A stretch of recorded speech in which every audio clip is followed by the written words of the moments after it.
Our story begins just a few days before the Best Master exam at the Beast Tamer's school. Over there, Junior and everyone else already have their first beast, while the teacher says everyone's free to take a breather. Folks are buzzing about how nervous they're getting for the exam day. Some are totally convinced they're going to pass for sure, while others think the zombie is looking like a nightmare. And then there are those who are like, hey, whatever. This guy is a space-time traveler, but he's been stuck in this body for just a week, digging through its memories, and it's pretty clear what kind of world this is. Years ago, a bunch of beasts burst out from cracks, slaughtering humanity and causing a ton of suffering. But humanity pushed back hard. Amidst the brutal war, they gradually figured out how to tame those miserable beasts and control them for battle. That's how the profession of Beastmaster came to be, the most revered job in the world. During this time, beast tamers naturally became symbols of status and prestige. You could say that becoming a Beastmaster means stepping into the elite class of society. For the young people in this world, the biggest dream is to become a powerful spiritual master. In this world, everyone over 18 can hire their first beast. The stronger your soul, the higher the level of the best beast you can tame. But he thought that didn't really apply to him because the original owner of this body had already contracted his first beast before traveling through time. And guess what? It's just a harmless little snowball for humans and animals that can only act cute. This thing isn't lethal at all and can't even evolve. Sadly, he figured that from now on, he'd just be an ordinary person with a mediocre life. That's why he was so bored, even with plenty of people with the Midas touch around. They could hire beasts, and might even destroy the world. So he summoned that cute little beast, and suddenly, this guy comes up and calls him Linze, telling him not to mind seeing a beast master. He could live a pretty nice life as an average office worker. In the end, it's not that bad since he doesn't have to take any risks. The guys start laughing, saying he shouldn't worry about becoming a beast master. The worst thing he could do is sell ice cream from a little cart outside a mall, right?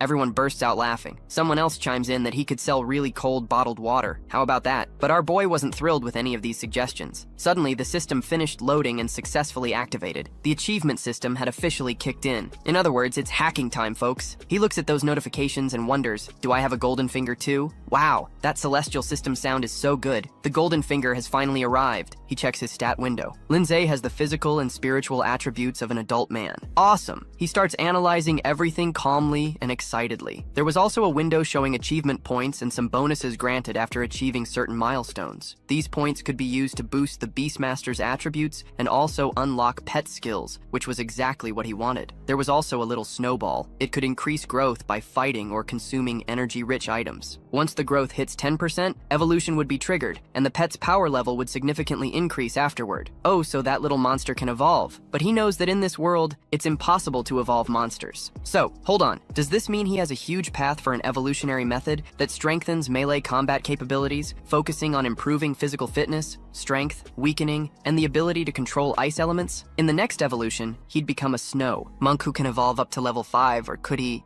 Queen's Route, an evolutionary method that strengthens affinity with the ice element, focuses on enhancing magical set skills while weakening melee attributes. The next evolution is a Crystal Spirit, which can evolve up to king level. I like this one even more. So clearly that little snowball can evolve. I wonder if there's a hidden evolutionary path too. He picks up his little monster and thinks, if they're putting it like this, there's no need to set up a stall to sell ice cream, haha. Was he really thinking that? He's about to become a Beastmaster. Even the Queen's Route can evolve to king level. That's awesome. Just thinking about it makes him super happy. In the next evolution stage, Crystal 1, first, he'll try to use conquest points to upgrade the little snowball. But to evolve his pet, he needs some achievements. First, he needs to earn 200 points and also a spiritual crystal. After that, he'll need a strength spiritual crystal and 300 conquest points. But right now, there's only one available for him to collect. He then starts gathering spiritual crystal points, just like our dear Lingyu, right, dude? And now he starts using the achievement points. Finally, she managed to level up again. My growth rate is at 23%, and the evolution was successful. The growth rate hit 100%, so that means that monster can really level up. He spent 77 conquest points and has 23 left. Dude, what's the deal? The monster evolved, but there was no special effect, no change in characteristics. What a letdown. That monster is definitely a Class F pet. This really doesn't seem fair for him, but he still has to gear up and gather some spiritual crystals to unlock a new evolution path, 20 elemental essences, and a spiritual jade stone. Most people would never guess that little Snowball would need this formula to move a bit further.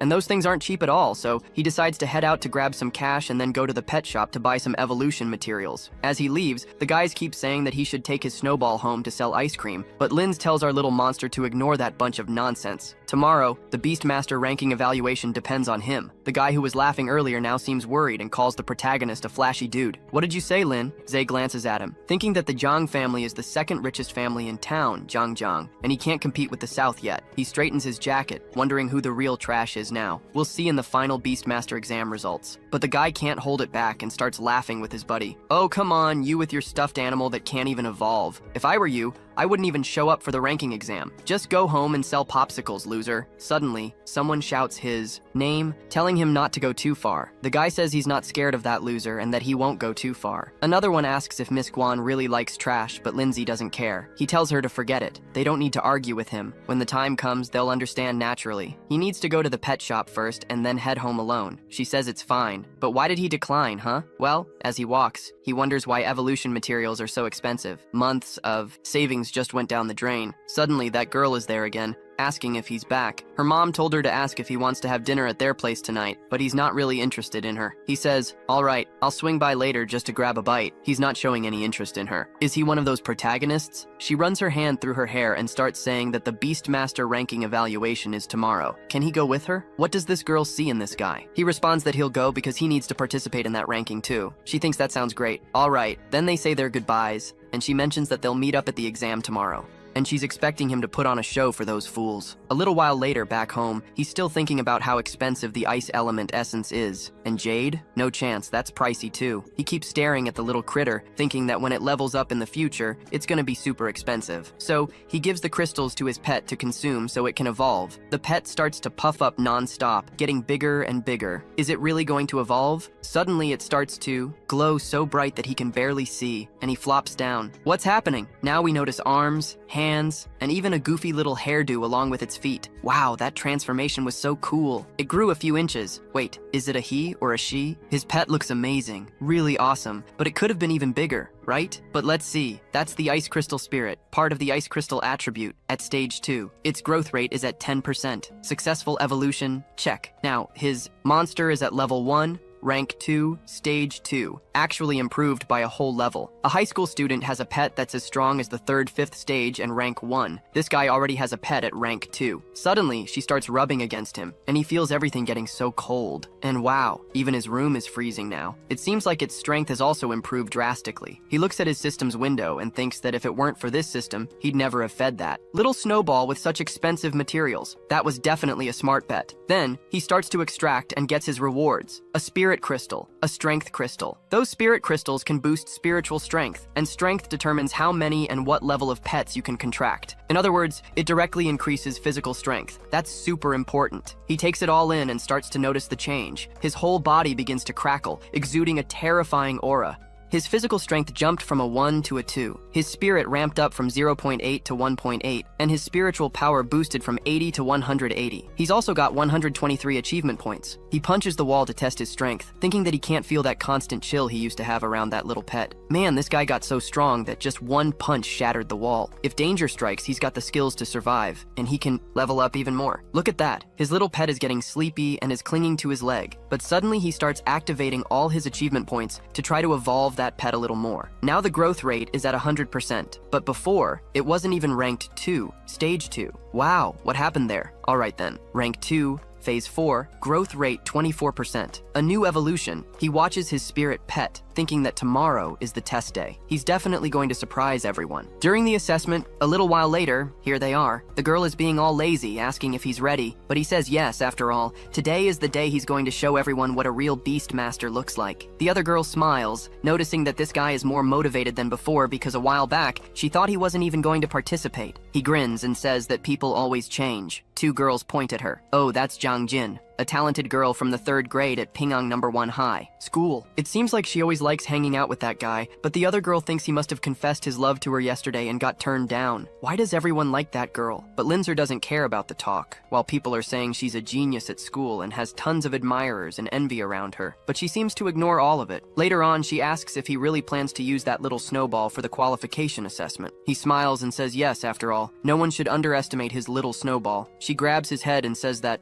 If they make it through, she's going to invite him over to celebrate at her place, because this girl is just so into this guy that she wants him at her house, right? But he's down there, totally blushing. Out of nowhere, another girl shows up, telling her brother that it's that girl who stole her boyfriend, our friend. Talk about popular. That girl asks who she is and who her boyfriend is, but the girl says it's Zong Gang. Oh, that guy's a delinquent. Man, what an ugly dude. Are you kidding me? A forgotten crush, huh? Nope. She apologizes and says she's not interested in him. He confessed, but she shot him down right away. The girl is freaked out. After all, that girl must have seduced that guy. That's a certainty. She grabs Lindsay's hand and says, "Let's go. Don't hang out with these losers. They probably have more important things to do anyway." But suddenly, that dude steps closer, puts a hand on her shoulder and says, he hasn't given anyone permission to leave yet. Since she faced his cousin, he can't just let her go like that. The girl gives off this intense vibe and just looks at him. The guy starts to tremble immediately. He winds up for a right hook and, with crazy speed, goes to hit her, but Lin Fei stops the punch with one hand. The girl is shocked at how fast he was to defend her. Everyone knows this guy is useless, so her brother should put him down quickly. Oh, so this guy wants to play hero, huh? But before he becomes a hero, he should really look at himself in the mirror. While Lindsay says nothing and just watches, that guy suddenly, out of nowhere, without saying a word, knees him right in the gut. The kick is so powerful that the guy goes flying straight into the wall. The girl is in disbelief that her brother lost to such a loser and asks if he's okay as he's getting back up. But Lindsay says he's her brother, and if she needs anything, just tell him. Unfortunately, the big guy doesn't have anything else to say. He just adjusts his teeth. What can you do, right? He got beat up. The other girl can't believe how good Lindsay is at fighting. Huh? This is kind of weird while he checks out his own strength.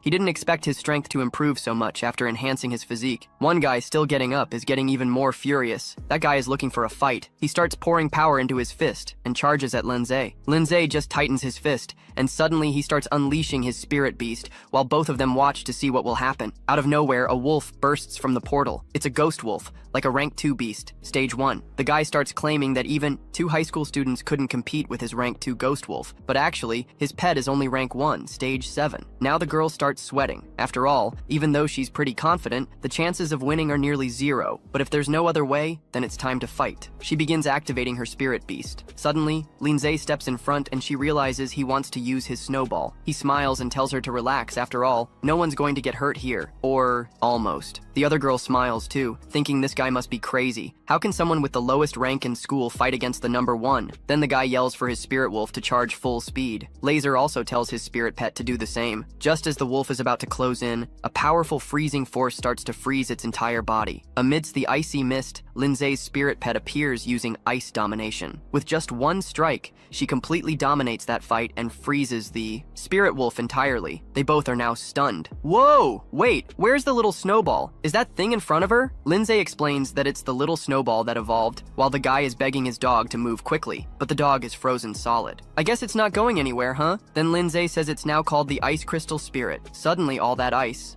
it's completely shattered and falls at that guy's feet. He starts sweating bullets, saying this is impossible. How could a student from HGH get taken down by a bastard like that? And look, the guy's rank was rank 1, stage 9. How is that even possible? He starts thinking that maybe this dude had a pet beast that was rank 2 or higher, which means they were totally duped. As they leave, Lindsay calls out, and they realize he hasn't told them they could go yet. This throws both of them off balance, and they start sweating even more. What's coming next? A little snowball starts to form, wanting to turn into ice headed their way. With nothing left to do, all they can do is apologize and admit they were totally wrong, but he doesn't owe Lindsay anything. He owes that girl an apology. He turns to the girl and starts saying sorry. Once he gets home, he's going to teach his cousin a lesson. The other girl is completely shocked to see her older brother humiliating himself like that. Then he turns back and punches her right in the face, asking why she hasn't apologized yet. The girl tells them to forget it and just hurry out, giving both of them a little break. While Lindsay tells the little snowball to lower its guard, watching those 2 clowns run away, the girl is pretty hyped up. After all, that guy managed to take down a level 2 wolf with just one hit. What happened to that little ice crystal spirit, huh? That's right, she evolved. But they don't have much time to chat about that. In the end, they need to rush over to the exam. It's not hard to spot the Imperial Beast Association. There are tons of people gathered around checking out the original stone. Some are saying there's nothing special about it. This is going to be the last ranking assessment of the year, and some people are going to lose their Beast Master rank forever and just become regular folks. And he needs to succeed.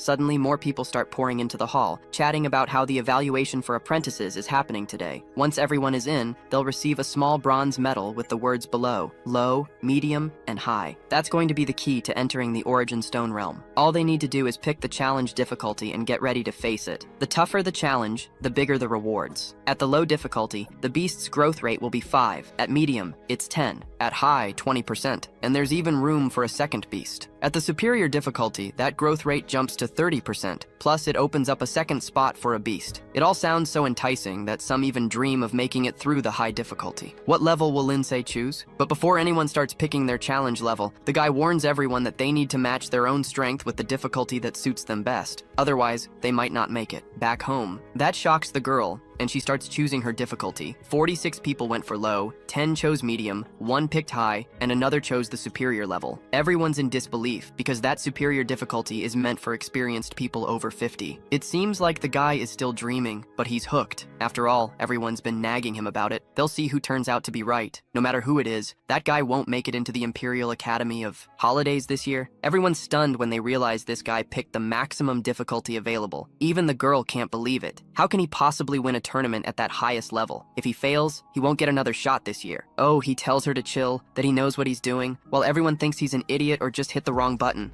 No doubt about it, he's not gonna make it. This guy comes in hot, saying he didn't hear what was just said. You were supposed to carefully choose your difficulty level, but that decision was made after he thought about all your skills. In other words, he thinks he can tackle that higher difficulty all on his own, right? He's definitely thinking he can make it. This dude walks away thinking that today's youth are just so arrogantly self-assured, and he's already given his advice. Now, the choice is up to him. With everyone having made their picks, he's about to announce the start of the first qualifying test. Then, the power of the stone kicks in. A stone shines and emits a bright light. Suddenly, it starts pulling everyone in at once and distributes them onto a map that was on the stone. As this guy wonders what's going on, he realizes that Lindsay really did make her choice carefully. This is pretty interesting. Let's see what happens next. Then, he's teleported and finds himself in a completely different place. He gets up trying to figure out what kind of place this is. It seems they've managed to enter the virtual realm of the Origin Stone. Then another guy shows up, saying that any injuries sustained in the current world won't affect you in real life, including the death of your pet. Well, that's something, right? So that means there's no need to worry. The system issues a notification. He's achieved an accomplishment that hasn't been claimed yet. The victory in the first battle is to defeat the Phantom Wolf. Whoa, he scored a win and a reward from a fight he didn't even know about. That's awesome. That reward is worth 100 spiritual crystal achievement points. These crystals are used to boost achievement points. Now, he's leveled up his spiritual attributes from 1.8 to 2.8, while the little snowball is at rank 2, stage 1, getting close to being promoted to rank 2, stage 6. This time, the odds of winning are looking much better.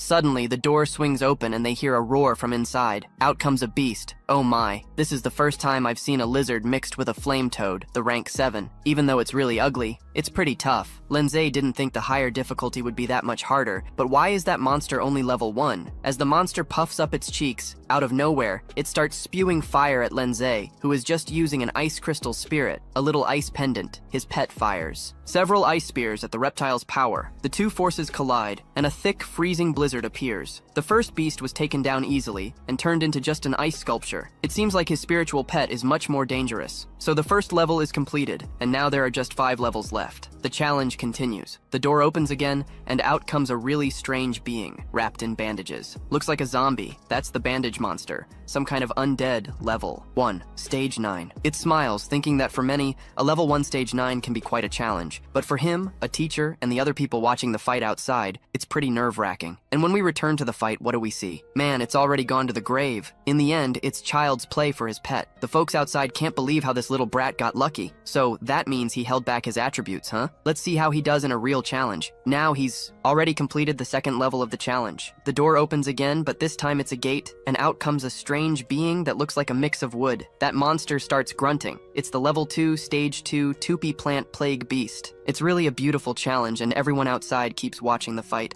That pet's only at level 2, and it's maxed out right now. That beast is tough at stage 2. Rank 2. Is he going to make it past this level? That monster rushes to try and get both of them, while Lindsay's beast isn't attacking yet, but it's having no effect. That dead tree has a really rough bark and thick skin, which can actually block ice. Then, that beast slams the ground, and its vines start to emerge and move faster and faster. Suddenly, the vines grab the protagonist's beast and activate the root strangulation, so since it's tied up, it can't escape. Then, the monster leaps toward the pet. Some guys outside think he's about to fail, when out of nowhere this one guy notices something strange. The monster got caught in a trap, and now its feet are frozen. Lin Fei activated an extreme ice domination. That way, he managed to trap that monster. Oh, so he thought he only had one skill, huh? No chance. Now the pet strikes again and shoots several ice stakes at the monster, but the monster manages to defend itself again. Still, it's trapped and they can keep attacking as much as they need to. Now he starts activating ice stakes from the front and behind. The monster begins to roar and gets hit by the stakes.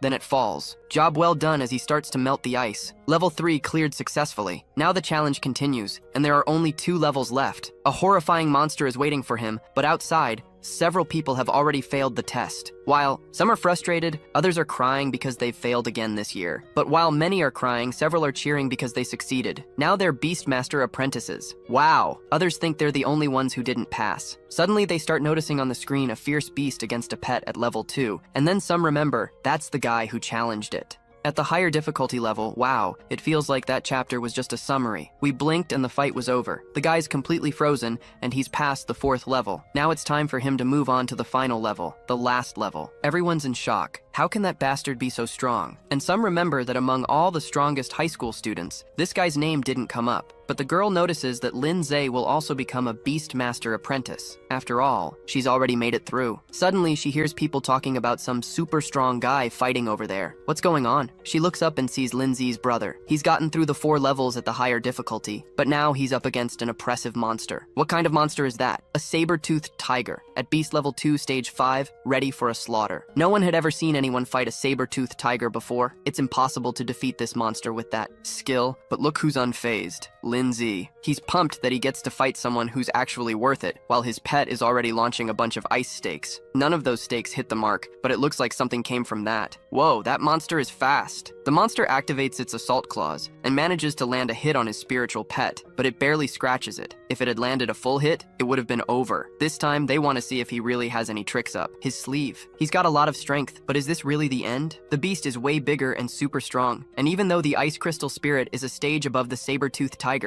the strength between pets doesn't solely depend on their stages. It also factors in attributes, conditions, the environment, the master's strategy, and all those things that could affect the outcome. The ice crystal spirit has entered a fading state after all. It's been 2 consecutive battles, and the saber-toothed tiger is pretty powerful in a one-on-one. That monster's strengths are speed and power. If it keeps this up, it's gonna lose, and this fight needs to wrap up quickly. He needs to find a chance fast. The monster leaps as he tells her to hold on. Out of nowhere, he shouts that now's the time, and she activates ice spikes up close against the monster's claws. A huge fog rolls in. It all happened so fast that we barely saw what went down. His pet is on the ground, but so is the monster. Everyone's wondering what just happened. The monster starts to rise, wounded. So that guy actually managed to tie with a level 2 saber-toothed tiger. That says one thing. At least his pet is at level 2 in stage 5, and he had a few tricks up his sleeve. He keeps analyzing that fight while the saber-tooth starts roaring again, but his pet's already back, good as new, gearing up for another attack. She begins channeling power in her hands, releasing an incredible icy mist as the lion moves in. Then he activates his pet's power, freezing the lion's claws and drastically slowing it down. But it keeps charging ahead. We know that originally, the saber-tooth was a pet from extremely cold regions, which means it has cold resistance. Things are getting critical. Suddenly, the system alerts him that he's unlocked a new achievement just for using skills 10 times. Now he has the ability to unlock pet training skills. The first is Arctic Chains, a control skill. The second is an ice shield, and the third is an area attack. Wow, he can really make that pet super strong. Typically, pets can have a maximum of 2 basic skills, and the more skills they have, the more tactics they can mix if it's a primary attack skill that relies more on control. Although the extreme realm has attack range, and also, the control damage isn't that powerful, so he decides to use the Arctic Chain skill, spending 50 conquest points. But before he can even think about it, the beast is already leaping at his pet. Out of nowhere, it's hit by a hail of ice coming from below, and he manages to level up his monster. Now, it's at level 2. Stage 7, with a growth rate boosted to 54%. People around can't believe what just happened with all that light, huh? How is it possible for the, monster to level up? Everyone goes into shock and they didn't even see how many materials this guy used. Even with combat experience, leveling up should only be possible after winning, right? So, he commands the monster to charge in, and the monster goes again. He tells his pet to try the Arctic chains. Then, several chains shoot up from the ground, wrapping around the monster completely. Now he's managed to trap that thing, and all that's left is to finish it off. Now he activates the power of the ice spikes and launches them all at the lion. As the lion roars, it's completely pierced by the spikes. Nobody understands what kind of skill this is, and why this guy can use 3 abilities. That lion is tough though. Even totally wiped out, it's still standing. The lion roars, not ready to lose this fight, but it's unable to do anything. So, they move to the next round. After all, the monster wobbled and fell to the ground. Another level completed. Our guy successfully passed the apprentice assessment with a higher difficulty. This guy's really good, and look who else is happy. That girl. No one can believe this guy actually passed. Some think he even bribed the examiner. It doesn't make sense for him to pass at that age with that level of difficulty, but the instructor has seen plenty of talented young people before. But this is the first time he's seen an unknown guy like this, who suddenly appeared and became a celebrity overnight.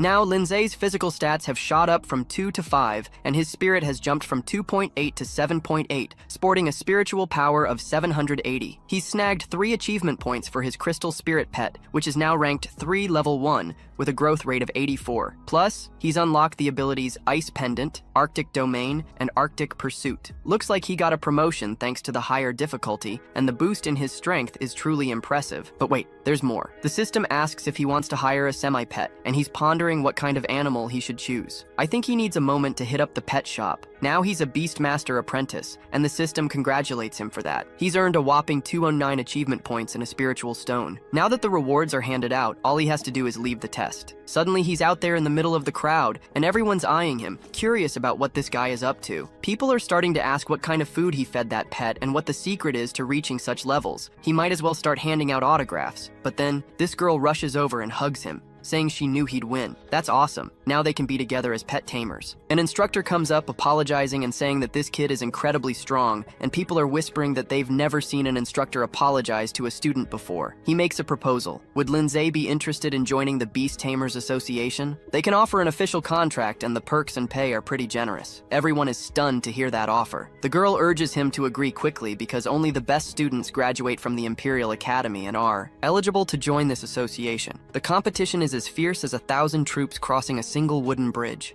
It's really simple. If he agrees, he won't have to worry about expenses or the tuition for the Beast Academy anymore. But he thinks there's no such thing as a free lunch. He's sure there's something the guy wants in return. Plus, that Beast Tamers Association has a ton of rules, and he doesn't want to lose his freedom. Contrary to what everyone expected, he outright refuses that offer because he has plans after graduation. Some even offer to go in that guy's place, but the instructor doesn't pay them any mind, thinking he's a good kid. His current growth rate will definitely skyrocket hundreds of times stronger than it is now, enough to demand the highest benefits from the Tamers Association instead of that little perk being offered right now. In that case, the instructor won't force him to do anything. If he has any demands or changes his mind, he's free to find the instructor later. He shows Allison Wayne's badge while Lindsay is all smiles. After the exam, they leave the academy, and suddenly, someone calls out to them. It's Lucian and Zhang from the neighboring class. One of them gets really close and asks if she can give her little brother's contact info, while the other is already asking if she can add his number on her phone and follow him on Instagram.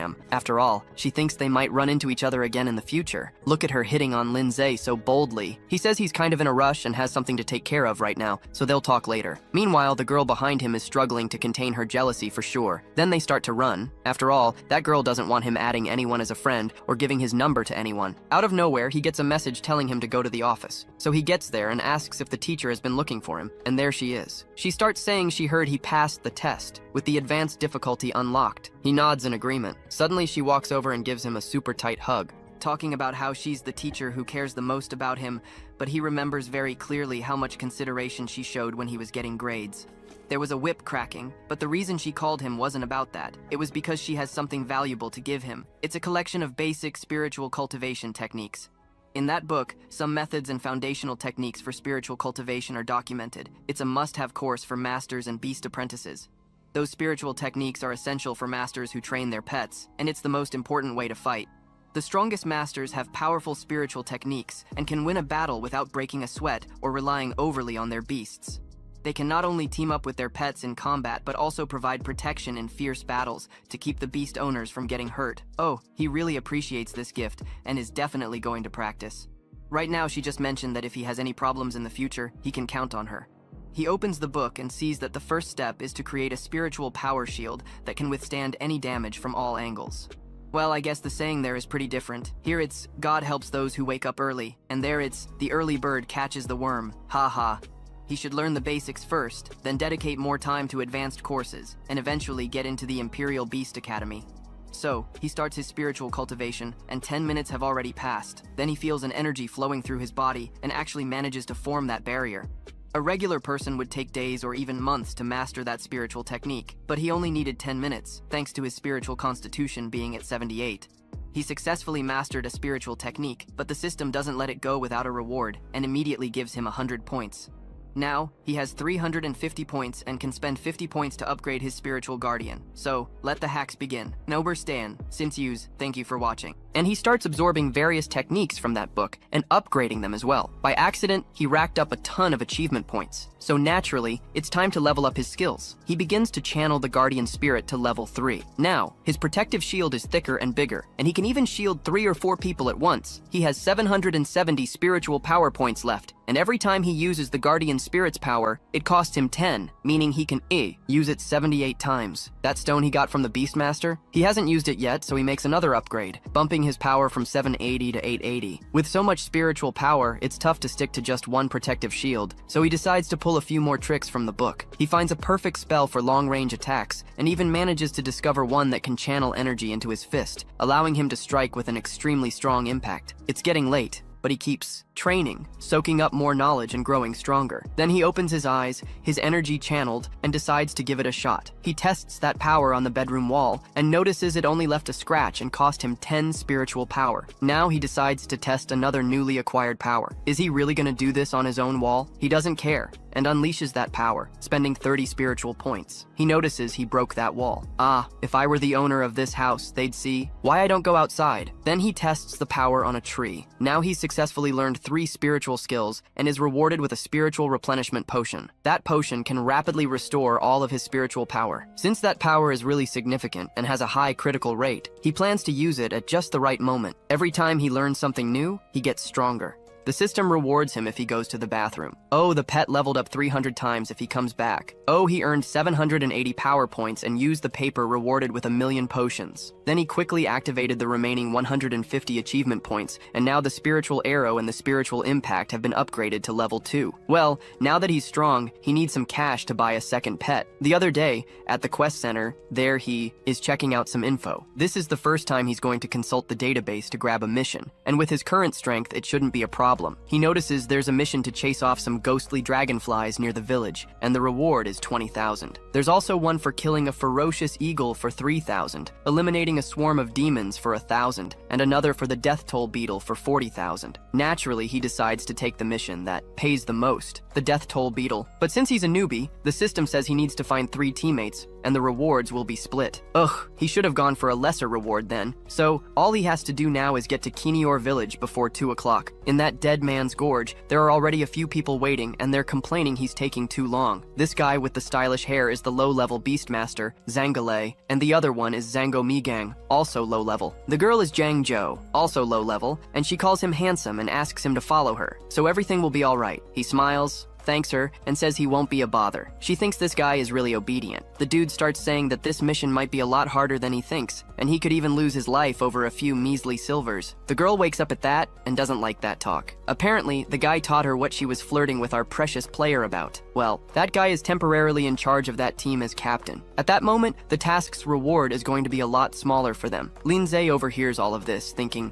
those are people who don't have the qualifications to get into the Imperial Holiday Academy. This guy is just one of those types who survives by taking on missions based on his surface-level skills at beast taming. He smiles and says to just distribute the rewards based on the work done. The more you work, the more you earn. The guy agrees, and off they go to tackle that mission. So they get close to a hole that's getting darker and tighter. There's a loud noise coming from it, and suddenly they notice what look like footprints and the sounds of a troop. And that troop is the beetle army. There's an army of beetles in there, but these aren't your ordinary beetles, they're mutant beetles. One guy suggests just covering up the hole and walking away, thinking it'll be a piece of cake. He activates his horned rhinoceros, like a beast, level 2, stage 5, while the other activates his wind-type mantis, cutter, rank 2, stage 6. The girl isn't far behind and calls on her fear-type wasp, level 2, stage 5. He watches everyone's monsters, thinking he needs to see what they're capable of before jumping into action. That beetle army charges at him, some flying and others crawling on the ground. The guy sends the rhinoceros charging in full throttle, taking out multiple beetles in one go. Another one triggers a power boost, and in just one strike, he slashes through several beetles consecutively. But it doesn't really help much. There are still a ton of monsters bearing down on his spirit beast. Suddenly, the girl notices the mantis is getting surrounded and activates her Venom Wasp 1. That wasp shoots out multiple venom-loaded darts and hits several beetles that were closing in on the guy's beast. Just one hit takes down a beetle, one hit per enemy. The guy turns to the newbie and says that their trio's combo is great, and he doesn't even have to do anything. But if he wants to pitch in, all he needs to do is shout.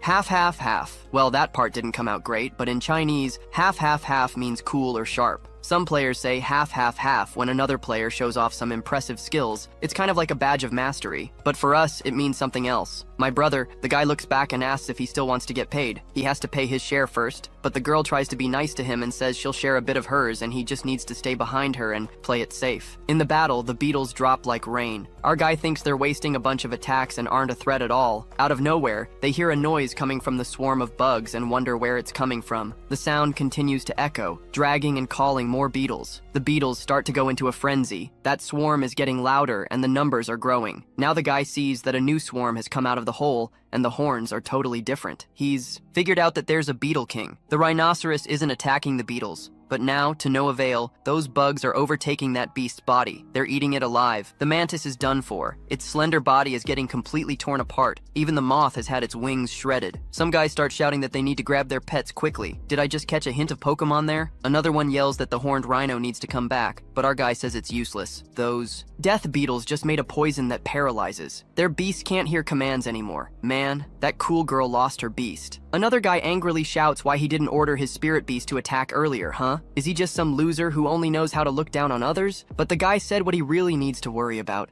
Right now, it's not about his pet anymore. It's all about keeping himself safe. That army of bugs back there already finished their snack, and the next meal is going to be them. At this point, the three of them are without their spiritual beasts, and all they can do is run. Run as fast as they can. Otherwise, they'll all be done for. The guy said that mission wasn't actually a level 1 mission, so he starts running like crazy with that army of beetles on his tail, but he just can't move fast. Enough. Those monsters start flying, and they're inevitably going to catch up to him. Just in time, Lindsay activates his protective shield and manages to protect the three of them using a spiritual guardian. The guy is shocked that someone nameless can use spiritual techniques like that, something only a student from a beast spiritual academy could pull off. How can a high schooler do this? But Lindsay tells him to shut up and pay close attention. Behind him, a guy opens his mouth but doesn't know what to say. He's just sweating bullets. Lindsay summons the ice crystal spirit, which is getting cuter by the second. The three of them are stunned. What kind of pet is that? They've never seen anything like it before. Lindsay is deep in thought. If those beetles rank as pets, they're at most rank 1, stage 7. But the advantage is, there are still a lot of them, and they're pretty weak, so fighting them off isn't really an option. However, his spirit is rank 3 and has a scaling ability. He activates Arctic Domination and manages to freeze several beetles with a single scaling attack. The power is so massive that it freezes the entire army of beetles. He looks at everyone and tells them to retrieve their own pets before it's too late. But there's one catch. They have to be willing to give up all their rewards. Man, am I the only one thinking he should throw in some cash?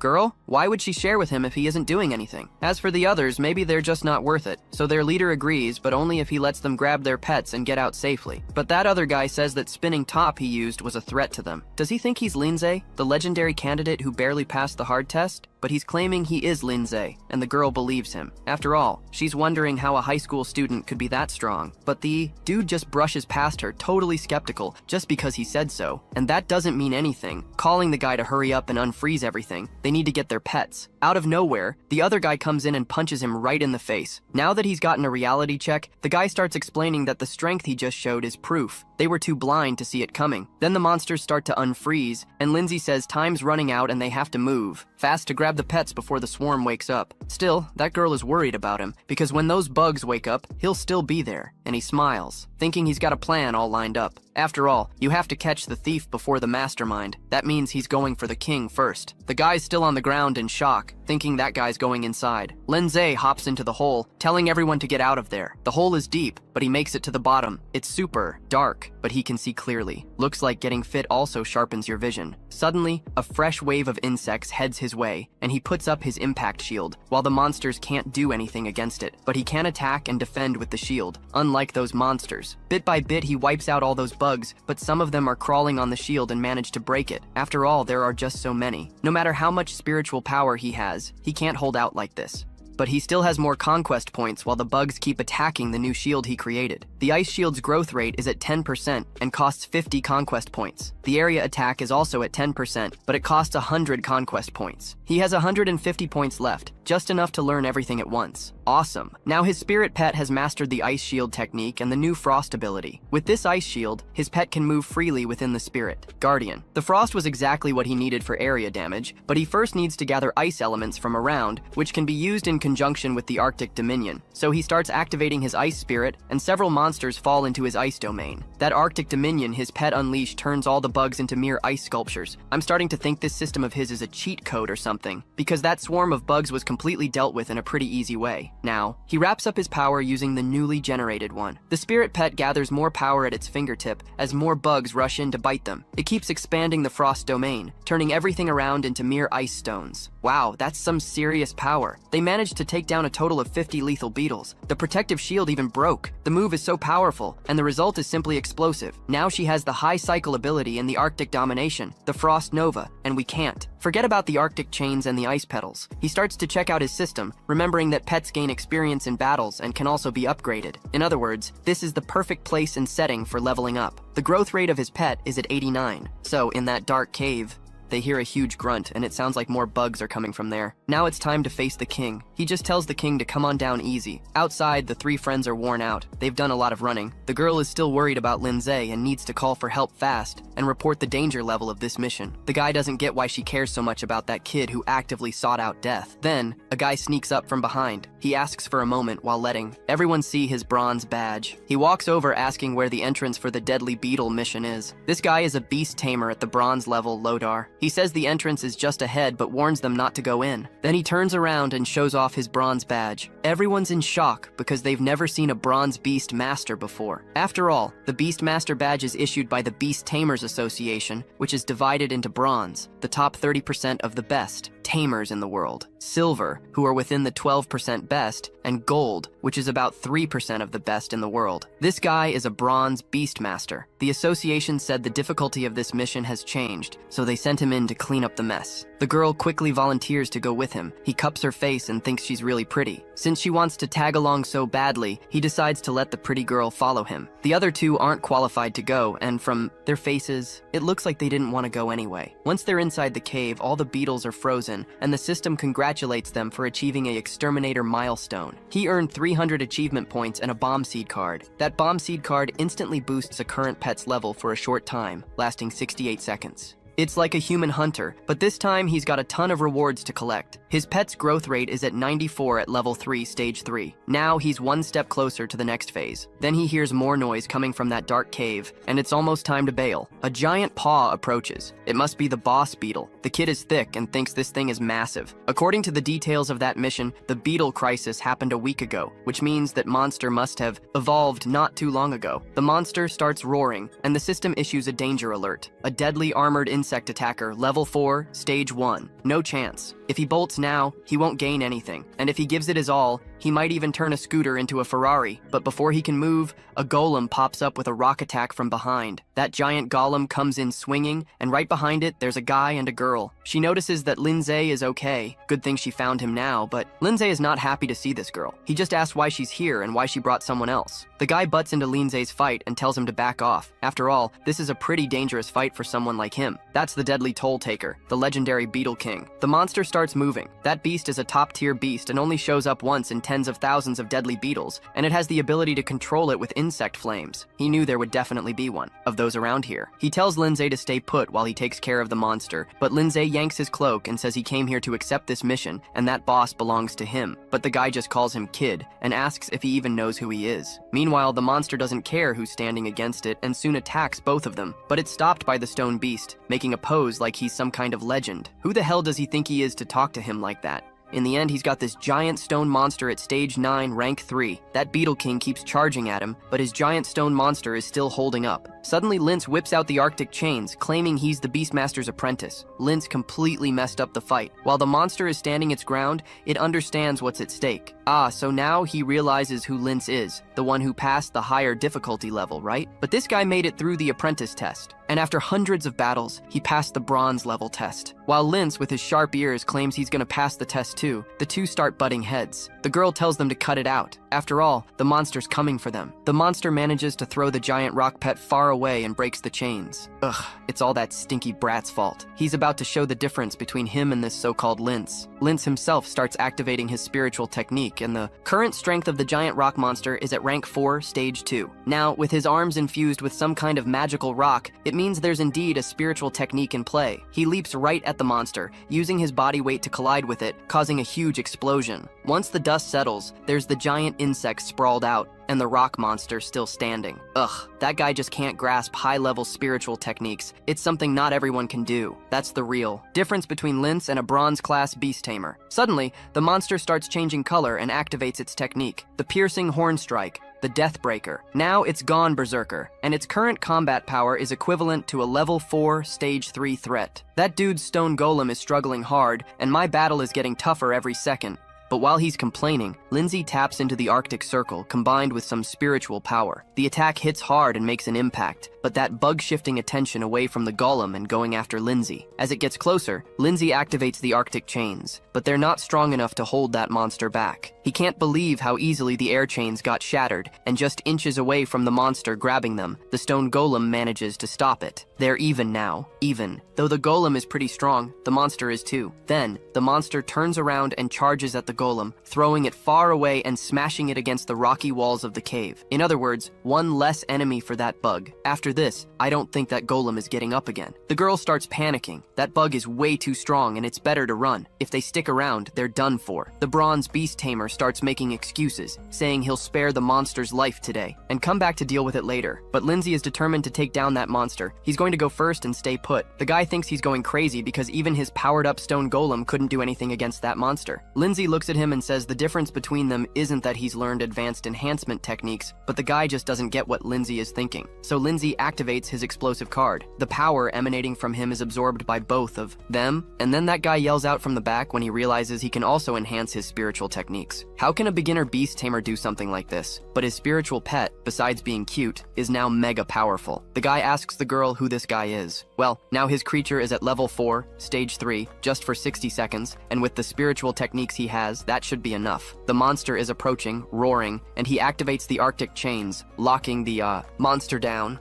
As your pet levels up, its force becomes way greater than before. It can't control that monster for too long, so take advantage of the chance the Arctic chains gave you and activate an impact spirit to start landing blows on the monster while your pet keeps it restrained. It keeps punching the monster with the impact, as there are now just 40 seconds left on the buff. But the monster breaks those chains, dark, and ready to kill both of them. The guy shouts for him to stop. If he continues, he could accumulate too much of his spiritual power and end up dying, especially since he's only used half of it so far. There's still 400 left. The guy is shocked. 400? That's just half of his spiritual power? Damn, this guy is really strong. But the girl thinks he's a genius and says, maybe we can actually kill this thing, man. We can. She's not doing anything but watching as that monster holds its ground. But the spiritual pet is just as tough. Now she uses Frost Nova, and the monster starts to freeze completely. But even with the power being super strong, they still can't manage to freeze that monster. Suddenly, that power causes a massive explosion, sending the monster flying. The guy wonders, what kind of power is that? The girl even falls back. After all, he's never seen a pet like this. The monster is tough, and when the dust settles, it's still alive, all banged up but still standing. The woman is in shock, starting to sweat bullets. My guy starts talking about how, in ancient times, mythical beasts teamed up in battles. Humans managed to kill the 5 major elemental beasts of that era. The 5 greatest elemental beasts disappeared. Could this be one of those beasts? Lindsay has just 30 seconds of buff left, and it's time to finish off this monster. So he uses the frozen stakes. That's his final attack. The monster, realizing it's not worth it,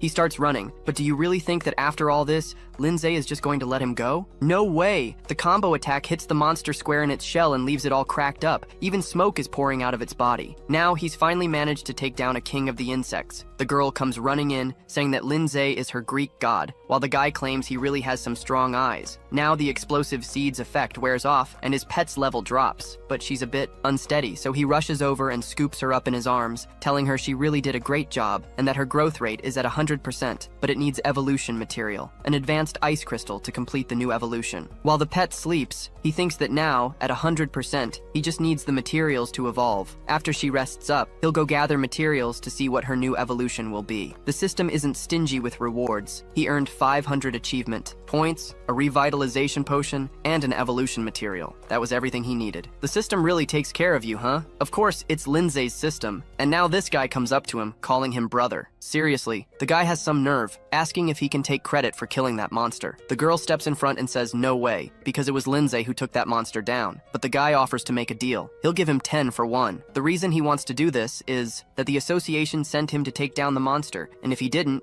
his evaluation score would drop. So since that guy is willing to pay 15, it seems like the best option. Then he could buy his next pet. But even if he's going to agree, he can't rush into it. Maybe he can negotiate for a better deal. The guy says that amount is all his savings from the last 6 months, and if he accepts, the great looter will owe him a favor. Lindsay knows that favors come at a cost. So they wrap up the deal, and the guy sends the payment via Pix. Then, another person shows up, and we don't know how long he's been there, watching everything from the sidelines. One dude leaps and jumps into the cave, and check it out, he has a silver badge. The girl is shocked because she actually got to meet a legendary beastmaster. Upset, the guy immediately starts talking about how they've met again, but Lindsay just says hi. He's flabbergasted, trying to wrap his head around how Lindsay knows the Lord. He steps closer and realizes the mission has been accomplished. Naturally, Loda mentions that they completed the mission without any injuries, while the Lord thinks that the monster should have been at least a level H. He remembers that the pet the kid had was only at level 2. The Lord apologizes again, saying he underestimated the difficulty of the task. That monster was intermediate, but they rated it as common. Lindsay says it doesn't matter. I mean, Brother Lo managed to keep them safe. The guy, scratching his head, agrees, saying it flatters him. The girl in the back thinks to herself that this is what's called self-equalization. The guy mentions that the association will reward them 1-to-1 for that mission, and on top of that, they need to take the monster's body back for research. Lucia realizes that this guy is about to make a lot of money. So, Lindsay agrees and politely accepts the money. After all, if he refused, it could leave some hidden danger. But the Lord is wise and knows that Lindsay doesn't have a second pet, which means he needs the money. He considers it an investment in him, so he sends the Pix. Lindsay thanks him, and the Lord grabs the monster's horn, slinging that carcass over his shoulder like it's nothing. Lindsay is shocked to see this. Wow, so Lindsay earned 2 Juan today? But he quickly corrects himself. That guy, 1 more please. Then they say their goodbyes.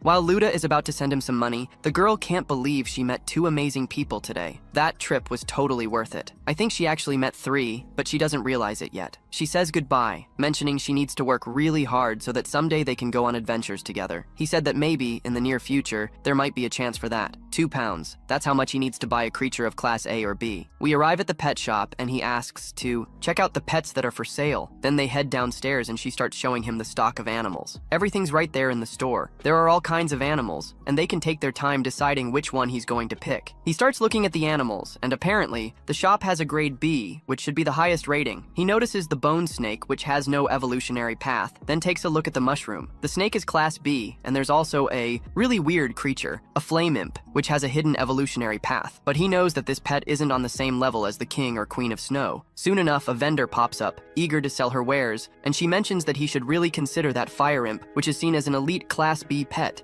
super rare, and costs 16. Wow, that's an expensive creature. Oh, and just a reminder, that price of 16 also includes some materials for evolution. Lindsay gets curious because his pet was classified as Class F, but he knows these classifications are assigned by beast experts and aren't completely reliable. Well, now his system detects that there's currently one king-level pet with a hidden evolutionary path. Finally, it looks like he's found something that feels really familiar, a rock-type monster. Its evolution goes to a giant rock-type monster. Basically, it boosts defense and resistance power. And there are also some elements he can reach, including the stone god. He might even reveal some traits of divinity, having the ability to control stone and earth in his next form. Of course, if certain conditions are met, he transforms into a rock ghost with a 100% growth rate. He just needs 20 intermediate earth elements, and he can also be an undead, weighing about 500 grams. Now he realizes the resemblance is striking. The pet of the Lular, the giant stone monster, evolved from this little thing, but it's just on the most common evolutionary path. That guy would never think his pet had the potential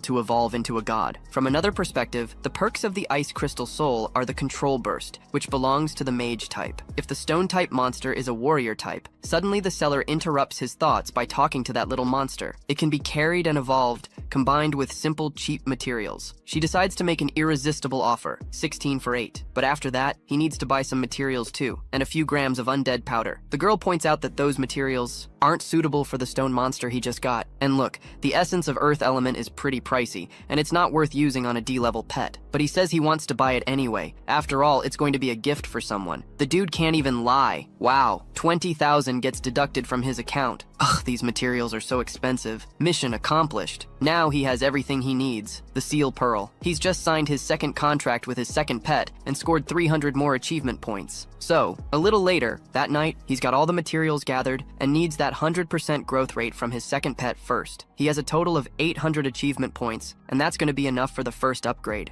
So he spent 220 achievement points to level up the monster to level 2. The guy looks at that monster, which seems really weak and kind of silly. Who would have guessed it might be hiding some divine power within a hidden evolutionary path? He asks his pet to gobble up all those evolution materials so it can level up fast. Suddenly, that little rock monster starts devouring everything at lightning speed, but it left a bit of undead dust behind. The monster glances at the dust and says, "No way, I'm not eating that. Undead dust? No thanks." Oh, but it's going to eat it. He paid way too much for that. This monster sure is picky about its food, huh? The monster slams the ground and says it won't eat anything, and it looks like it's really angry. All that monster needs is a good lesson in manners. So he activates his other spirit pet, and she appears in front of him with a super friendly face, if you know what I mean. The little snowball has recovered really well, and pretty quickly. The little guy is determined not to eat anything and charges at her, but it didn't last a second. It just got a light tap from that ice shard on its head and immediately backed down, starting to cry and run away. Man, what a hassle. It's like taming a stubborn kid. Poor monster didn't stand a chance to fight back and was forced to eat that undead dust. And it seems it actually tastes great. Look at that thing. The growth rate shot up to 100% and a black light starts to form. It begins to take shape. That little creature that was so small is starting to grow big. This is the first time I've ever seen a ghost rock monster. Wow, the design is really impressive. It has Earth Project skills, bullet launch, and crush impact. It's wondering whether to say yes or no to fighting since this rock-type monster can evolve into that, but the monster is still sore about having to eat that undead dust, and out of nowhere, it starts attacking and completely wrecks. Lindsay's house?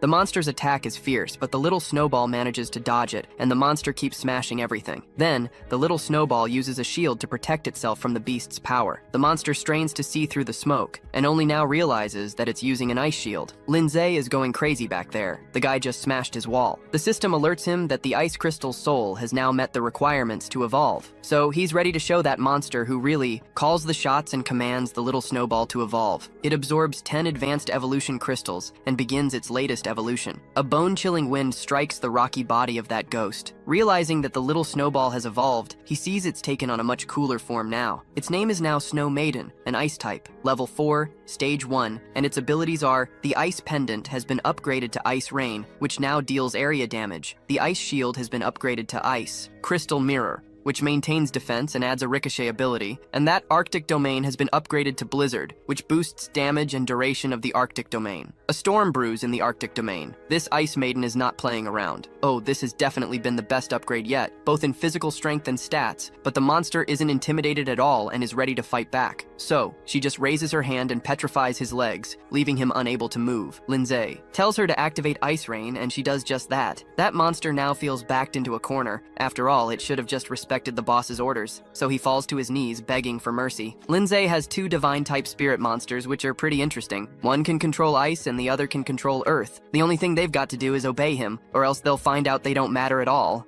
One of your pets signs a contract with another one. Lindsay continues with his question. Are you going to obey me, yes or no? While the monster trembles at its base, and since it can't speak, it just nods its head, doing so out of pure, spontaneous pressure, of course. As Lindsay says that it better never disrespect his orders again, suddenly someone knocks on the door. He goes to see who it is. Look at that. The neighbor has come to complain about the noise. It's late, and he's still making a racket, but the wall of his house is completely smashed. What happened? Lindsay apologizes and says he was just working out, but he'll cover the damages. The guy says it's not the first time nor the second, it's the third. He also wants compensation for the emotional distress he suffered, at least 30 or 11 right now. Man, this guy is asking for a lot, huh? How much is that wall worth? The dude gives him a slap on the chest and says he has 3 days to pay. Otherwise, that otherwise sounded pretty serious, folks. In the end, the monster, Rocha, standing at 7'2", is right there. One guy takes a look and sees a right hook ready to hit him, but now it's trouble. The guy didn't even have time to react. That punch barely missed because Lindsay told the monster to stop. That was close. One swing, and that guy would have been 6 feet under. As he sweats, he wonders what kind of pet this is. That pet looks like a monster. Lindsay apologizes again and says he'll train his pet properly. He asks again how much the damages are. The guy starts shaking, stutters, and says they're even now, forget it. No payment necessary. Lindsay smiles and says a man of character doesn't worry about such small details, right? Now we can be friends. Night falls and his house is still a total mess,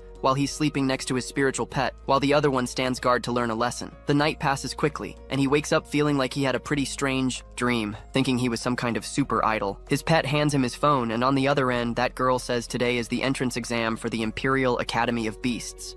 Did he forget? Poor dude, he overslept and totally forgot. What an idiot. She tells him to meet her at the school gate and he rushes over. She waves him over, but people can't believe how this guy could be late for something as important as this test. Does he really think he's the hottest thing since sliced bread just because he passed his advanced exam? But she greets him with a punch right in the face, saying he sleeps too much. Lately, he's been so worn out, and the teacher asks if he's been practicing his spiritual techniques while the girl gets completely ignored in the background. Then she asks everyone to gather around. They are the elite of Pingan High School, #1 in that exam. All she hopes is that everyone gives it their all. Whether they pass or not, they're still considered good students. She's super pumped, telling everyone to give their best, and Lindsay is excited. He hopes to become the pride of Pingan High School. Then, they hop on a bus straight to school. On the way, that girl asks why he didn't reply to those messages. She mentions that her fierce bird has evolved too. Can't wait to see what kind of evolution that is. The test is going to be a piece of cake. In other words, really easy. In Jiangning City, the houses are huge, and this isn't a small town. It's massive, but it seems like Lindsay didn't notice a thing. Poor guy. Seriously, I think he didn't see anything at all. Look at Zay's face. She looks at him and asks what he's staring at. Then she goes back to her seat, completely blushing, and so is he. A silence hangs in the air as their classmates in the back talk about the Imperial Academy of Beasts in Gingang. It's a huge, super luxurious academy. That's why everyone wants to go there. Some dream of living there forever. It wouldn't be too hard, right? Then this guy comes through asking everyone to make way amidst the commotion, saying that 17 students from high school. It's game time, Ping. They came to report in. Today, one of them just joined another team. The guy next to him is pretty chill, saying that 21 students from high school #3 showed up. That guy is Tan Yang, and the girl is Gi. She's a total standout. She said she's the class leader, and there's no chance they could lose against those guys, and she's right. So she introduces herself as the class leader from Pingang High. Then I meet another group they call a bunch of hicks just because they're from a small town. Compared to Gin, Ping is way more remote than Gangxia, really far from everything and small too. This guy jumps off that statue, flipping onto the ground. That's the teacher in charge of the sign-ups. Last time, he ranked first. He congratulates everyone but warns them not to get too excited. The difficulty of the test here is totally different from anything they've faced before. The dropout rate is over 80%, which means only 10 people per group will make it. And those who pass the easy level, they're definitely getting eliminated. That's what everyone thinks. The guy who called them hicks earlier said no one from Ping High will pass that test. So the girl shouldn't worry, but she yells back that she's going to show him who the real hick is. Besides those two, who does the other girl think think will make it. She's chewing her gum and spots a guy she thinks is really strong. She looks around to find more strong contenders and notices Lindsay wearing some really weird clothes, but she's not sure if he'll pass or not. That girl starts sensing the strength of that guy. It's off the charts, and she knows there's something he's hiding. But the guy himself says no hick farmer is even going to come close to Ping Hai. All they have to do now is rest up and eat well. Look at this. Someone is drooling from hunger. They've got a huge cafeteria that's free for everyone. But in that cafeteria, there's a guy with eagle eyes who can spot anything. Big things, that pair of big boobs really gets my attention. A guy tells him to shut up or tone it down, or he'll embarrass the whole school, while the other guy is just staring like a drooling puppy. In the meantime, the girl's there saying her big bro needs to eat more. She hands him a huge pile of meat, thinking he's gonna finish it all. Suddenly, 2 more girls show up asking if there's enough room for them to eat, and she talks like the 2 guys are a couple. The other girl turns beat red like, come on, don't say stupid stuff. The guy doesn't get how that ugly dude can be so popular. Now 2 more girls join the scene and he thinks he's way better looking than that guy. Dude, you're not as hot as you think. I guarantee it. But you think that's the end? Nope. Another person comes over and asks if they can sit there too, and the girl, her eyes sparkling like Gojo, tells him to take a seat. So now we've got a table for 6. His name is Zong Chao, and he's from King Ping School. Zay asks what's up, but we know why he's there. That guy heard there's a high school student in town who aced the advanced test, and he's wondering if he'll show up again. But the guys start eyeing him suspiciously. Why is he asking that? Is he gathering intel? After all, no one's taken the test yet, so if he gets enough information, he could easily take out their high school. He tells the girls to chill, he just wants to make friends. The girl tells him to beat it, he's not gonna find anything out here. So, he scratches his head and says he has some good info for this crew too. He points and says that guy over there is the leader of the high school at Kingding, Li Pingguim. That dude passed the high-level apprentice assessment 2 months ago, and his pet is a poisonous herb monster. He heard that guy's ranked above 3, but the girls are freaking out. What's an average high school student doing with a rank 3 pet? No way. That guy's also famous because his family, that really gave him a lot of high-level evolution material. The guys who are ranked number 1 aren't even compared to his competition, but the girl is there wondering what it's like to have a tier 3 beast. Her bird is just at tier 2, level 7, and there's a huge power gap between the two. And that other girl with the pink hair, oh man, she's trouble. She got her first pet in her junior year, and in just 3 months, she passed the advanced level assessment. She's got a dragon with a gross tier 2 pattern, stage 8. Wow. The other girl is shocked, like, how is it even possible to train a pet to tier 2, level 8 in half a year? Maybe she was already tier 2 when she signed the contract, which means that girl's really strong. Lindsay keeps eating and listening to their conversation. Then the girl notices people are talking about her. She even waves, giving a peace sign. Lindsay gets freaked out and realizes she knows they were talking about her. There's another master. In town, Kanxia Tang Yang, he's got a beast that can control 2 elements. Oh my gosh. If it was strong before, it's even worse now. That guy, the professor, said before, some pets are really precious and have unique traits, but most are in extremely dangerous areas and can't be tamed. Hold on. So does that mean there are wild pets that can be tamed? That's interesting. He remembers that the rock-type ghost was a combination of ghost and rock-type. It really seems worth developing, huh? The guy smiles and says he's shared everything he knows. Now, can they give any more info about the guy who cleared the higher difficulty? The girl smiles and says the person he's talking to is her, Lindsay Jacorda, saying that guy hasn't shown up. The girls don't understand why that guy is hiding, while he apologizes, saying the person he's looking for isn't here and no one knows that guy at this table. Oh, the guy thanks them and says it's all good, since no one wants to talk. He's not going to force anyone. He just grabs his plate and decides to leave. So it looks like they're hiding something. The guy who's reached the higher difficulty level knows that the one who has overcome that challenge is among these guys. He goes over to his buddies saying they're going to test that guy later. The girl asks Lindsay why he didn't tell the truth, but Lindsay is wise and knows it's better to keep his anonymity. This way, he won't become an easy target. And what that guy said might not even be true. He's right. So they finish eating and decide to leave the cafeteria. The girl asks the 2 of them to join her for training later. They both agree. And she also invites Lindsay to her room that night, so the 4 of them can hang out together. But I think she's talking about training, right? While he's imagining, oh, the 4 of us in the room, it's going to be amazing, and that's all he needs, you know? No, but I don't think that's it. Then, out of nowhere, a guy comes up and slaps her butt, asking if he can also come to her room tonight. After all, he wants to train too, but what he didn't expect was a right hook right to the face. So he grabs her arm, saying she's the aggressive type. She really is his kind of girl. Everyone from the rival schools starts laughing, except Lindsay. The guy is furious and tells him to let go of her arm immediately, but she tells him to forget it. After all, if he fights here, he'll definitely get punished. As the guy talks about, how the girls from his school are really pretty, he shows the middle finger and says that the guys just want to show them a little love, if you know what I mean. While he's smiling, all he sees in front of him is a fist, a punch that lands right on that guy's nose, sending him sprawling. The force of the hit was so strong that it was a punch for 2 knockdowns. As the other 2 friends call Lindsay to fight, "Oh, you can say whatever you want to me, but not to my girl. That's not how it works." The guys can't believe he's taking on 3, while the other one gets back up.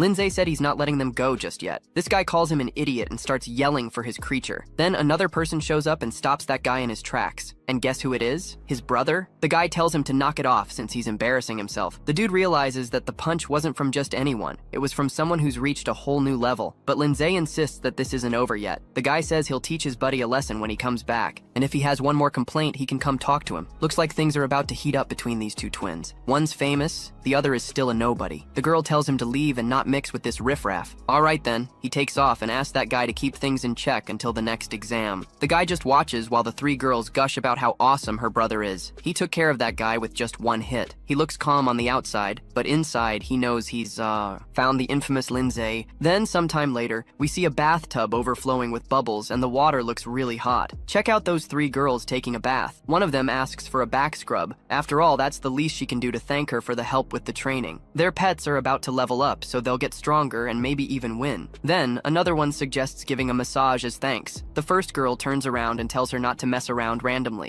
Well, I'm not sure where these girls are giving massages either. The next day, the master teacher gathered everyone together. There's a classroom, and he has some good news. The first group of candidates this year, based on their past performance, is the worst batch of students he's ever seen, and he's not expecting anything from them. He points his finger at those 3 losers, and the girl thinks it's all great. The guy says she's the one holding them back. The girl gets angry and says if she runs into that guy after the exam, he's going to see just how tough she really is. The next exam is coming up.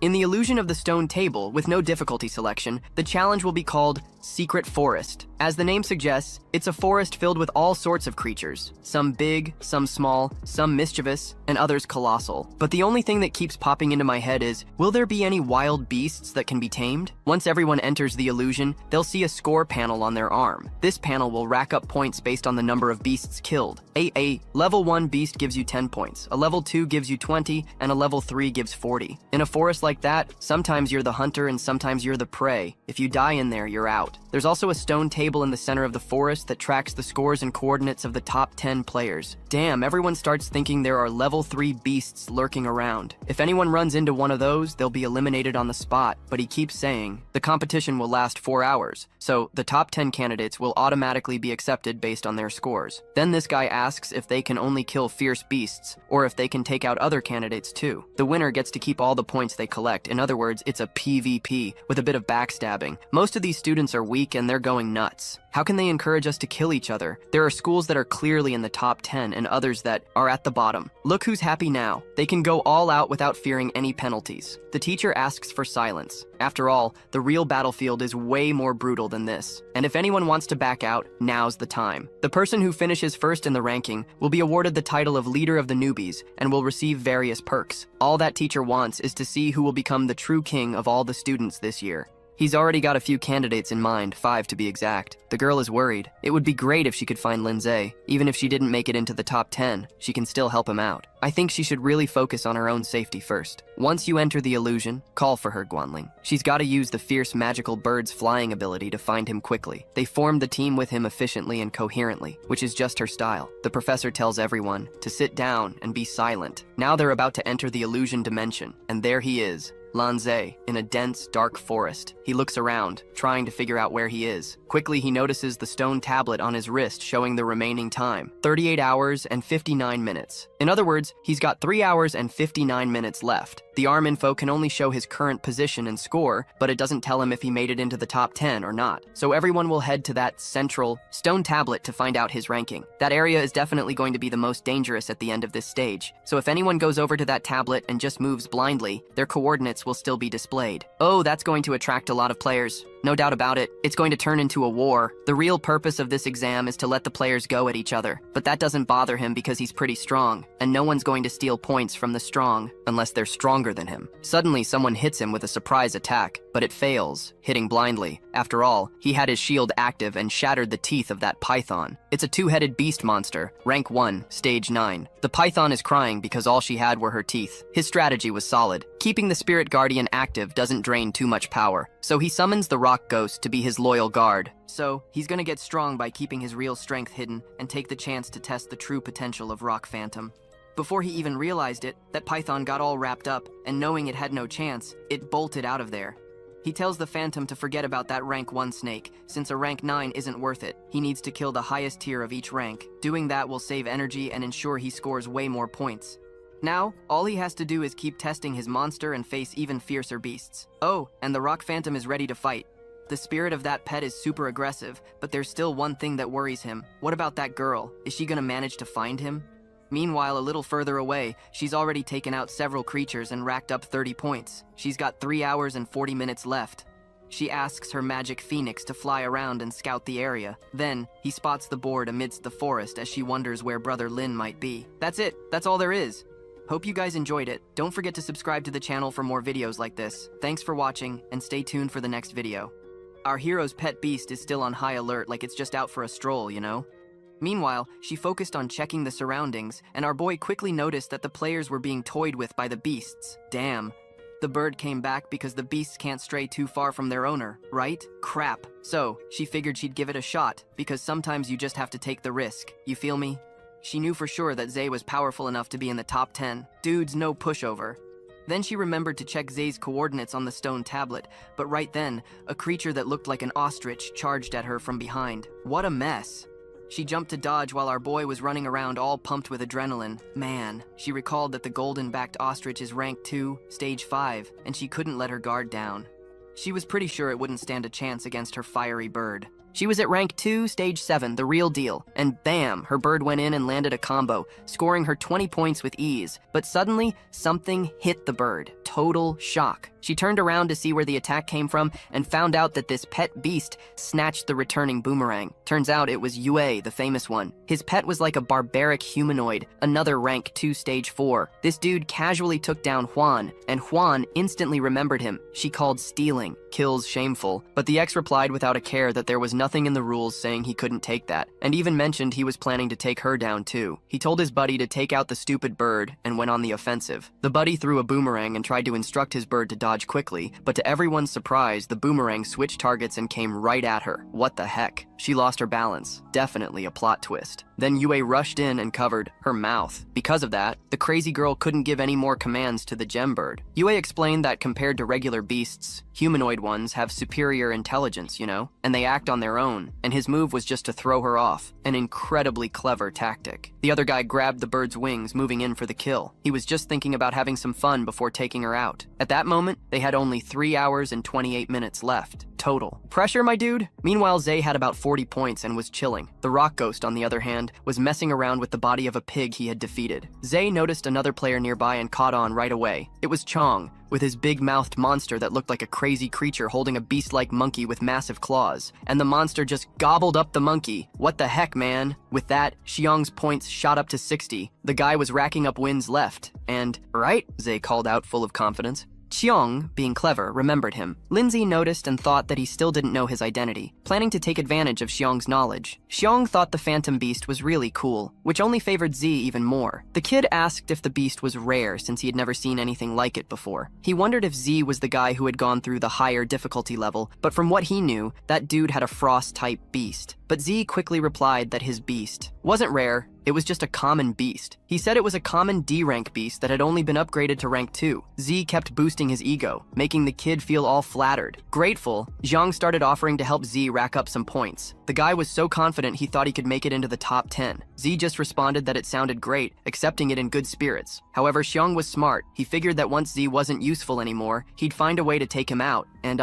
grab his points, sneaky bastard. Then the scene cuts to another part of the forest, where Guan had grabbed Yui's arm and threw him to the ground like trash. trash. He tried to curse her out, but he was in deep trouble. Seeing her expression, he got freaked out. It was the face of someone who wasn't joking around. She stared him down as she spoke, remembering that her brother took action for the first time, but now she wasn't going to let him off so easily. Then she activated her demon eyes, and her flames turned into roses. Her bird transformed into a rose shape. Planning and looking all stylish, the bird flapped its wings like in an epic scene, and Ue, in despair, called out for Otto for help, but he was too scared to move, so Otto ran away. Ue shouted desperate for him to come back. Juan even mocked him, saying, having a beast with its own intelligence wasn't really an advantage. You feel me? Our boy Ue surrendered to his fate and earnestly begged not to get hit where Z got him, because, come on, that would be super cruel. Shortly after, a thunderous scream echoed all around. So with that defeat, Juan came out on top and ended up snagging some points on the leaderboard. On the stone board, it was clear that the big guy, Penguin, was totally dominating with 170 points. Right behind him was Shin Ui with 120 points, then Gan with 100, followed by Ning with 70, and Shuang in 5th place with 60. The teacher was watching the kids and realized that this group of candidates wasn't as weak as he'd thought. It was impressive that, in less than an hour, someone had already broken the 100-point barrier. He took a glance and saw our boy Penguin walking through the forest. To make things even more interesting, he ran into a spotted tiger like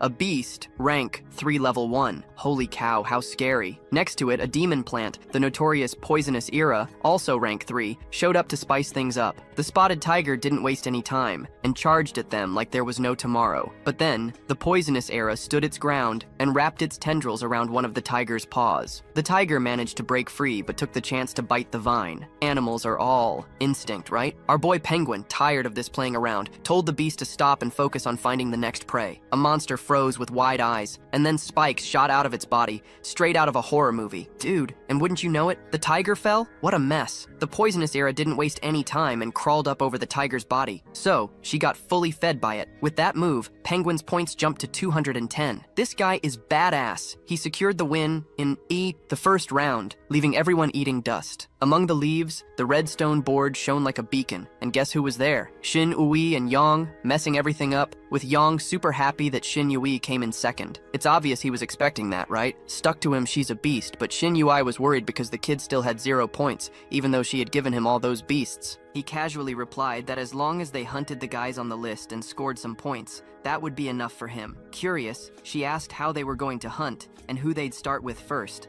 Yong, with a strategic look, knew it was way too early to go after the Penguin and his crew.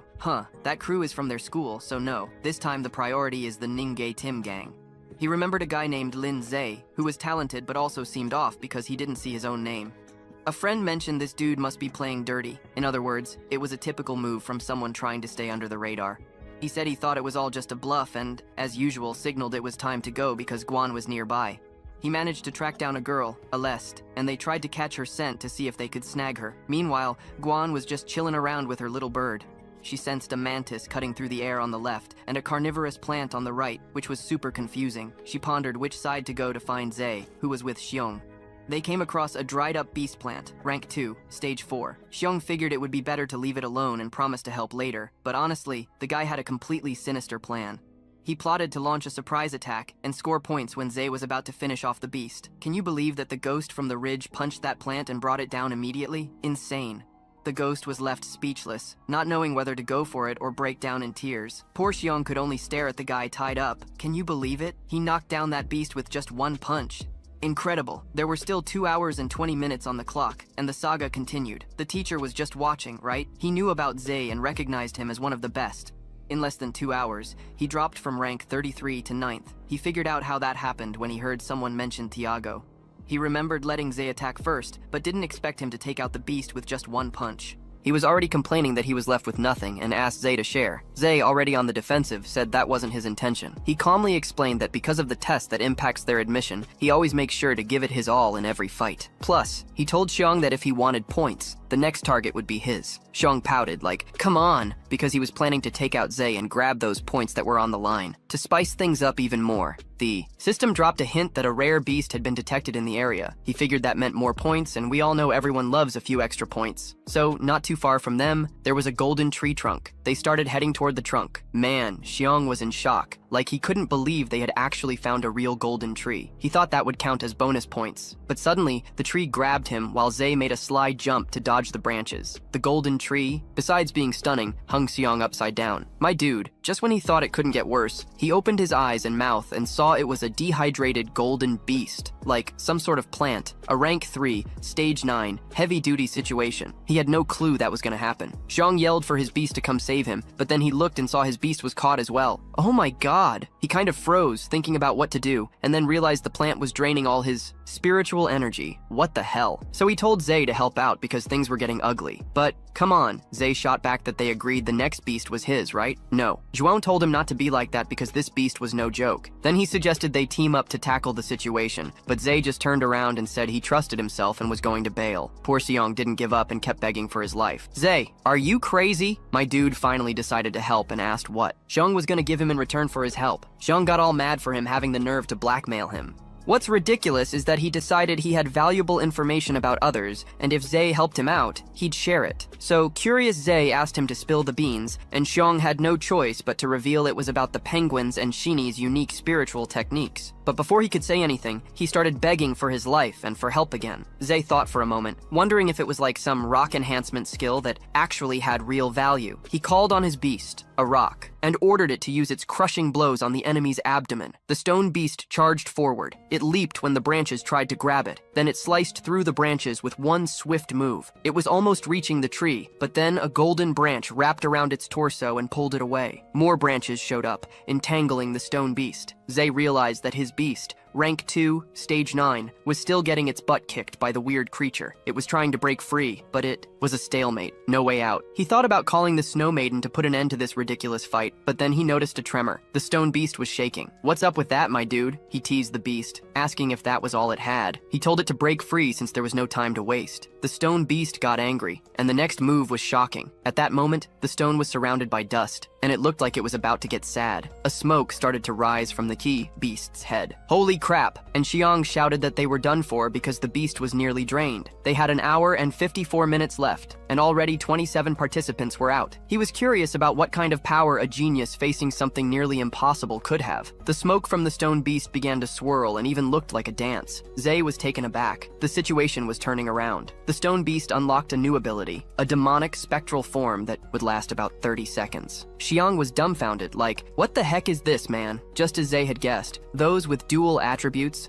he's always got some special skills up his sleeve. He froze for a moment to see just how powerful that demon spectral form was, and the tree roared right then and there. It tried to stab the stone beast, but the branches went right through it, leaving it totally confused. So Zay, quick as ever, noticed that the demon spectral form, the stone, didn't have a physical body, which meant it could dodge physical damage, and also wanted to take control of it. And on the screen, he saw the abilities. Had turned into stone projection, the crushing blow that wasn't available, and earth spikes. He ordered the beast to use the stone projection, aiming for the tree's eyes and abdomen. It activated its psychic power and, with an enviable force, sent the stones straight at the tree like it was the best shooting game, but with actual rocks. And the tree man just collapsed, taking Xiong down with it. Zay quickly noticed the rank had changed. Like, the damage it dealt was nothing compared to the, dried golden beast. Wasn't that monster grabbing Xiong and running off with him? Just wrong, dude. He was freaking out because if his kid fell, he'd lose those points instantly. Zay, giving that killer look, took aim at the chaos unfolding, and the tree, now furious, shot branches like it wanted to start a new style of modern dance. Our MC, who wouldn't back down, summoned the Snow Maiden like it was a SOS. She appeared in front of him like a superhero, shielding our girl from the deadly branches. There was no way around it. He issued a command. No doubt about it. The maiden didn't hesitate and unleashed a snowstorm. Meanwhile, the 30 seconds for the stone beast were ticking down like the timer on an overly easy challenge. He called on the beast to use the crushing blow because after all that back and forth, it was time to go on the offensive. And just like that, while the tree was completely frozen, it was struck in the abdomen. The Snow Maiden kept up the support, forming a true gaming partnership. Zay then ordered the stone beast to activate the spectral form, because it was time to show what he's made of. Meanwhile, the Snow Maiden attacked with a cascade of threads, launching ice crystals at the tree that was still kind of frozen inside. And as if that wasn't enough, Zay raised his fist, ready to deliver the next blow. He struck the tree with a spiritual energy hit that was like an anime ultimate attack, and with that, the tree finally went down, crushed to bits like confetti. The system confirmed that our guy had won, and there was no doubt about it. With this victory, the rock demon leveled up to rank 3, which is hard mode, and Zay gained a new insane ability called phantom duplication. Then the protagonist explains that he did all this to protect our hero. He sends his beast back first through the system and is totally pumped because besides escaping, he racked up some points too. At the same time, Professor Ray, who's the go-to guy for all things cool, had his eye on him, but there was only an hour and 20 minutes left, and Zay had already accumulated around 180 points. The professor was shocked, totally freaked out. He went to check out the ice beast that the kid had summoned and could see it had divine rank potential, you know? He was left wondering how a kid managed to pull that off. Zay also learned that a rank 3 beast earned 60 points, and because of what he did, he could no longer stay low-key. Suddenly, someone popped up asking what was going on, and it was Xiong, looking anxious, thinking Zay had wrecked the wilted golden beast. So, Xiong, all curious, asked where the Snow Maiden came from. Poor Zay didn't even remember to think about her. So since Xiong had already seen the scene, he couldn't keep it under wraps anymore. He decided to play it dumb and said he had no idea what was happening, and that it was the girl who had defeated the golden beast. Xiong, realizing she was also a beast, figured if her master was the legendary Lin Zay, they were screwed. He started getting worried, thinking they might be next. As they were leaving, Zay was left speechless, and in that moment, he had the snow girl pretend to attack the pet beast. She looked confused, and the creature, Xiong, turned pale when he saw her aiming at them while threatening with some ice crystals. Man, the kid panicked right away and started crying, thinking that if he got eliminated, it would be a disaster. He'd rather sacrifice Zay and run for his life. The monster beast swallowed Zay, and in disbelief, he asked why he did that. Xiong, all tactical, replied that it was to protect him, you know? Then he told the beast to go back first, and when Xiong thought he had enough distance, he felt like he had escaped. He even scored some points with Zay inside the beast's stomach, and, relaxing a bit, asked if everything was good now, but was surprised to see that Xiong was still holding firm. Feeling lazy, he created a barrier around himself, pondering what would happen next. After all, he expected Xiong to let him go fast. Then, Xiong panicked again, realizing the beast was still after them, and he was confused because the kid should have been digested ages ago. The beast's stomach growled, and out of nowhere, it puked Zay back up. Zhuo, astonished, asked how he got out alive, and Zay, totally chill, said it might have been the beast's digestion. Then Zay had an idea. If the monster was still chasing them, they could team up and take it down. Xiong was at a loss for words and thought Zay was kind of an idiot. So Zay casually said, it seemed like nothing was chasing them anymore, and asked about the exclusive spiritual technique he had mentioned some time back. Xiong suggested they check the stone tablet first to see if they made it into the top 10, and then they started talking on their way there. While walking, Xiong explained that the exclusive spiritual technique is a unique skill that only some really talented beast masters can pull off. This kind of technique can't be learned from a book because it depends on the physical makeup of the beast master, and since it's so rare, regular teachers don't even teach it.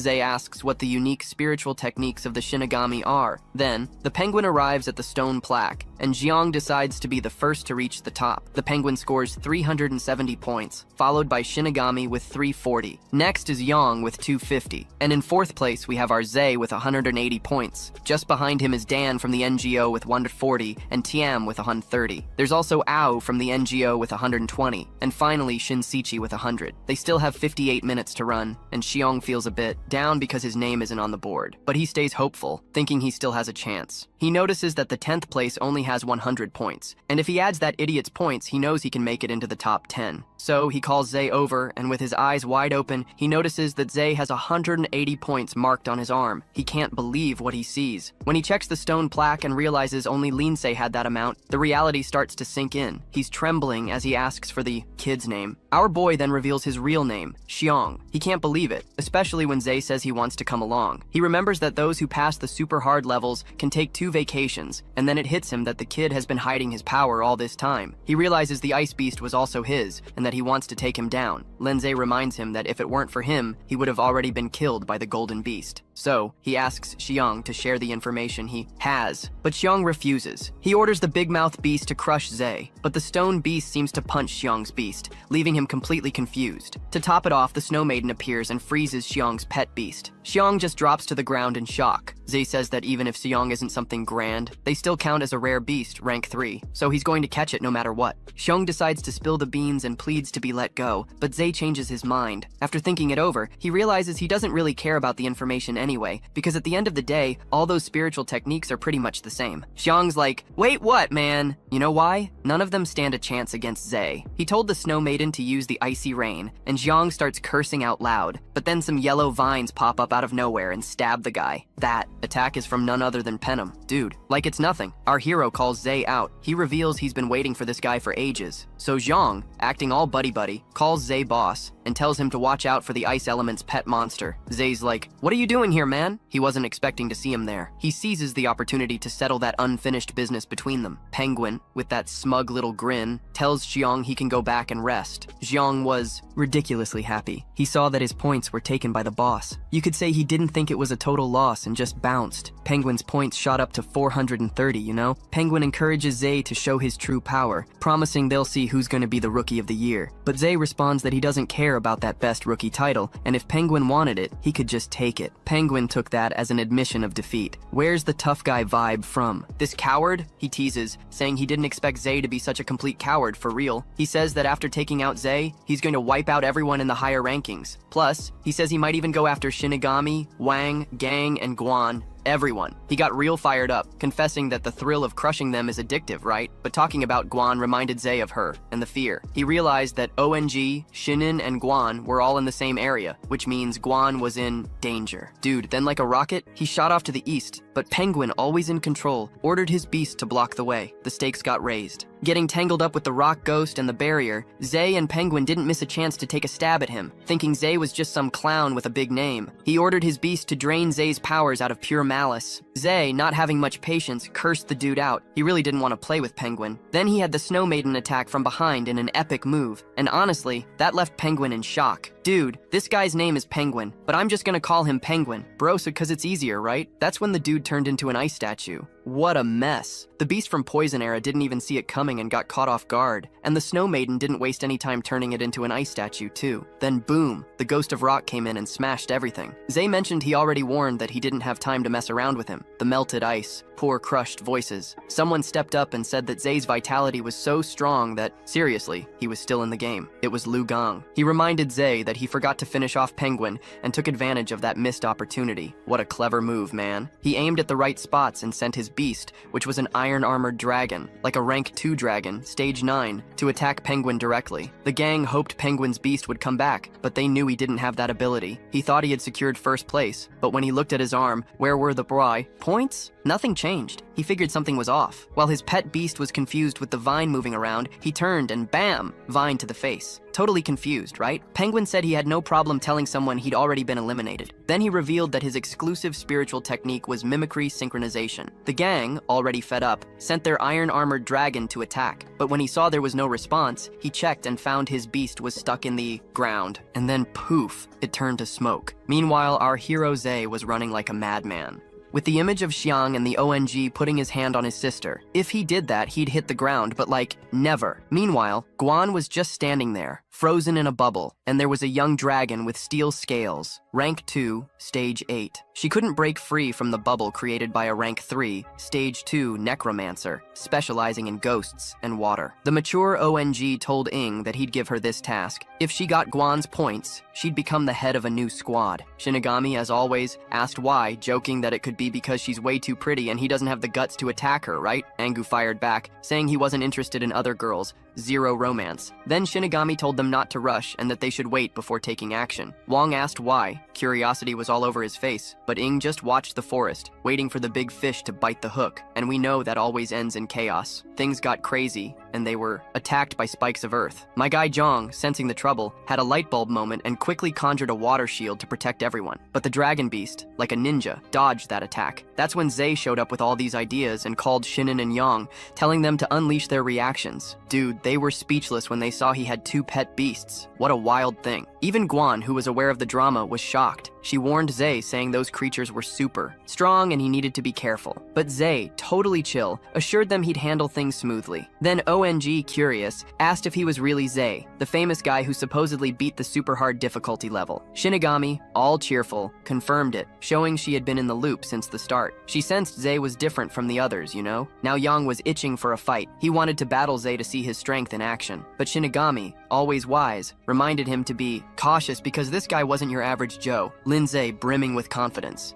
He said that if he won and gave the points to Shinigami, she would be the boss of the new class. and to top it off, he mentioned that he'd rather lose the points to her. So he told the necromancer to hold him back, like, because it wasn't working, bro. With that, he activated the water prison, and water swirled around Zay, but the dude stopped the water using the impact of his soul force. It was insane. And check it out, ONG was surprised to see Zay's spiritual technique was super strong. Just to make things even crazier, the stone beast rushed at him with no hesitation. Yang used the water pillar assault formation. Suddenly, a water spike shot up from the ground, ready for action. Then, he trapped the beast in the water prison, taking care of one of Zay's creatures. And, my dude, it didn't take long. Zay made the stone beast turn into a ghost form, and when he did that, the beast managed to escape the water prison way too fast. Then, Zay charged in, attacking with earth spikes. The necromancer also transformed into his ghost form. What a wild scene. Yang, feeling all-powerful, bragged that he was also immune to physical attacks. But Shinigami, feeling desperate, shouted at him to look behind. Man, he got caught off guard. The spikes appeared behind him, taking advantage of his slip-up. When he turned around, he saw the ghost clone and panic set in. Then Zay commented that it was a shame Yang wasn't immune to physical attacks. At that point, bro, it was the last straw. Yang got furious, you know? He ordered his beast to use the Death Spirit Seal, and that was it. With a powerful force,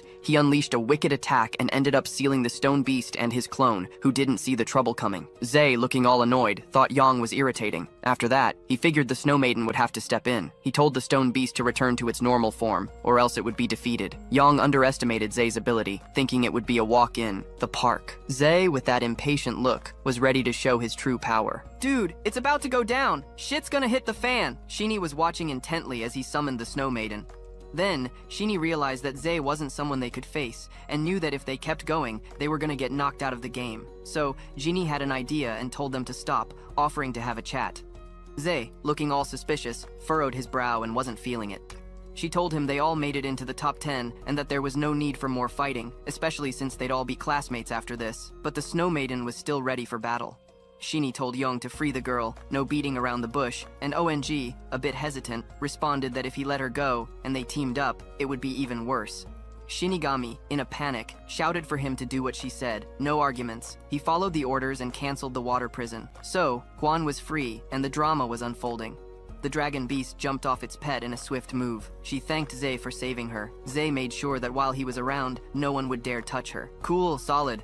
After that, he told the two that they could still save their sister, even if they got eliminated. Yugi, all fired up, was pissed about that statement, and decided it was time to fight with everything he had. He then ordered Shinigami to attack first as part of the strategy, but Shinigami swiftly told Zay she had something that could please him. Zay just responded with a curious tone.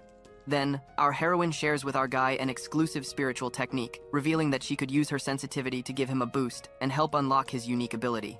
The protagonist replied in his usual style that, actually, it sounded like a good offer. Meanwhile, Yang, feeling pretty indignant, shouted that there was no way he was gonna help that idiot.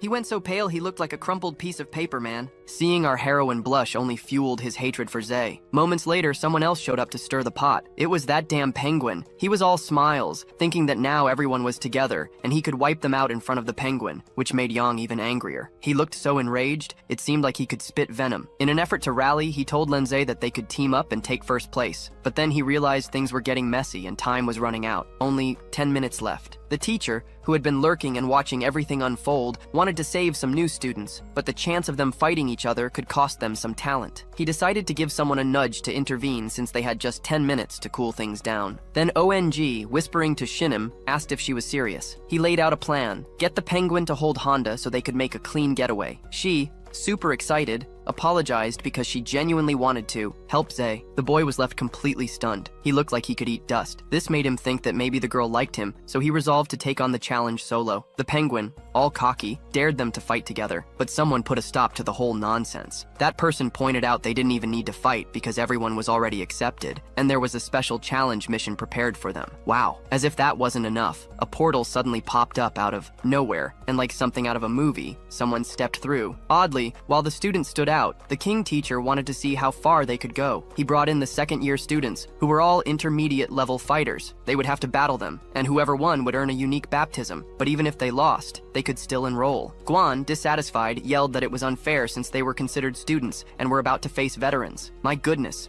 That's not fair. On top of that, everyone has been through a ton of battles and their beasts were worn out. My brother. But Zay seemed all fired up while everyone was talking about going for it. The penguin, with a sad look, said it was a shame he couldn't take them out. But now they were classmates, so there would still be chances to fight. Yang asked them to ace the second-year test. Shinigami asked Zei if that meant they were allies now. She gave him that smile, but honestly, Zei just looked like he was spaced out. You know that type of protagonist, right? Then Guan, that clueless one, interrupted saying his brother hadn't agreed to that yet. Zei really wanted the baptism reward since it would make him super strong. But man, he noticed they only sent 4 when there were 5 of them, which honestly felt like they were being underestimated. He told Shinigami that if they wanted to be allies, they'd have to team up with his sister and go after the seniors. Shinigami and Guan started, complaining that they wanted to be with him. He told Guan he was going to face them alone, and if 2 girls joined in, he'd have a better chance at revenge. Then one of the newbies asked if the argument was over. He wanted to know who was going to fight him, and bluntly said if they all wanted to come at him at once, he wouldn't care. Yang was pumped to fight him. He saw it as an opportunity to impress Shinigami. Tao, noticing the bravery, cautioned him not to be reckless. Then the guy summoned something crazy, man. A wind god's praise cutter, an insect type, rank 3, stage 8. Zango, all fired up, pointed at the penguin and said she was watching him. The penguin, standing firm, replied he wouldn't go easy on her just because she was a girl. And there she goes summoning a thunder lion, a beast type, rank 3, stage 9. She blushed when the dude encouraged her to fight with everything she had. Shinigami used her ninja eyes and got straight to the point, saying that among the 2 that were left,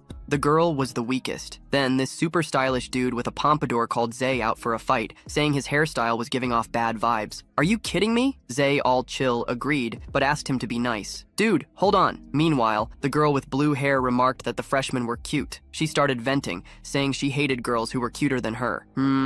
A bit jealous, huh? And warning that she wouldn't go easy in the fight, both girls felt a weird vibe in the air. Back in the exam room, the drama was just getting started. Our boy Cho Rum and his buddy Siang were feeling down in the dumps, sad and got eliminated. Sean, dealing with the blow, accepted it. It was rough because there were some real talents there. And unless a miracle happened, elimination was pretty much a guarantee. Poor Siang was crying like a little kid, totally uncontrolled. The gang felt like trash and still had burning cheeks from embarrassment. The teacher noticed some names standing out, and suddenly somebody tapped him on the shoulder. It was the cool teacher Wemby. He told the teacher to let the next candidates waiting in line with him go ahead. The teacher knew Gao just wanted to poach some students after all the effort he put into selecting them, but Gao, being clever, responded that his methods were pretty extreme, and that could cost him some talent. He mentioned he still had 10 spots left, and to him, it wouldn't hurt to give a few candidates who had failed before another shot. The teacher told Gao to handle it himself, so Professor Gao announced he had good news for anyone who didn't make it. After all, he still had 10 open spots, and anyone who could pass the test would be accepted. That got everyone hyped up, feeling more enthusiastic. Siang, catching the vibe, thought, "Whoa, a miracle might just be happening." She nudged Cho, urging him to try harder, and everyone became super determined. Meanwhile, in the forest,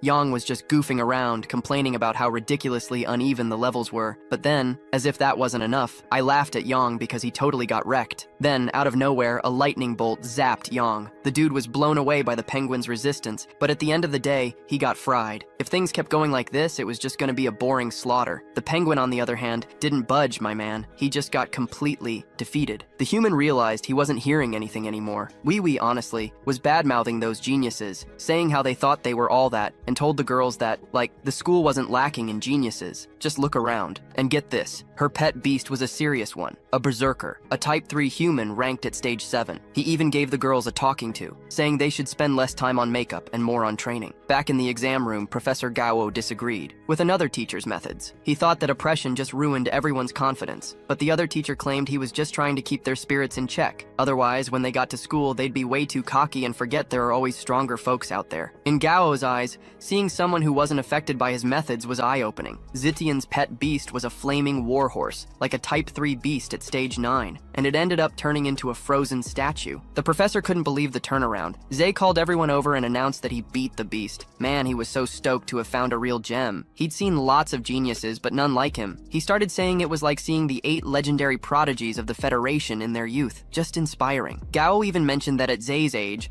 not even the 8 prodigies came close to this kind of strength. He asked the professor to put Zei in his class when the time came, but the other guy replied that wouldn't be fair.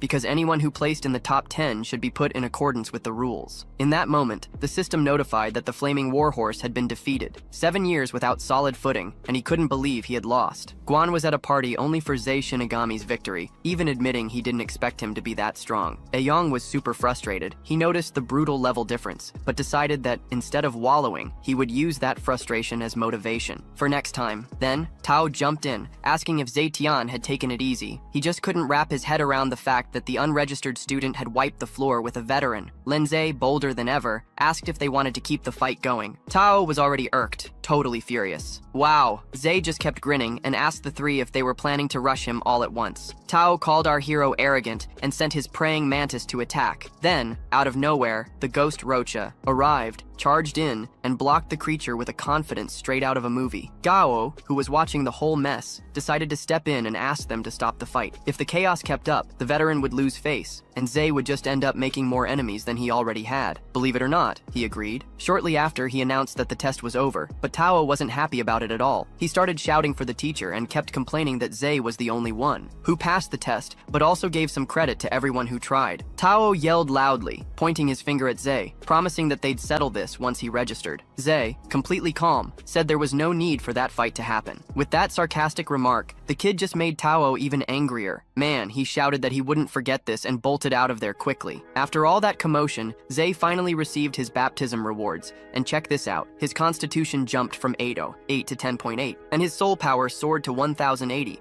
And this is the builder, so it jumped from 5 to 9. And the teacher, of course, congratulated Zei for his weight loss at the gym. To top it all off, the system reported that the initiation was successfully completed. Zei earned about 500 achievement points, and now had 1,180 points left. The growth of the Rocha ghost went up to 33%. How about that? Meanwhile, the Snow Maiden grew to 12%. No doubt a nice improvement. When he returned to the exam room, the scene was totally different. The crowd surrounded him, and the looks were a mix of admiration, curiosity, and even a bit of envy. Right there, it felt like he almost had a fan club, and Zei couldn't help but think this always happened when he woke up to such vibes. A woman grabbed his arm. It was Jainin, who said she felt there was still some untapped power in the Rocha ghost. She also suggested that if he wanted to know more, he should talk to her after the exam. He replied clearly, okay. Then the teacher showed up. He asked for silence and announced that the top 10 students were officially admitted, and then declared Pinguim as the best freshman of the bunch. Everyone applauded, but the looks on their faces were like, huh, how's that? They started wondering how this guy managed to pull that off, and it was no surprise to anyone. Pinguim knew that Zei had done way better than him. Feeling a bit embarrassed, Professor Gao whispered that Zei deserved the top spot more. He thought it was unfair, but the teacher replied that you can't put all your eggs in one basket, right? Plus, the rules stated that the top place would be based on points, and Gao had to accept that. Then the teacher announced that those participating in the resurrection test should follow him. Those already in the top 10 could leave and wait for the entrance ceremony in 10 days. Gohan went over to comfort Chayan and Xiang, confident they were going to pass the resurrection test. Xiaomi wasted no time and went up to Zei. He admitted that he didn't have enough smarts to figure out who Zei was in the first place.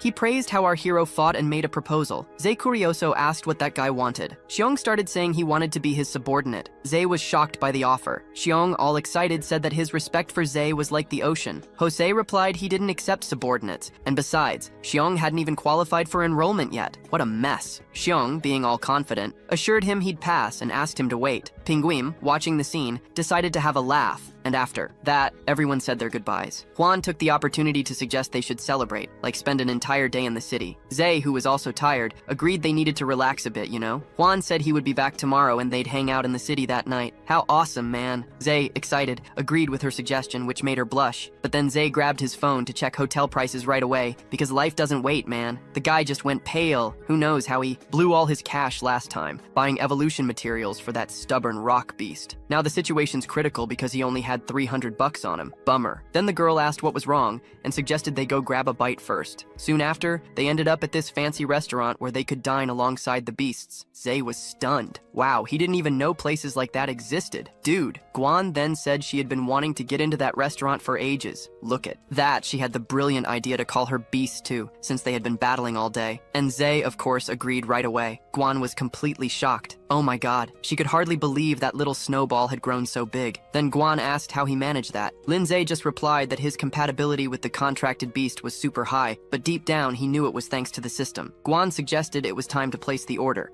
Zay decided to dive into the menu, and oh man, he practically freaked out when he saw the prices. On the flip side, Rappa, the ghost of Rocha, was all hyped up, ready to chow down. Meanwhile, the Snow Maiden was giving the bird some love, and it looked like the little guy was totally into it. The waitress approached, all smiles, to check if they were ready to order. Guan, brimming with confidence, ordered a ton of stuff. 5 minutes later, the food arrived. It was hilarious seeing Zay. He looked, so tense, his face was all worried. My brother showed up a bit later, and everyone just stuffed their faces. They were full to the brim, but Zay was still sweating bullets, wondering if they were just gonna bolt, which would be a total disaster because the bill came out to around 37 grand. What a blow. My brother, Guan, had a light bulb moment and offered to pay since he had saved up some cash. And man, Zay was so relieved. Our broke MC was saved once again. After all that chaos, they decided to take a stroll. And Guan was there, admiring the city view with this super bright look in her eyes. She said she was excited to study with him. How cute. Meanwhile, Zay was just racking his brain on how to come up with more cash, but he knew taking on missions right now would be way off for him. They passed by a noisy shop where someone was laughing loudly. It was wild. A figure inside was totally blown away by the scene. It was a ring, my friend. And guess what? A four-armed freak was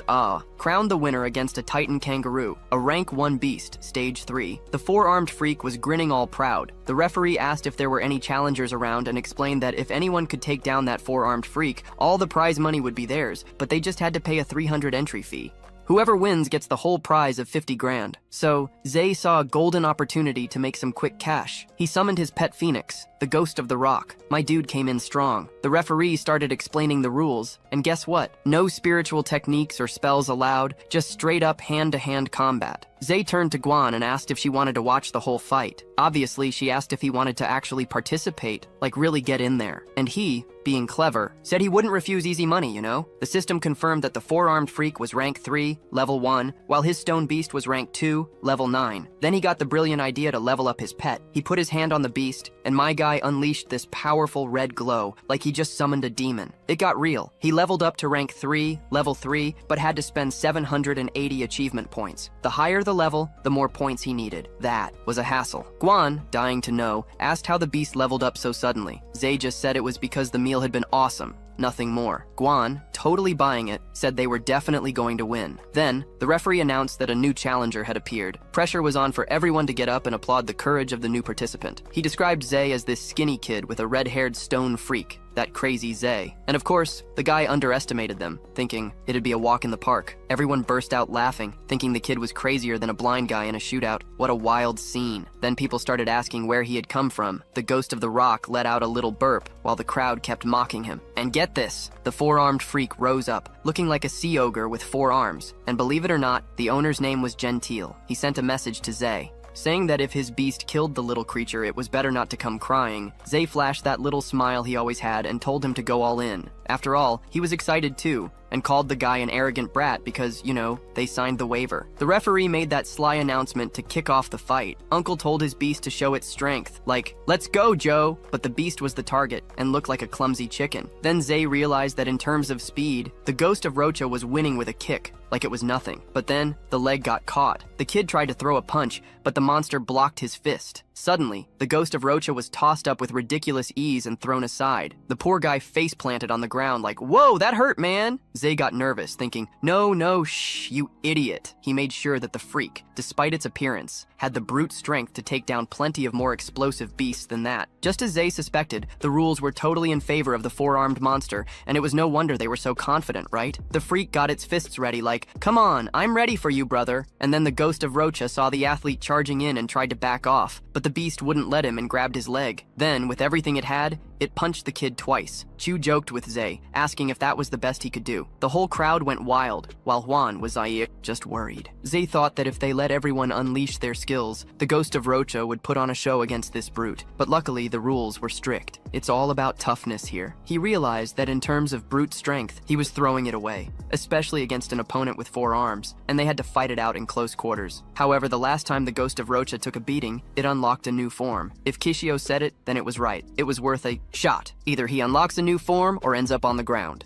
Because of the aberration, Zay asked if he was really fighting at full strength, teasing, questioning whether he'd always rely on the Snow Maiden to be the hero. The aberration got ready to stomp on the ghost's head, but the kid just lifted his head up. He stood up and charged in, throwing a punch that left everyone shocked. His rock-hard skin shattered, and he unlocked a ghost general form. And things just got wild. This would last at least 60 seconds, and his speed shot up by about 300%, but his defense dropped to 0. So yeah, it was looking pretty rough. But then, Zay got all hyped like, whoa, dude, what's going on? He noticed that the stone armor on his body could break off at any moment. So anyway, the aberration came at him with both fists, but the ghost jumped like something out of a movie. Whoosh! He asked if the guy hadn't learned anything. The aberration almost grabbed him, but then, out of nowhere, he vanished. The uncle was left with his mouth hanging open, completely confused. The monstrous beast was even more bewildered than the crowd watching. It turned, glancing sideways, and to his surprise, it kicked him in the back. The rock ghost flashed a crazy smile and went all in, making the aberration shrink back. With just 10 seconds on the clock, Zay yelled at him to stop playing around and make it happen. So, the ghost charged forward and unleashed a lightning strike that looked like it could blow everything up. This made the aberration fall, like in a comedy scene. Just like that, the ghost advanced to rank 3, Stage 4, and the lightning strike was his trick, but he could only use it in ghost general form, so timing was crucial. After that, the ghost general form just waved goodbye, and Zay was in shock. He couldn't believe that just happened. The referee then declared the big winner of the match, and guess what? It was the 4-armed aberration. Damn, Zay was fuming, looking more like a ghost himself. And of course, everyone started asking why. Clearly, the aberration lost, and that was just ridiculous. Then some guy in the crowd explained that the kid had cheated and used a skill. Unfortunately, that's why he lost, right? The referee caught on to the violation. Man, the stunned crowd saw that the protagonist's pet beast had changed a bit, but some people started arguing that it just dropped the armor, so it couldn't be considered a spell, you know? Guan, fed up with all the unfairness, yelled that it was totally unfair. Gil, picking up on that, shot back that the guy wouldn't get away with the cash just because he pulled off a little trick. Then our boy Zay, already knowing the beast battle was lost, proposed a good old-fashioned fistfight between them. And the best part, if he won, he'd get the prize all for himself. But before that, don't forget to hit like on this video. And Ju, with that cartoonish look, asked if he was really challenging him. The referee, completely taken aback, started saying he couldn't believe that guy actually proposed a personal fight. He then announced that Jean, the uncle, was a former professional wrestling champion. The crowd erupted in applause, excited to see a real showdown. Zay, all pumped up, commented that this was way more thrilling than any beast battle. The poor farm ghost looked sad about the whole situation, but Zay, trying to cheer him up, told him he had won and promised to take care of the next one. Touched by our hero's words, the ghost had a heartfelt expression. Then, the uncle signaled to the referee. If he wanted to be the first in history to challenge his own Chiyu, he shouted to the crowd that if Zay managed to win, he'd still take home the cash. Look, the crowd was already getting hyped up for the showdown, starting to chant for Chiyu to wipe the floor with him and leave blood all over the place. But our dear Zay was still all confident and waved to Guan. Chiyu, acting all casual, baited Zay to come at him. Before he could really enjoy himself, someone asked Ginny if she had truly fallen for Zay. It was ONG. With all the sincerity in the world, she replied that it wasn't his business, and that she only saw Zay as a brother. Yang, not getting it, wondered how Zay could be worse than that skinny kid. He emphasized that she barely knew him, and definitely didn't want her to get hurt. The strong and sturdy guy made it clear that it was her problem, and even told Zay to go rest early. She watched him walk away, clearly displeased with that conversation, stomping off while vowing she'd get over Zay someday. On her way, she heard a call for help. It was a woman with blue hair, and at her feet, a defeated flame dog, like a rank 1 fire creature stage 2. In a moment of authority, he kicked the monster he was holding, sending it crashing to the other side. He asked the woman if she was okay, and then wanted to know where that vicious beast had come from. The woman, a bit confused, replied that there was no vicious beast around. Realizing something was off, ONG stood up and got into an attack stance. Out of nowhere, a guy jumped down from the roof. He asked who he was, and if that beast was under his control. The man, completely relaxed, started explaining that if a beast was used by humans, it was called good. If not, it was called Mara. ONG seized the chance to ask who decided that. The guy, speaking deliberately, told him that beasts live way longer than humans. But since humans love loyalty, some beasts refuse to submit to another master once their first one says goodbye, leaving them to live in loneliness. Yang was already fed up with this nonsense and decided to summon his pet beast. Then a man asked if he was Tang Yang. Yang, wide-eyed, was shocked that the guy knew his grandfather's name. Then, feeling brave, he just encouraged the man to surrender.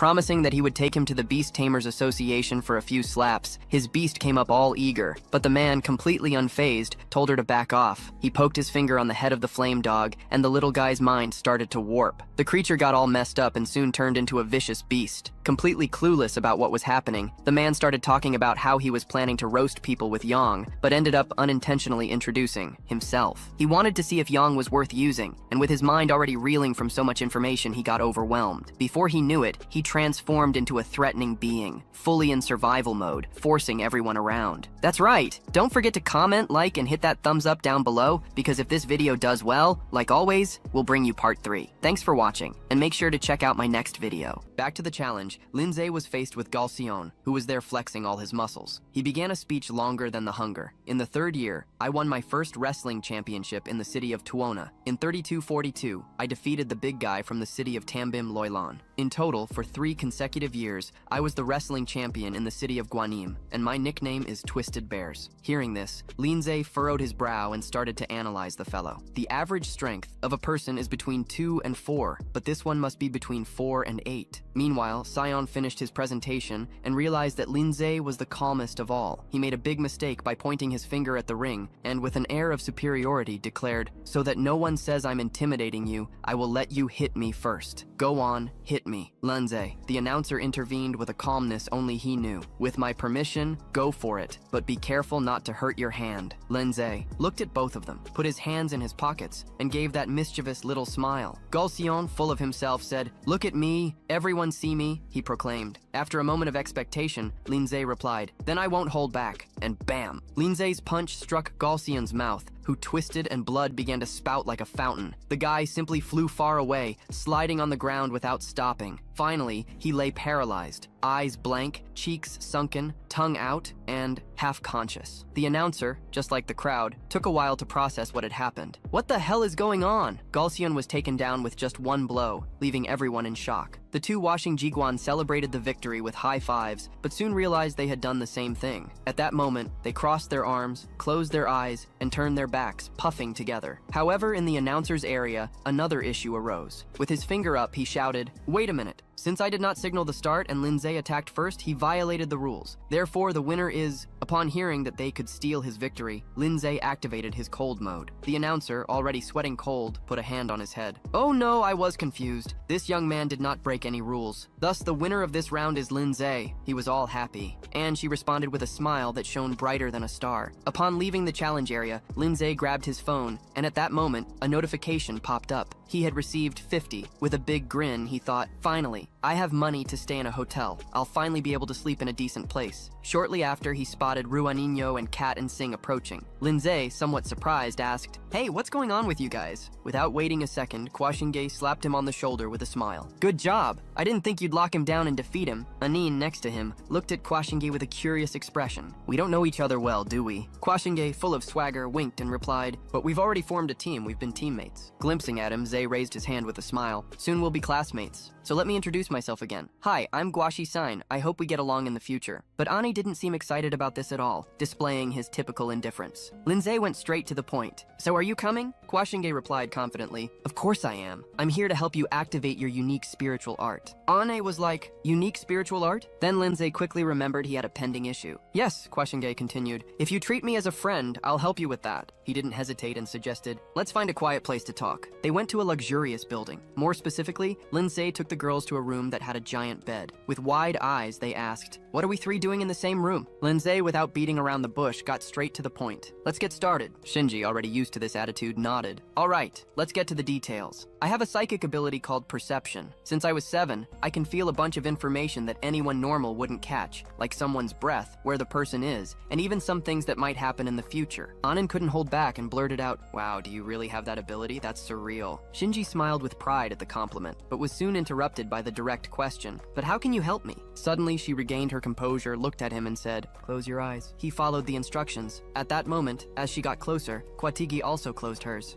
But a gentle pink energy enveloped the 2 of them. Despite witnessing that strange interaction, he whispered, "Hey, but Kwating." He gestured for silence and explained quietly, "He's already entered a special state." Then, Kwating detailed. This is the only way I can feel his energy and guide him in the right direction. Still, the anime didn't seem comfortable with the situation. One of her cheeks was already puffed up in irritation. Fine, I'll trust you this time, she said again. Akinj closed his eyes and moved closer. My heart is racing. I need to concentrate and stay serious, she thought. Suddenly, perception began to create a strange distortion. When she opened her eyes, she gasped as she saw a motionless figure in that absolute silence. What is that? It was a human silhouette, but with a blue, cold, and completely translucent body. Startled by what she saw, Kwating brought her hand to her forehead, recalling the image, and said, I saw a strange spiritual beast. It doesn't look like your ghost from the rock or the eternal dance of snow. That cold feeling in her stomach and the late hour made Kwating throw herself onto the only bed available. With a deep sigh, she let out, Oh heavens, it's so late, right? Seriously, I'm just a girl with nowhere to go. If I step outside, I'll probably fall into the hands of some bad guys for sure. Kwatange winked, raised 3 fingers, and gave a cheeky smile. Today you will let me stay here with you, right? The ease with which she made decisions left Lindsay confused, scratching his head. But behind Kwating, Anino seemed somewhat stuck. It was rare to have a moment alone with his brother. Before anyone could refuse, Kwating grabbed both of them and decided in the most straightforward way possible. Thanks for letting me stay, okay? And of course, what could they do in the face of such playful behavior? Like a cat playing with mice, the two just resigned themselves, questioning life as they went along. Cut to the room where everything was already dark. The bed had 2 pillows, and Lindsay had to open his eyes wide and lie right there in the middle. Even though they had their eyes closed, only half asleep, Kwatanga kept one eye open, like a sentry. On the other side, the situation was the same, always waiting for something fun. Used to sleeping alone, Lindsay looked like a ghost with how pale he had become, but he tried to focus on what Kwatang said earlier, unification.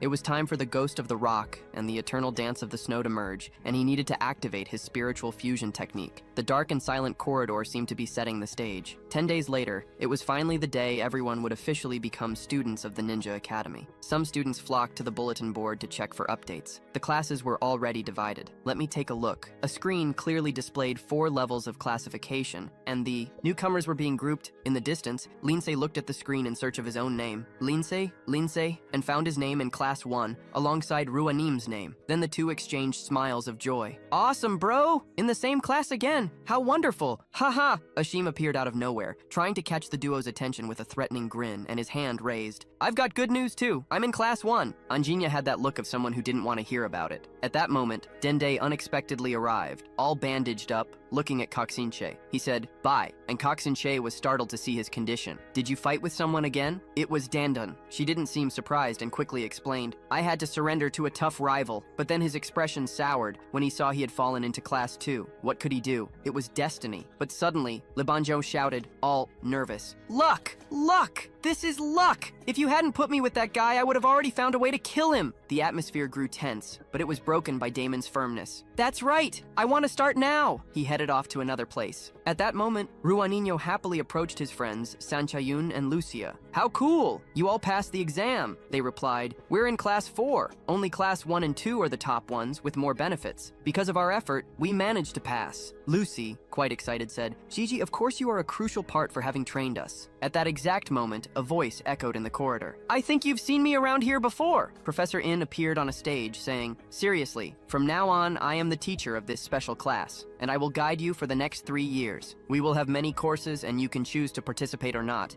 but you are required to attend and can never stop training, from time to time. We have capability assessments. Those who don't pass will be sent to a regular class. Looking at the crowd in front, he raised a finger and added, seriously. Moreover, the top 3 in the entrance exam will receive a special scholarship of 100,000 coins. Hearing money, Lindsay became alert, but the first to react was Ruanim, sitting next to him. This academy, Jianim, is awesome. These scholarships are high. If we get one more, we could even buy a new high-level spiritual crossbow. The teacher continued his speech. In addition, the school will offer various activities and combat practices that we can explore after classes. And there's one event I want to highlight, the simulated battle. Behind the building, there's a virtual combat pavilion that accommodates thousands of students. In these simulation battles, everyone will gain real combat experience and improve their skills with crossbows. And of course, there are the virtual eggs. The opponents will not just be students, but also beast masters from the Federation. They captured the ranking, and great rewards are given there. More importantly, it's the key to selecting bronze, silver, and gold levels. Hearing this, Lindsay thought, I need to to find a way to elevate the rock ghost and the dancing snow as quickly as possible. Back in the classroom, Lin Zi summoned the rock ghost and the dancing snow. With his finger poised, he activated the unification, hoping it would work. But the two stood there, mouths agape. The system fired. Unification failed. Insufficient compatibility level. Today marks the start of a new school day. The teacher was already ending the class, and Lin Zi and Ruanim happily left the room. He was still thinking, let's hop into the virtual battle to train more. The door to the classroom closed behind Lin Zi, and suddenly a group of excited students appeared, wanting to invite him. A senior in a blue dress was the first to arrive. Lin Zi, hey, want to join our winter club? We're among the best when it comes to ice beasts. Then a tall, crazy guy next to her said, come with us, Lin Zi. We're from the Giant Rock Club. Let's learn together. Other students began to approach. Hi, how about joining us? We're the Shadow Club. Don't be fooled. We have lots of dark-type beasts here. Hi, we have several good and deep creatures for activity. Despite so many offers, Lindsay raised his hand, concerned. Greetings, gentlemen, but for now, I'm not in the mood to join any club at this moment. A strong step from a group approached and caught his attention. Look, the Gaussen Association is coming. Abraham turned upon hearing and tuned into what was happening. Enze observed everything, curious about who the senpais of the Shadow Club were. He commented, don't tell me they're one of the 5 main clubs of Ryanim Academy. Each of them is elite, and the leader of... The Gaussen Association is a 5th grade student, the 3rd best in the class. As they passed by, the crowd parted, and among them was someone he recognized. When they got closer, a very tall guy said, you're Lindsay, right? This is Senpai Lan. Without waiting for a response, Lindsay, with Rinda beside him, closed his eyes and replied, yes, it's me, older brother. Among the crowd, Kwachinji had already sensed the commotion and thought, it seems they're getting into trouble now. Damn, I didn't think Rindal, whom we saw last time, was part of the Gaosan Association. To convince the leader, Lindsay smiled and said, yes, I'm Lindsay. What's up? Let's get straight to the point. Lame stated, now I'm going to give you a chance. Join the Gaosan Association. Leave the past in the past. But there's a catch. We don't accept just anyone here. Rindal, clever, then intervened again. Think carefully. The president wouldn't give this opportunity if you were worthless. They just presented a new invitation. Lindsay smiled again and firmly said no. It was clear that he was weighed down by things that troubled him, thinking that joining a club wouldn't add anything to his life. Not even if it were a renowned club. He had no idea that his answer would catch them by surprise. The frog's face changed immediately. Some others were also left open-mouthed. He really said no to the Gaosan Association, throwing away such an opportunity. Among the onlookers, Indal was furious, pointing his finger and yelling, if you don't join today, you'll be an enemy of our Gaosan Association. And Lindsay, in utter calmness, turned and began to walk away. Oh man, whatever. Ani, somewhat worried, looked at those guys, confirming that her brother really had decided to leave. Hans's face looked like he swallowed pepper, so red with anger, but not everyone was mad. Lindsay, without looking at the association, replied, the sister, they have true strength. Let them use that to change my mind. Soon, the scene shifted to another place, tinged with a mysterious blue. Some students were seated in a lotus position, behind the large pillars, watching those who were meditating with their eyes closed. A niño with a soft voice said, we have already found our place. The answer is with you. All right, let's get started, said Ruaninho, closing his eyes with renewed determination. I need to keep pace with Lindsay's development. Meanwhile, Lindsay became more serious and focused. A little later, he opened his eyes. The purple space around him began to distort, and gradually, an almost complete screen appeared next to him. The screen displayed his personal information: name, Lindsay, gender, male, level, student, combat points, 1 victory, 0 ranking, 573 out of 620. Upon seeing this data, Lindsay was surprised, stroking his chin. There are so many people in this virtual battle. He pointed to the screen and, with a little smile, began to formulate his goal. So, my objective will be to enter the top 10. At that moment, the screen confirmed that the matchmaking was complete. Since it was new, time went quickly. Matchmaking successful. The battle begins in 10 seconds. Lindsay, get ready. The space began to open up, revealing a vast plain, and Lindsay spotted the shadow of someone not too far away. A thought popped into his head. It must be a rookie. Looking ahead, his eyes met the kid, still confused. Lindsay's opponent made an initial assessment. You're looking everywhere. It's your first time in a virtual battle, isn't it? Lindsay, shaking his head uncertainly, confirmed. Just because of that, a dangerous smile appeared on the opponent's face. Today, I'm going to make you realize what it is to be defeated, he said as a light appeared in his hand. There are always some rookies starting the course. Today, it seems I've gotten lucky. I already know how this works. He opened his hand, and something was about to appear. It was a giant boar with huge tusks like 2 swords. As soon as it was summoned, it opened its mouth wide and let out a roar. On the computer screen, the creature's information appeared. A boar with steel tusks. Beast system, 2nd degree, 1st stage. After showing an imposing presence, the summoner emphasized, let's go all out. The rival looked quite dangerous. Lindsay squinted, and his hand began to glow. He thought to himself, second level, but only at the beginning. That's why they paired me with a rookie like myself. The creature he had summoned was the Ghost of the Rock, with a stern expression. The boar quickly got up, snorting, but the Ghost of the Rock didn't react. He just seemed tired of everything. The rival, still full of confidence, pointed to the sky and shouted, "I'll show you the age difference between us." The difference was glaring. With a light kick from the Ghost of the Rock, the boar fainted, rolling over on its back, while the opponent could only watch in disbelief. The opponent was terrified, holding his head in confusion, not understanding how this had happened. The Ghost of the Rock continued to defeat numerous spiritual beasts of the other participants. Among them, one stood out, humanoid, second level, third stage. With this victory, Lindsay's rank rose to 573. With red eyes, the Demon Eye attacked another challenger, a wild Lindsay, second level beast, sixth stage. The ranking rose to 572, thanks to his two attributes. When he exhausted his earth power, he instantly switched to demonic power. Columns of black earth began to erupt from the ground. The first creature to receive a blow to the face was a rotting tree, a plant beast, second level, ninth stage. The ranking increased to 548, 325. This endless process only ended when the Ghost of the Rock collapsed in exhaustion. Thus, after 2 days, the results showed that the Ghost of the Rock had risen to third level, seventh stage. The Eternal Snow Dance reached the fourth level, second stage, with a rank of 99. Finally entering the top 100, Lindsay stood with his arms crossed, watching the Ghost of the Rock resting in the virtual space. New thoughts emerged in his mind. Without showing any emotion, the 2 days of intense combat had propelled the Ghost of the Rock up 3 stages at once. "Let's call it a day, he must really be tired," confirmed the demon's eyes, filled with exhaustion. Even before being withdrawn, a giant announcement appeared on someone's screen. Today, a super rookie entered the top 100 in just 3 days. Comments began to flood the news network.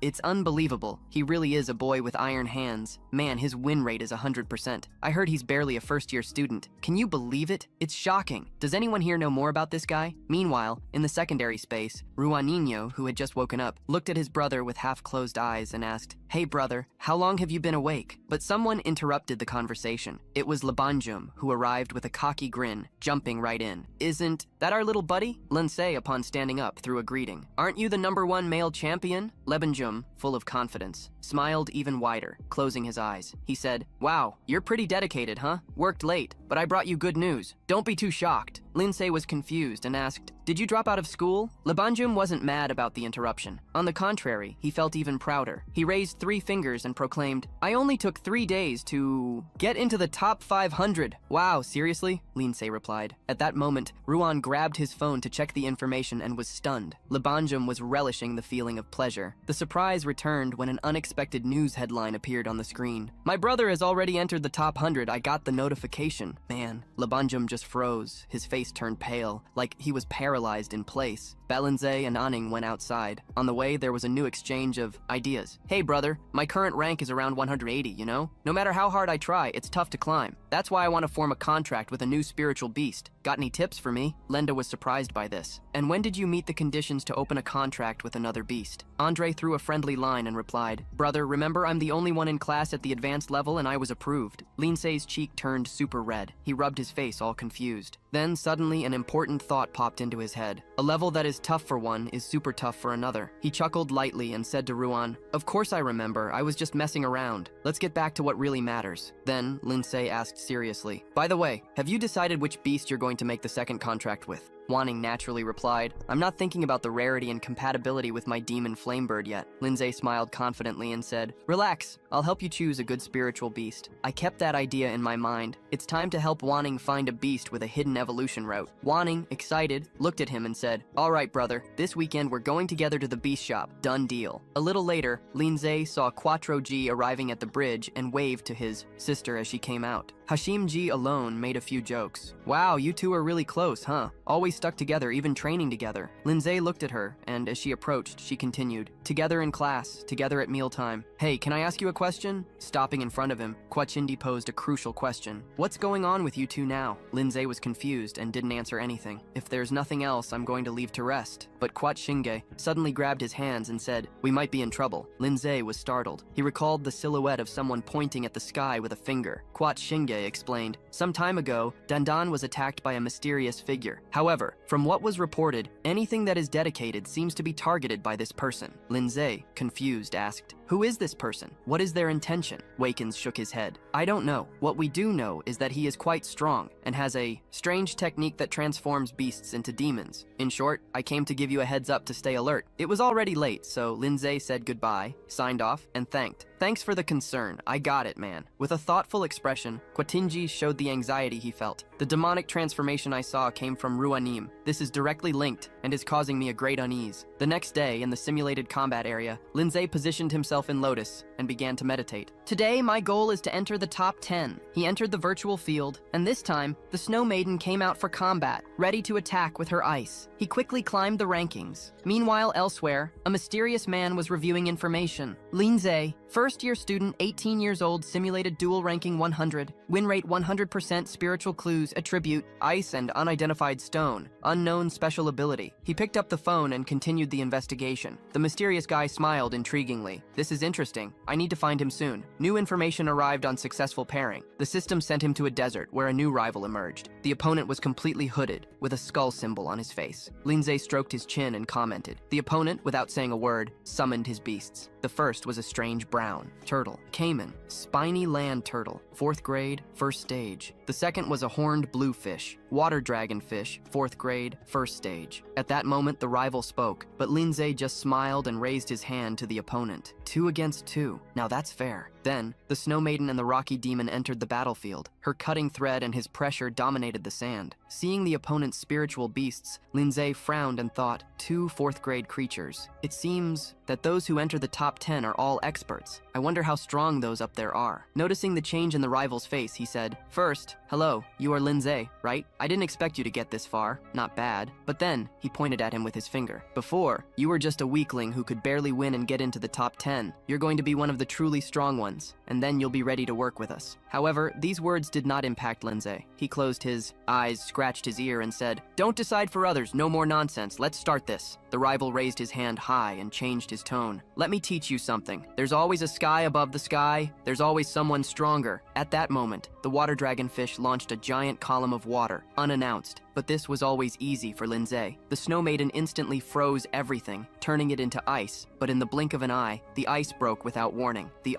Ghost of Rock exploded with fury, eyes glowing red, and astonishingly, the spiny turtle launched blades of earth with its spikes. The Ghost of Rock, feeling disturbed, decided to transform his whole body into demonic mode. But the turtle's charge stopped abruptly. The Snow Maiden created an ice shield, blocking everything. A simple movement pushed the turtle backward. Then the Snow Maiden realized she had another enemy.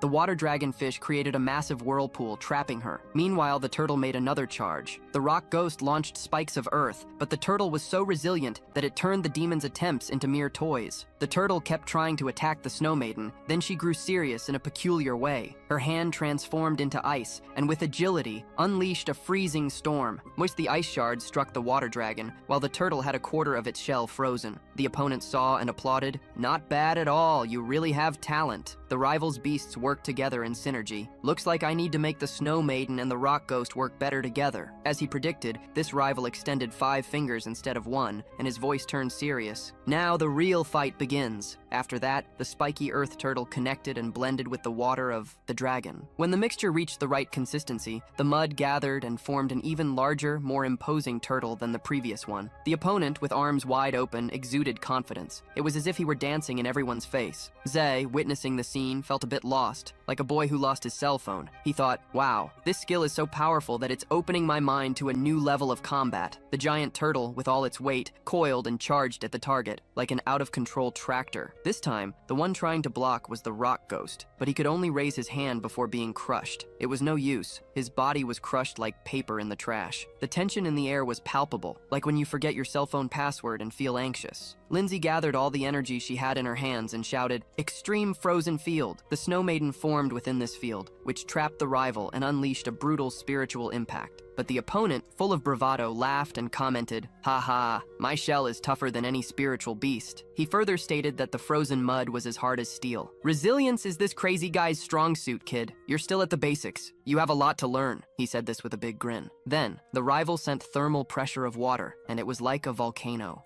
Eructating, the water dragonfish launched a blast of scalding water forward as if they were in a dance-off. Lindsay, clever, identified the trouble and prepared to block. There, the bastard fish even released hot water that melted the ice. The turtle wasted no time and charged forward, looking like a thunderbolt, ready to explode. Lindsay thought, crap, I can't use the icy field again so soon. And in a pinch, he launched a defensive technique, sending his companion to take cover behind him. Then, boom! A huge explosion occurred when the attacks collided, and guess who got screwed? It was Lindsay who flew away like a ventriloquist dummy. The opponent was there, arms crossed as if he were just watching the show. He praised, man, you did well on that, but you're still a bit out of the game. Nevedanza Eterna was angrier than ever, but Lindsay tried to calm her down. He said, relax, it's all good, no need to freak out. In the meantime, it just confirmed that he was okay, even after. The beating, yeah, we lost, but there's still time to train and get stronger, he said firmly, yet his ranking dropped to 10. Hey kid, you're about to get booted out of the battle in 30 seconds. There was still the ghost of Rocha who was sucked in by the opponent. Earlier, the mysterious trickster gave some encouragement. Look, in the decisive moment, you sacrificed your life for the good of the team. That made sense to the boss, which is why he chose you. He then extended his hand and made an invitation. Lindsay, join us in the symbiosis group. We're going to unlock your potential and help you level up. Lindsay was a bit suspicious. The symbiosis group sounds more like a little student club, you know? I want to know what your true intentions are. But the guy just demanded, look, Lindsay, just answer yes or no. Time's running out. What's your choice, dude? Lindsay thought, I'll beat him myself without relying on anyone. Before leaving, the opponent announced his defeat. It spread like wildfire. The newbie quickly reached the top 10, and that stirred up a commotion. Comments began to pop up. Look, a first-year student already with this strength. Ha ha ha! That arrogant kid knew he was going to fall. And the veterans gave him the lesson. Just laughter. Someone even asked, does anyone have information about the newbie? Labanjam read all of this and approached slowly.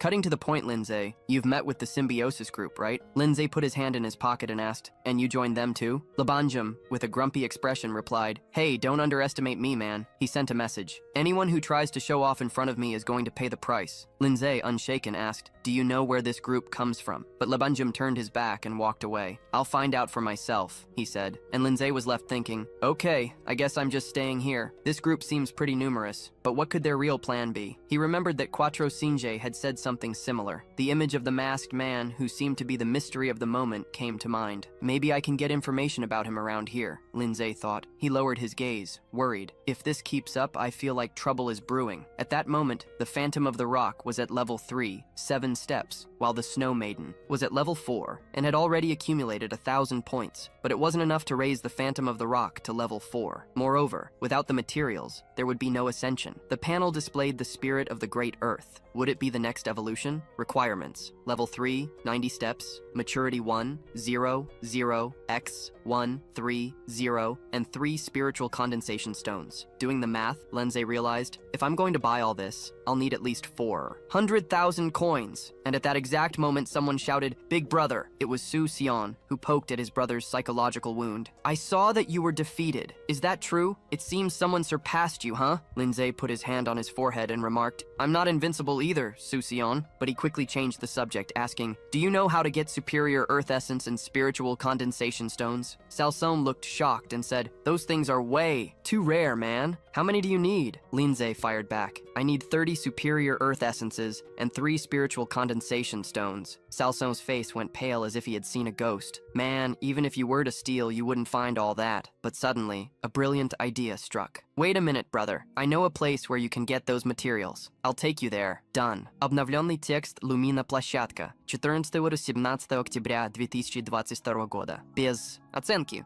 Lindsay smiled excitedly. Call me and I'll go with you. Salsone was like, it's now or never. Together they headed towards the mountain. Lijum was just rock, no greenery around. There, Salsone led Lindsay to a crack and began to tell the story. Man, before the ancient wars, these cracks appeared everywhere. These openings can lead to other worlds, and it's said that our spiritual beasts come from them. Not only that, the Association of Beastmasters and other academies has already mastered some of these entrances. Thanks to them, they've managed to keep the resources, but there are some zones that are sealed to this day. Many have entered to gather resources, but never returned. That's why some cracks have been locked up. He pointed to a larger and closer crack. Lindsay got straight to the point. Seriously, do you really think that if we enter this crack, we'll find what we need? Pulling out the the manual that had been passed down through generations. Salsung smiled confidently. Of course, strong people have confirmed this, man. He traveled far to gather this information, dude. Inside this secret realm, there is indeed earth essence and spiritual condensation stones. Lunsei, excited, patted Salsung on the shoulder. Thanks, let's go together. And so the atmosphere lightened. Both moved towards the destination, ready for the adventure. And there the crack was right ahead, like a door to another world. Then both approached the crack as if preparing to face a brawl. Leaning in, Linsei seemed to have already made a firm decision, like a rock. But suddenly, Salsung pulled him back, worried about the situation. Big brother, stop thinking only about adventure and think for a moment. If there's a danger of that proportion inside, it's going to be a bind. Linsei looked at him, and yet his determination didn't waver at all. As long as I can grab that material, I don't care about the risk, man. If you're scared, you can go back home. Being the carefree guy he was, Linsei found himself facing an internal battle within Salsung. After a while, Salsung clenched his fist and shouted, I'm going too! We're in this together! I'm sure we'll achieve great things and get rich! Hearing this, Linsei gave a thumbs up, a big grin on his face. Soon, with firm determination, Linsei was the first to jump into the crack, followed by Salsung. As soon as they appeared on the other side, Linsei was already standing, while Salsung was on his knees, out of breath. Suddenly, Salsung spotted some shining stones,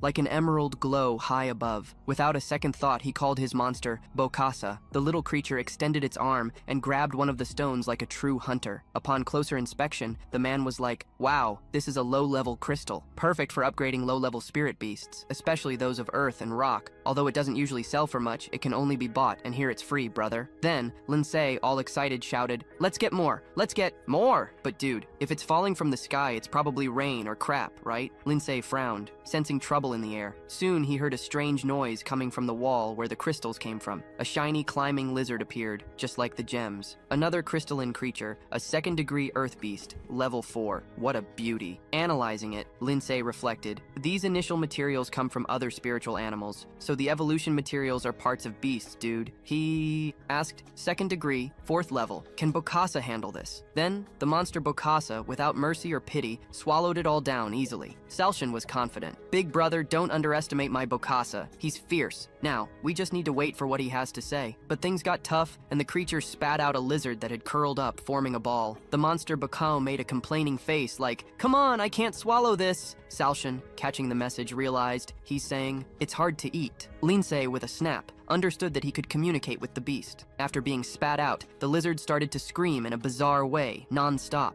Linsei just watched as more lizards appeared, surrounding them. Meanwhile, the dog began to feel the pressure of the situation. Big brother, my Bokasa isn't going to handle this crowd. I think it's better if you take a step back. Then, the dance of eternal snow unleashed ice all around. The ground turned into a frozen battlefield, the beasts became ice statues, and the rock ghost shattered them with fragments everywhere. Salshin grabbed some pieces and exclaimed, all excited. He turned to Linsei, and with determination, stated his proposal. I'll take 7 and you'll take 3. Seriously, the spirit of the beast had already devoured several things. But Linsei got real. Throw it all away. Man, Salsung's eyes went wide like, I can't believe this. These crystals might not be worth much, but they are great for training. To explain, Linsei picked up a larger fragment and took a look at it. The space inside their mouths is limited. These low-level materials are trash. There must be much better stuff in this secret realm. When we find it, you can grab as many as you want. The stone ghost lifted a crystal, examined it, and tossed it on the ground. She resigned. The big-mouthed monster spit out everything it had swallowed, like a cascade of crystals. Salsung quickly got the vision.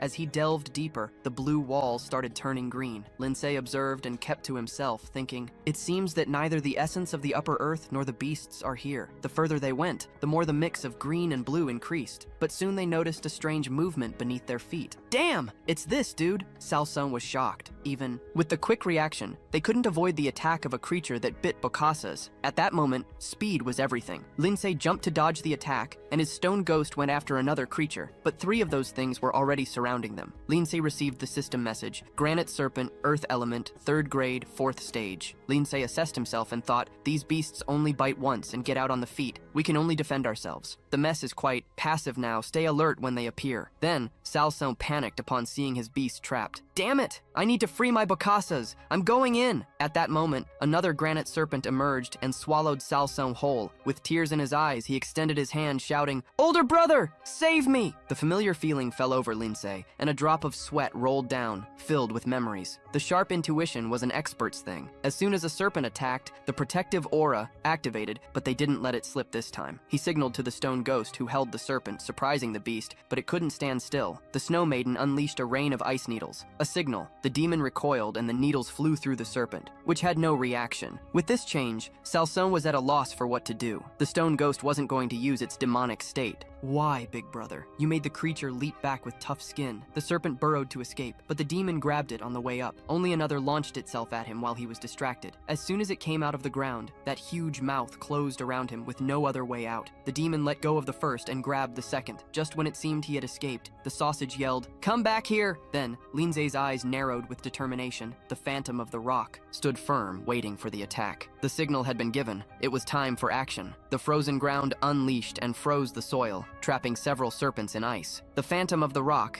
in demonic form, remained intact after the attack. When the cold turned into white clouds, everything fell silent. The phantom of the rock returned to its normal form. Then, Salson figured out his brother's play. He used the demon as bait. When the serpents emerged, they ended up trapped in the ice and the demon tore them apart. The system notifies you defeated a giant granite serpent and even gained 2 units of superior earth essence. Dude, Lindsay calculated in his head that he only needed to hunt 28 more. While the guy was analyzing the situation, Xochiao, all pumped up with his hands up, shouted, "Big brother, something strange is going on here. The serpents were making some really weird moves, man." Then, Xochiao and his wide-mouthed monster were released, but there was only sinister darkness around. "Where are we?" thought Xochiao. "Where's the exit, my brother?" When they realized the situation, they screamed in panic upon seeing those red eyes staring at them. Confused, the monster shrank and hugged Xochiao as if he were the last cookie in the package. The granite serpents had already surrounded both of them, closing in. "Damn! I should have known we weren't supposed to come to this place. This isn't looking good at all." Just when it seemed the situation was, going south, a light descended from the sky and the serpents were distracted. It was a hole made by Lindsay. "Big brother!" the two shouted excitedly. "You came to save us!" Dude, the serpents barely had a chance to close their gigantic jaws. With a strange smile, Lindsay pointed. 28, that's enough. This should suffice, he thought. So Xiao down below gathered courage and said, "Big brother, I knew you wouldn't leave me hanging." But as soon as he said that, several granite serpents appeared. Out of nowhere, attention shot up, panic took hold, and tears began to roll down like rain. "I'm going to die, it's all over! Lindsay, do something!" he pleaded from above. Lindsay, all zen, calmly responded. She understood the play, reached out her hand, and began to concentrate energy. Thousands of ice arrows started to appear in the air, ready to strike. Meanwhile, Susion, still traumatized, hadn't recovered from the scare. Looking at the wide-mouthed monster, he asked, "Do you think we're going to die here?" "Bro, say something!" The ice arrows began to fall and struck the serpent all at once. Then, the system made the update. "You have received Superior Earth Essence X2. Despite keeping calm on the outside, Lindsay was thrumming with joy on the inside. The young serpents were weak, but with this, he already had 9 of the 30 he needed. Finally, Susion re-emerged from the hole along with his beast. Breathless, he collapsed on the ground, exhausted. "Lindsay, I'm alive!" Wow, the adrenaline rejuvenated the boy. With tears in his eyes, he clasped his hands together. "Lindsay, older brother, you're like a blood brother to me." But in a sinister twist, a giant serpent appeared and tossed them through the air. Lindsay screamed, "Susion!" Panic took over, and he could only lament, with the calm that was already to be expected. Lindsay quickly gave another order. The rock ghost teleported next to Susion, holding him, and with one motion, threw them out of danger. They fell with a thunderous crash. Then, the rock ghost looked ahead, where a giant granite serpent was blocking the exit. The beast raised its arm, ready to attack, while Lindsay, all calm, was there with a little smile. "The eternal dance of snow, rocky demon. It's time to show what you've learned in training." The rock ghost positioned his fingers while the eternal dance of snow prepared. 1, 2 steps. But just when they were ready, the monster decided to attack first. The target was the rock ghost, who activated transformation mode. While the eternal dance of snow dodged, she raised her hands and condensed her icy power. An ice field exploded, trapping the giant serpent and limiting its movements. The rock ghost saw the opening and launched himself upward. Indignant, his eyes sparkled and his body transformed, resembling a meteorite, causing chaos. When the impact rolled, the serpent's head shook. He emerged from the other side with a muscular and shiny skin, while the system displayed the updates. 3rd-degree rock specter, growth of over 24%. He cleared a nest of large, enormous snakes. Reward, 500 accumulation points, superior earth essence X10, and spiritual condensation stone. Chun, Lindsay's confidence received an upgrade. Man, he raised his fist with that big grin. With those 30 materials, the rock specter could finally evolve. After investing the points, he met the requirements. Soqiao was even happier and shouted, "Older brother, you are amazing." He set off in search of treasure. "We're definitely going to find a lot of good stuff." But amidst the happiness, a strange voice cut through the mood. A guy in a green robe appeared, clapping slowly. Wow, what an incredible battle. He was a mysterious figure who had nearly given Damon a run for his money. He raised a finger and said, "Lindsay, you've truly impressed me." The young man frowned, worried about this appearance. "Who are you, and how do you know who I am?" "Man, you didn't even introduce yourself, and you're already talking a lot." The other one fell silent for a few seconds, and then let out a somewhat strange smile. "Who am I? You've surely heard of our group." Lindsay grew suspicious, recalling another member of that so-called symbiosis organization. Just then, before he could respond, Soqiao shouted from behind, "Hey, are you also part of the symbiosis organization?" Lindsay turned around, surprised. "Wait, you know about him?" "Soqiao, obviously I know. 2 days ago I was tasked by the boss to investigate this organization. They attack those with spiritual beasts and take the creatures away. Their philosophy is to liberate the beasts. They say that true freedom is symbiosis." Lindsay's face turned serious, and behind, the guy, a creature with a strange aura, resembled a rock specter. Soqiao's conclusion was spot on. It's the extremist association for beast protection from the symbiosis organization. The guy began to speak about how, since the catastrophe hundreds of years ago, several beasts had descended upon their continent through some dimensional rifts, and look, those that could be tamed by humans. They were called pets, while those that could not be tamed were called fierce beasts. He ends up calling the lynx human, and asks why society is so obsessed with distinguishing between the superiority and inferiority of others and of itself. They even insist on classifying other species into arbitrary levels of value. That world is extremely unfair, and he created the symbiosis group to break this entire injustice. In that world, he continues saying that Lindsay has a lot of talent, and asks the boy if he wants to join the symbiosis group, and in exchange, he will stimulate his inner potential. But that's not all. He can also unleash the true nature of his pets, thus allowing them to evolve into true kings. Lindsay is in disbelief at all this information. His creatures are too. How could this guy know the hidden evolutionary paths of the Snow Maiden and the Rock Ghost? Apparently something is not right there. Lindsay is sure that this guy is just trying to mess with his emotions. But one thing is for sure, he's right. This world is very unfair. After all, the strong always take advantage of the weak, but he absolutely does not want to join this organization manipulated by others. Suddenly, the other guy starts shouting, telling Lindsay not to pay attention to the nonsense this guy is saying. These guys use this kind of speech to deceive people. They are nothing but a terrorist group. If they had this ability, they would have toppled the Beast Tamers Association and ruled the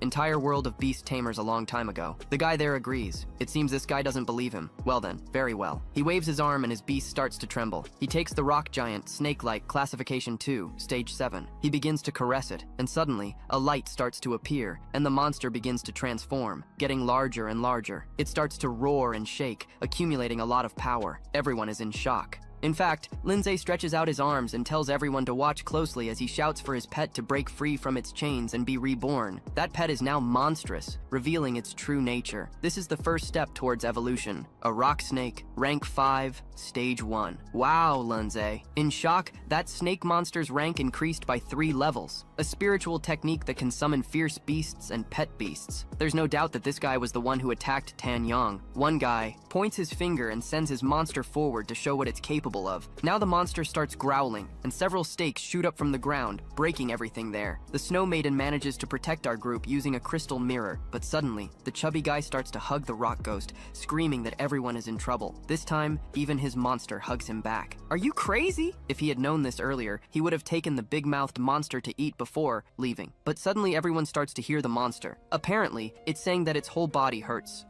a lot. Even the chubby guy is saying he can hear the whisper of despair and pain from that snake. Is it really saying that its body hurts all over? Lindsay starts shouting, saying they are seeking equality, but their actions are to control the weak and use them for their own benefit. Is that what he calls justice? The snake monster continues to struggle on the ground and tries to run, but Lindsay tells the little Snow Maiden to freeze it with the blizzard. Then the stone ghost seizes the opportunity to find its weakness, and she does just that. She uses the blizzard to freeze that monster. After all, the Snow Maiden is at level 15. Level 4, Stage 2. The giant rock snake is at level 5, Stage 1, Ice type versus Earth type. Who will win? Under normal circumstances, we can infinitely buy another Berserker card. The snake remains intact. It starts to roar as Lindsay searches through his system to try. Finding a solution for the giant stone snake is not a true rank 5. This stage isn't mistaken. A spiritual technique that extracts the potential from a pet beast will certainly provoke a significant negative reaction. So he confirms to consume all skill points to enhance the growth of the stone phantom. The growth rate of the stone phantom has been increased, rising from level 8, rank 3, stage 8, rank 3, stage 9, 100% growth. My brother, now this guy really looks like a phantom, undoubtedly a ghost demon. He charges at the beast demon in the fight as well. He's relentless, while Lindsay thinks that the overall form of the phantom can increase the speed of the stone phantom by 300%, but at the same time, defense will be reduced by 100%, turning it into a glass cannon. He directs the snow maiden to act quickly, and she concentrates her power to cooperate with the rock phantom while he continues dodging all attacks, focused on his target. Radon, the snow maiden, keeps protecting him as well, focused on the increased fusion rate and the skills that have been unlocked. Ice Core Collision, a powerful attack skill that injects ice energy into a rock core, filling it with extremely cold energy that explodes upon hitting the enemy. The consumption of spiritual energy will be determined by the charging time.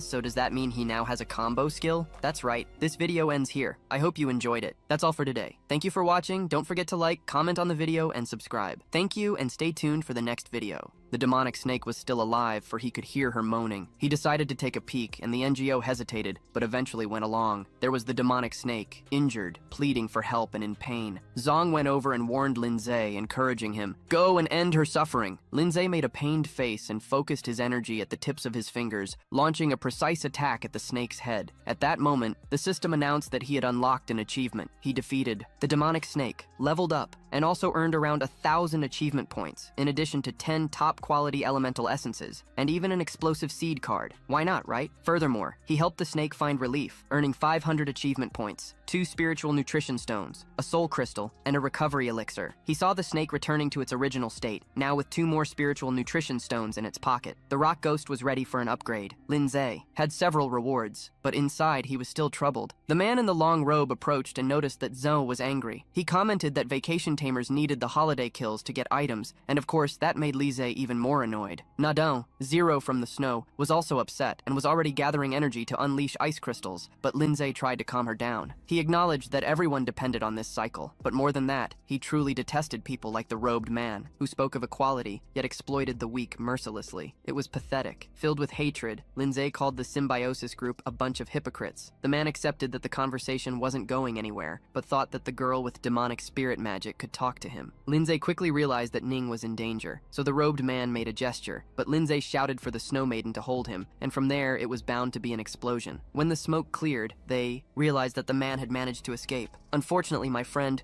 meanwhile, at the Holiday Tamers Academy, Jungling Ninjutsu was freaking out and asking the students if they had seen Ning. The students were in shock at the tension he was displaying and noticed that the guy was nervous. Yang, feeling bothered, decided to leave the edges to ask Zay what was going on. Zay, in the eye of the storm, told her that he had seen a man attack Yang and that the next target could be Ning. Then Gina remembered Ning, who had said she was going to the virtual battle hall. Zay rushed there immediately and decided to stick together. Yang, completely lost, didn't understand what was happening. Zong, on a mission to explain everything, left Yang speechless. Young was furious because he hadn't been informed earlier and he bolted out to help because he didn't want that to happen again, right? They were all looking for the like that you still haven't left on my video. Dude, are you kidding me? So just drop the like already. Everyone was searching all over for Ning, and then Pinguim, clever as always, overheard everything and said he knew where she was. Pinguim dropped the truth. If they wanted Ning's location, they would have to beg, and only if he was in a good mood. He was going to help. Are you kidding me? This guy has no shame. You see, Zai? Already irritated, she grabbed the guy's collar and laid it out straight. What's up, man? What kind of phrase is that? Asking him to speak up already. With that, Pinguim was left with no choice and confessed he had crossed paths with her earlier. He heard Ning's friend, Zhang, saying they were on their way to the pet store. Then it hit him that he had gone along, but when Zai couldn't contact him by phone at all, he completely lost it. He soon assigned Sean the mission of notifying the school for everyone to go out looking for the girl. Meanwhile, Ning was starting to regain consciousness, but she didn't even know where she was until she saw the ground and an object lying on it. That triggered her alarms. Then some tough-looking guys approached and asked if she was awake. Ning, not holding back, shot back asking who they were and why they were kidnapping her. The men, mocking, said this wasn't a kidnapping.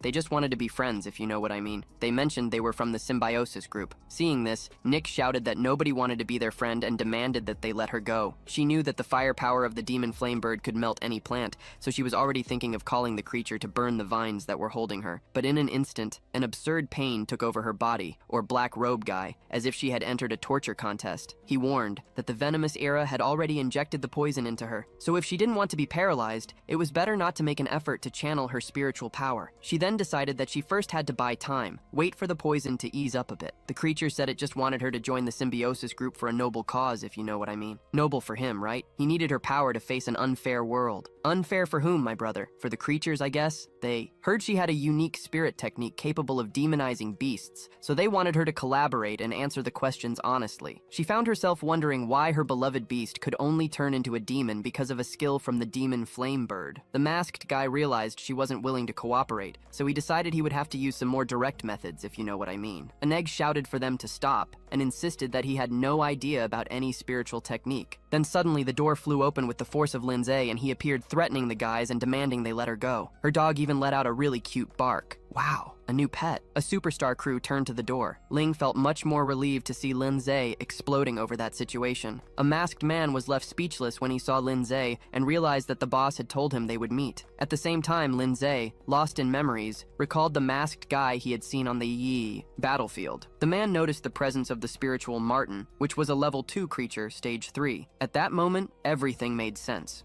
Lindsay had managed to find him because he was using a skill called Spiritual Scent, which tracks the smell of a target, regardless of imposed obstacles. The fresher the trace, the more effective the tracking. The masked man came to his senses and realized he had alarmed a bunch of people. Wow, now this guy is in deeper trouble. So, their choice was to join forces to defeat Lindsay. And to spice up that story even more, the poison ivy started roaring, and no one informed Lindsay about the poison ivy. Demon, which had a poison capable of blocking spiritual power. The demon lunged at Lindsay, but he was quick and dodged the attack. Then, the Snow Maiden and the Rock Phantom counterattacked together. They reminded Lindsay that this wasn't a simulated battle, and that injury or even death could occur. See, that was a real battle. The masked man used a combined skill of water and earth and made things escalate, creating a hellish sandstorm. He already considered himself the top dog, saying that his pets were level 4, and that Lindsay was no match for them. He threatened Lindsay, telling him to behave or the pain would increase. The intense heat immobilized the Snow Maiden, so it was time for the Rock Phantom to take control of the situation. Lindsay jabbed at the masked man, who couldn't believe that his pets were the only level 4 ones. Before all this, the Rock Phantom had already been eligible to evolve, you know? But, because of the desperation to search for Ning, he ended up not consuming that spiritual nourishment stone. Well, our dear Zay failed in that preparation, right, my friend? So, he decided to let the Rock Phantom eat the stone and evolve. At that moment, the system notified that the evolution conditions had been met. The Rock Phantom evolved into the Earth Spirit, and Ning thought that her brother's pets were leveling up at an absurd speed. She also noticed that the Mud Turtle had become afraid to charge forward. The masked guy was bewildered by that situation. He had never seen a warrior turtle act like that. How come? There shouldn't be restrictions among creatures of the same type.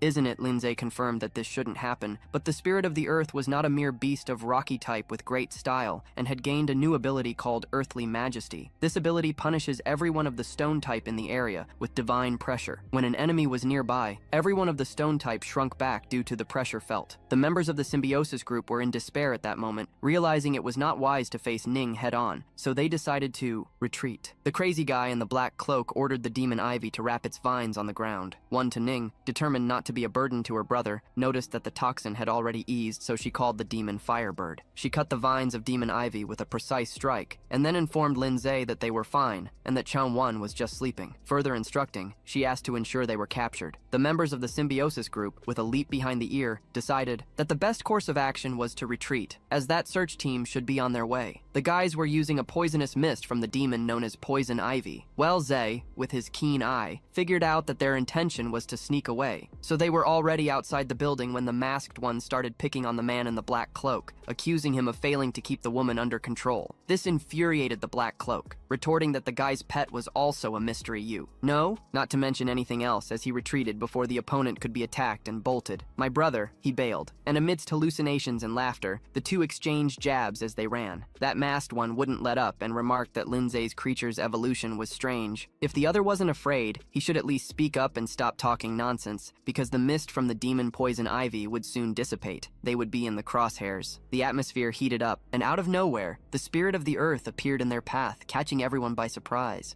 The spirit confronted them with a firm gaze and shouted, the echo of the scream resonating throughout the group, shattering that silence. Later that same night, Ning couldn't hold back his curiosity and insisted on discussing the unique demonization spirit technique he'd heard about and what the great mission they were hinting at was. The guys bound with ice chains and with their mouths covered were clearly in trouble. Lindsay recalled that this demonization spirit technique belonged to the hooded man and began to wonder how this could be connected to Ning, giving them an opportunity to speak the truth. Zay crumpled, released them, which made the hooded man tremble and soon open his mouth. He revealed that a spy had passed on the information that a hotshot candidate from the Yungning Beast Domination Academy had great potential. An unfortunate soul with the mask, whose mouth was stuffed, was shocked by how easily his comrade confessed, but the masked man didn't stop there. He went on to say that most of the members of the symbiosis group were low-level creature tamers, and their beasts were nothing you'd see in a movie, you know? And to get stronger, they needed to combine a more robust power. Ning drew their attention because his beast had been demonized during the evaluation, and his spirit technique was the key to their success. Demonization promises a much fiercer combat power. He wanted to know if they truly understood what that represented. Tired of all this talk, Ning made it clear that it was about the power of the demonic firebird. Then Lindsay questioned why they were still aiming at Ning if they had already mastered that demonization technique. One of the guys admitted that the demonization they used wasn't really the true spirit technique, but rather a strange and curious artifact. Lindsay, curious, wanted to know more about this artifact, and the man said he would hand it over if he let him go. The masked man tried to speak, but all that came out was muffled babbling. His agony was palpable.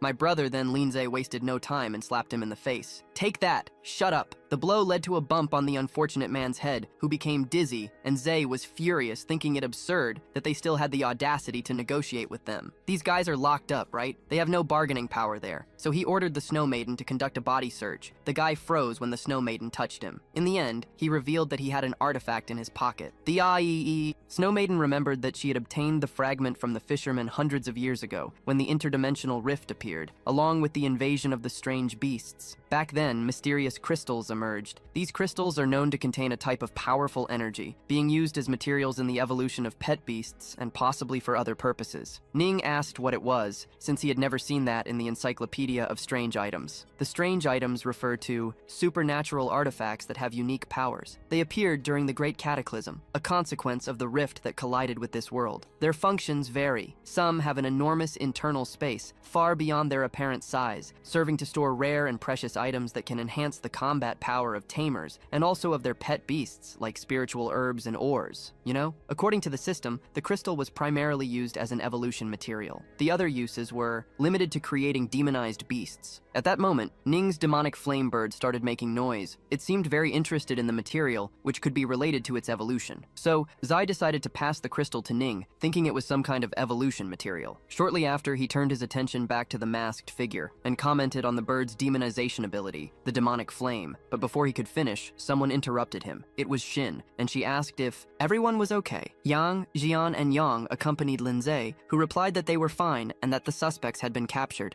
The suspects, however, assured that they weren't well. No, the guy was in a jam, right? Just now they explained that Xiaomi 1 was calm, only affected by the dazing fog of the poisonous demon, and would wake up as soon as the poison dissipated. At that moment, the spiritual mastiff, a type of beast, walked towards the entrance, as Yun Yang, the captain of the 23 search team from the Beast Domination Association, made his entrance. He ordered the area to be sealed off and to check on the injured. He approached Lindsay, who asked who he was, and he introduced himself as Yun Yang, the captain of the 23 team from the Beast Domination Association in Ningjiang City. He had heard from the director that Lindsay was an outstanding student among the freshmen of that year. He thanked him for the information about the symbiosis group and expressed his intention to request a reward for him. Lindsay shook his hand and also commented that he had taken on the case and might need his help in the investigation. Lindsay was fully on board with that. Finally, Ian informed that he would send someone to take Lindsay to the treatment center for another evaluation, just to ensure there were no internal injuries. One of the captives began to resist, not wanting to leave the mask behind. Later that day at the treatment center, Xiaomi 1 finally opened her eyes. Ning recounted everything that had happened.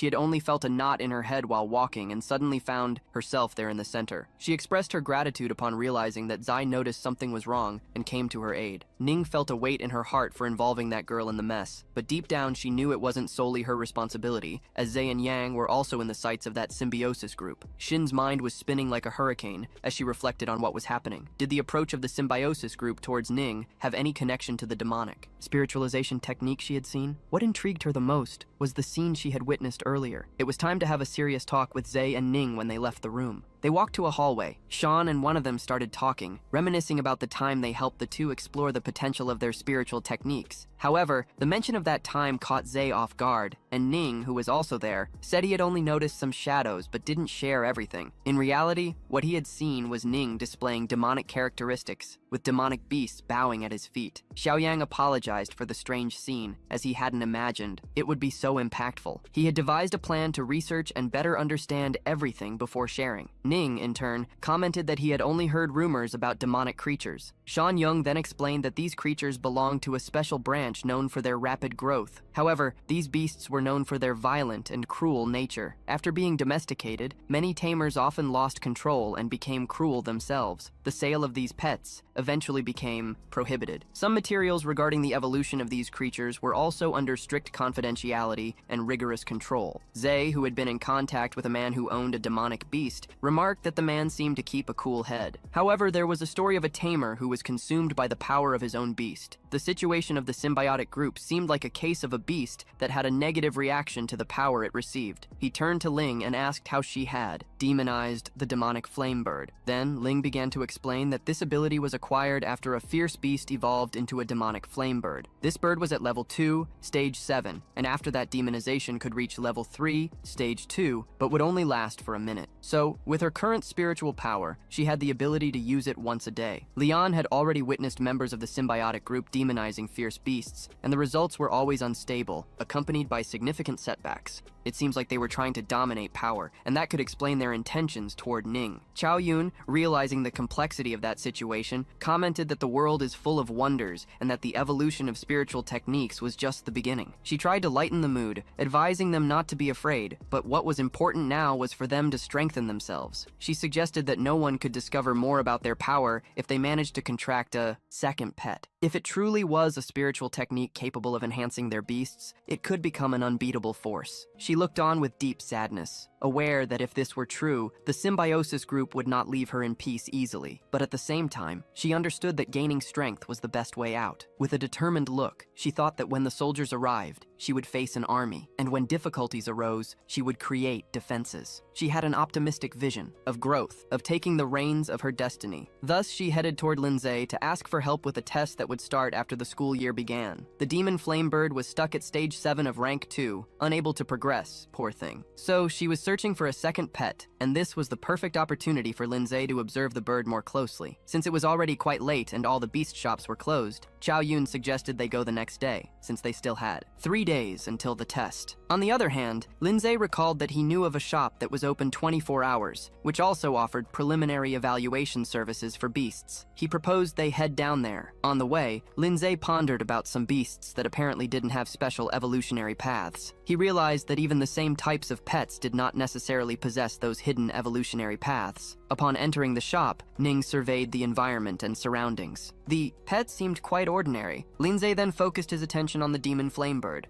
Then he touched its beak and immediately identified its possible evolutions. One of the subsequent evolutions would be the path of the burning feathered eagle, which would enhance its basic attributes toward agility. The other proposed evolution was the crimson flame eagle, with the potential to reach rank 5. But there was also the path of the demonic phoenix from the fires of hell, which sought to awaken an ancient internal lineage focused on flame control. And, my friends, the next stage in this evolution could take the bird to rank 9. Currently, the path of the flame bird was the demonic phoenix from the fires of hell, and Linz wondered how Ning had activated this path. Initially, the flame bird was supposed to follow the trajectory of the burning feathered eagle, while the hidden form was linked to the demonic type, as having already begun evolving as the demonic phoenix from the fires of hell meant there was no turning back. Unfortunately, they could either let the bird continue evolving or force a training regimen with a second pet so that the evolution of the demonic flame bird would culminate in a crimson flame demon owl. A growth rate increase of 100%, 3 crimson flame bird feathers, and 5 intermediate fire elemental essences were necessary,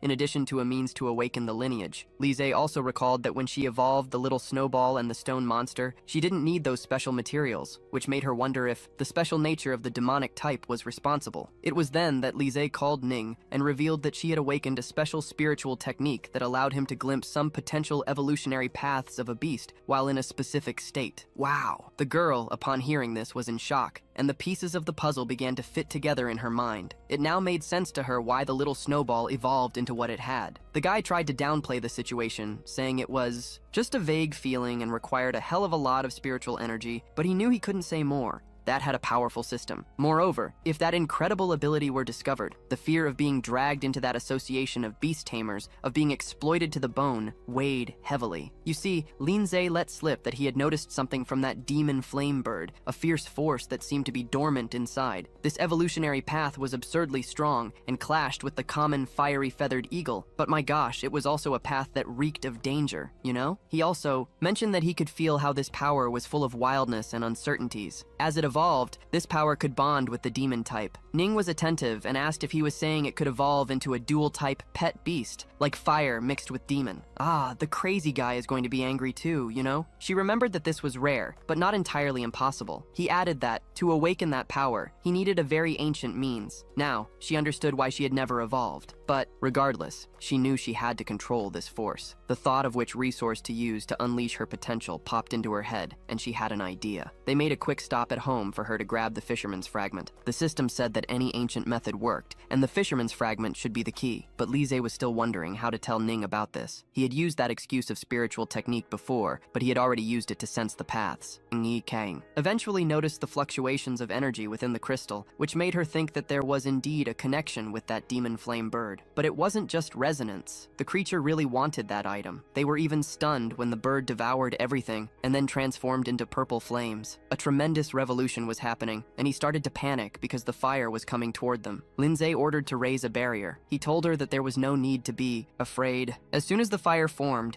he revealed the newly evolved form of the demon flame bird. The demon flame owl, Crimson, of fire type, level 3, stage 1, nobody opened their arms as if welcoming a great friend, too happy he had successfully evolved. Zay promised that he would take a look again when he evolved next time. She, all affectionate, gave him a pat, but soon her expression changed. She realized that the situation was not good. The room had turned into a disaster zone. Then the scene cuts, and they finally found the hotel receptionist, who warned them that next time they trained with their beasts, it would be better to send them to a professional training place. And the bill for the destruction of the room? Ah, that had to be paid. The bonus that the Beast Taming Association had given was gone in the blink of an eye. Once this guy destroys the wall, the next time this guy has already burned the room. Furthermore, he felt he needed to earn more money, and quickly. But if he kept breaking things like this, he would need a lot of money indeed. Meanwhile, in a sinister warehouse, the leader of the symbiosis group was there, touching a huge purple crystal. A member arrived and informed him that 2 of his guys had been captured by the search group, and he, already knowing, asked what they should do next. The answer was clear. Pass the message for everyone to refrain from any action for now. The right time would come, and those people would come to them on their own. Meanwhile, Linse was training calmly after the secret realm trial had ended. 3. First assessment of the new semester was about to happen. If the class did well, they could earn a scholarship of 100,000. Not to mention that it would improve their standings in the virtual battles and could secure some cool prizes and cash as well. When he entered the virtual battlefield, his stats appeared. 10,970 points. He had already played 10,970 matches, with an absurd win rate of 99%. Oh, I just remembered that story about our boy Happy Face, who's here on the channel. Also, if you want to watch, believe me, he was ranked at 11,985, but he hadn't played in a few days,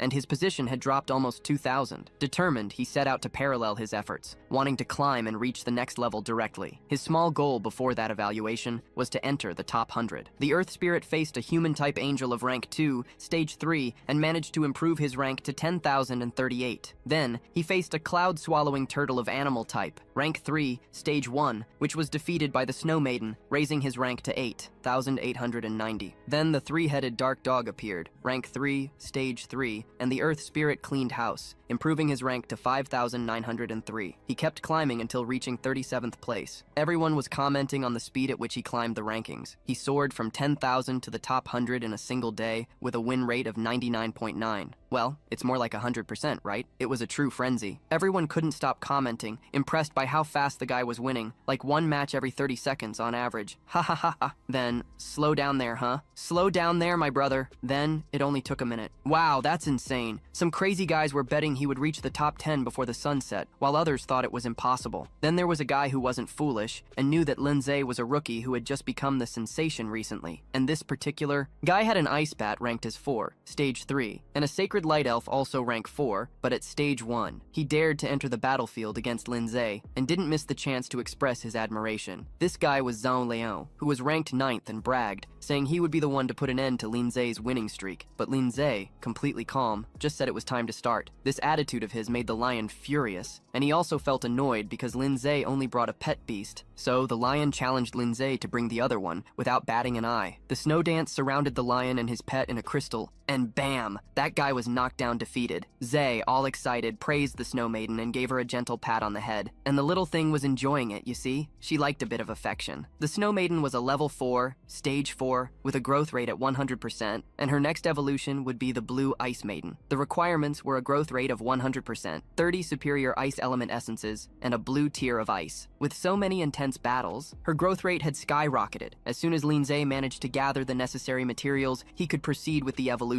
Then, at the same time, he was bombarded with that notification about his bronze glory ranking. He had jumped into the top 10 in the bronze area of the Glory Kingdom and even earned the staggering amount of 1,500 achievement points, 3 spirit crystal body enhancement crystals, and a spiritual power potion. He was beaming with that reward, and also with that achievement he had activated, which was part of one of his missions. His plan was to buy the materials for the Snow Maiden the next day and use the spirit crystals to enhance his attributes. In the library, the president of the Dragon Heart Society, Zhang Manim, greeted Shin-Ai and asked if Shin-Ai was interested in partnering up for the test next week. Shin-Ai agreed. In fact, she was nervous because she couldn't find a good team, and she was almost deciding not to go. She asked who was on the team. Manaman revealed that it would only be the 2 of them and Leng Guiao, and they needed 2 more people. On top of that, she wanted Shin Ryan to invite Lindsay. Shin-Ai realized that Manima's true target was Lindsay. She wanted to be beside the competitor who was causing the biggest stir in the virtual realm. Back to our MC, he used 7 spirit power crystals and 6 body enhancement crystals. Now Lindsay's constitution reached 13.5 and his spirit 15. His spiritual power was at maximum, 15 out of 15, and his spiritual arts had gone up to level 4 of the spiritual guardian. He had a level 3 spiritual arrow and a level 2 spiritual impact. His pets were the Snow Maiden and the Rock Phantom. In total, he had 4,500 conquest points. His spirit level increased and his spiritual power limit also rose. He was happy after all. The potential of the Snow Maiden, along with the Rock Phantom, would be even further enhanced. The power of martial arts would also get a boost. He went to the shop and right away asked the receptionist for a blue ice tier. The attendant informed him that the last one had just been sold. This item was quite rare, and the next air reinforcement wouldn't arrive for another month.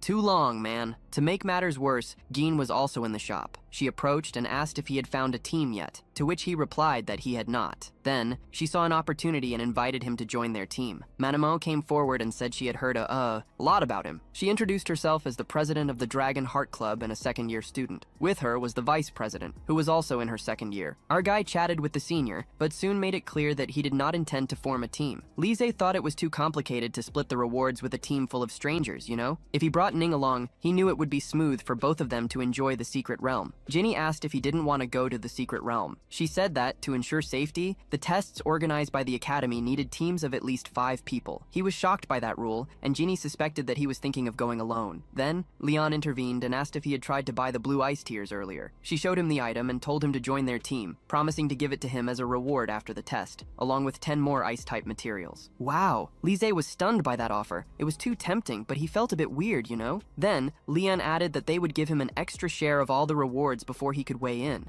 The quick Leon had already replied that he could bring Ning, and the deal was sealed. The three would meet next Monday. Lindsay was left speechless by how easy everything was happening. The big day of the test finally arrived, and the students gathered in front of a cave that displayed a magnificent door. Manhwa commented that she too had been stunned for a while staring at the door. Curious, Lindsay asked what fierce beast was carved into it. She explained that, according to the Federation of Beast Tamers, no one had ever seen that monster, but the Beast Masters called it the Beast of the Void. Lindsay remembered the instructor who had cleared his throat and asked everyone to calm down. The instructor announced that the first test of the semester in the secret realm was about to begin, and that all who had signed up should prepare for the challenge. In this test, they would have the freedom to share all the materials they found among themselves, with no obligation to return them to the school. Everyone cheered upon hearing this. The instructor continued explaining that the secret realm of Red Earth was divided into 5 rings, where danger increased as one approached the center. Each ring had a gate that led to the next, featuring unique environments and ferocious beasts. He left one last message: entering the innermost ring without authorization was not allowed. The trial would last 7 days, and they could choose to exit at any time. Their team went to the secret Etiskia, realm of Red Earth, specifically to the 5th ring. Lion summoned his pets, which were a lightning dragon beast and a frost spike dragon. Manaman summoned her beast to protect the area, a dragon lion and 2 spirits, a crimson giant and a silver centaur. Lindsay was surprised to see that she had 3 rank 4 pets. She introduced herself as the second best among the second-year students and assured that she would keep the whole group protected. To Lindsay's several beasts, she couldn't help but admire their power. She remarked that the Snow Maiden was beautiful, and the Earth Spirit was even more interesting. What made the creatures seem shy? Ning asked Shinny if she wasn't going to call her pet beasts. Shinny simply declared that she possessed a secret artifact, a hairpin in the shape of an X. Ning found that rather strange. Then Shinny told her that the hairpin was a spatial item, and the mist she had inside was an artifact known as the Spirit of Mist, a combat item. With that, Shinny could connect and have protection, as well as attack with an equivalent to a rank 4 crossbow. Nagino was astonished and also amazed. It really seemed like a very powerful artifact. She thought it must be incredibly expensive, but Neiman mentioned that Shinny was the heir to an impressive family, so she probably owned really cool and costly items. Lindsay and Ning were surprised to find that a wealthy person was so close to them. However, Lindsay thought that before increasing his strength, he needed access to spatial artifacts as soon as he got the chance. Lion then suggested that they move forward. On the way, they encountered a mummy that had been defeated. It was a fierce rank 2 beast of that area, with a total of 15 killed at once. Many human footprints were around, indicating that a formidable team had passed through. Zine said that this situation spared them from problems with the fierce beasts, and so they continued on. Lanya and Manima lagged a bit behind. Manima noticed that Lanya seemed thoughtful. Elian revealed that she had never seen Zai or Ning's pet beasts before. This surprised Manima, especially since Elian, the supposed pet beast, didn't even recognize those creatures. Manima suggested that the 3 pet beasts could be extremely rare and perhaps had never been seen. Lanya wasn't sure about that. The evolutionary path of beasts was still a mystery, and some large families had their own methods of breeding their own beasts. The secret about that pet beast breeding was typically confidential among the beast masters.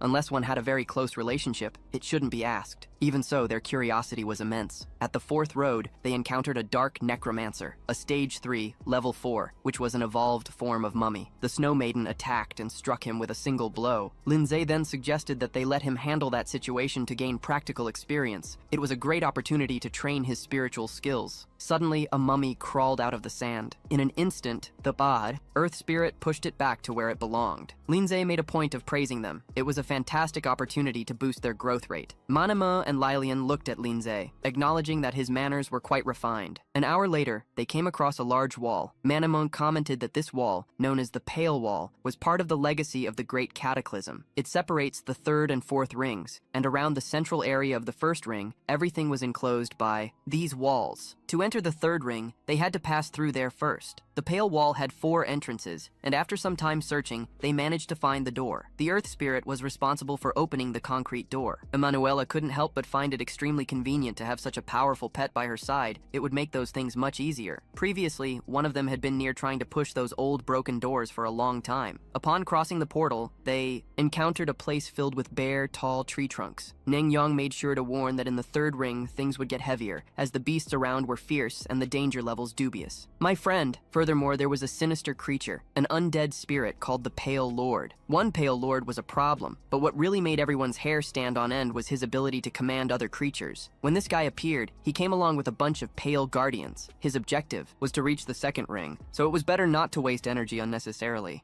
Manaman suggested that they avoid getting into trouble and move quickly, but she lightened up, commenting that, most of the time, the Pale Lord spent most of his time sleeping underground and rarely showed his face. So, with a bit of luck, they wouldn't have to count on him. The three quickly responded together that it could be tempting fate. At those words, she laughed, asking to ignore what she had said, and felt confident that nothing bad would happen. Still, the atmosphere grew tense. Suddenly, my friend Manhua noticed a strange movement in that forest, and shortly afterward, a Pale Guardian, a level 7 undead, appeared. "Are you crazy?" As soon as she opened her mouth, the creature showed up. My brother, nobody turned pale, and Manuma's words became reality. The quick animal affirmed that it had no intention of considering its own doom. Shinny questioned what they should do, suggesting running as an option. Linean made it clear that the Pale Guardian was fast, and these undead beasts did not know what fatigue was. Engaging in a duel in the jungle didn't seem like a good idea in his view, so the best approach would be to face the challenge head-on. Thus, they took their positions for battle. The lightning dragon was agile and tore apart the approaching skeleton. Manhua summoned his giant crimson spirit,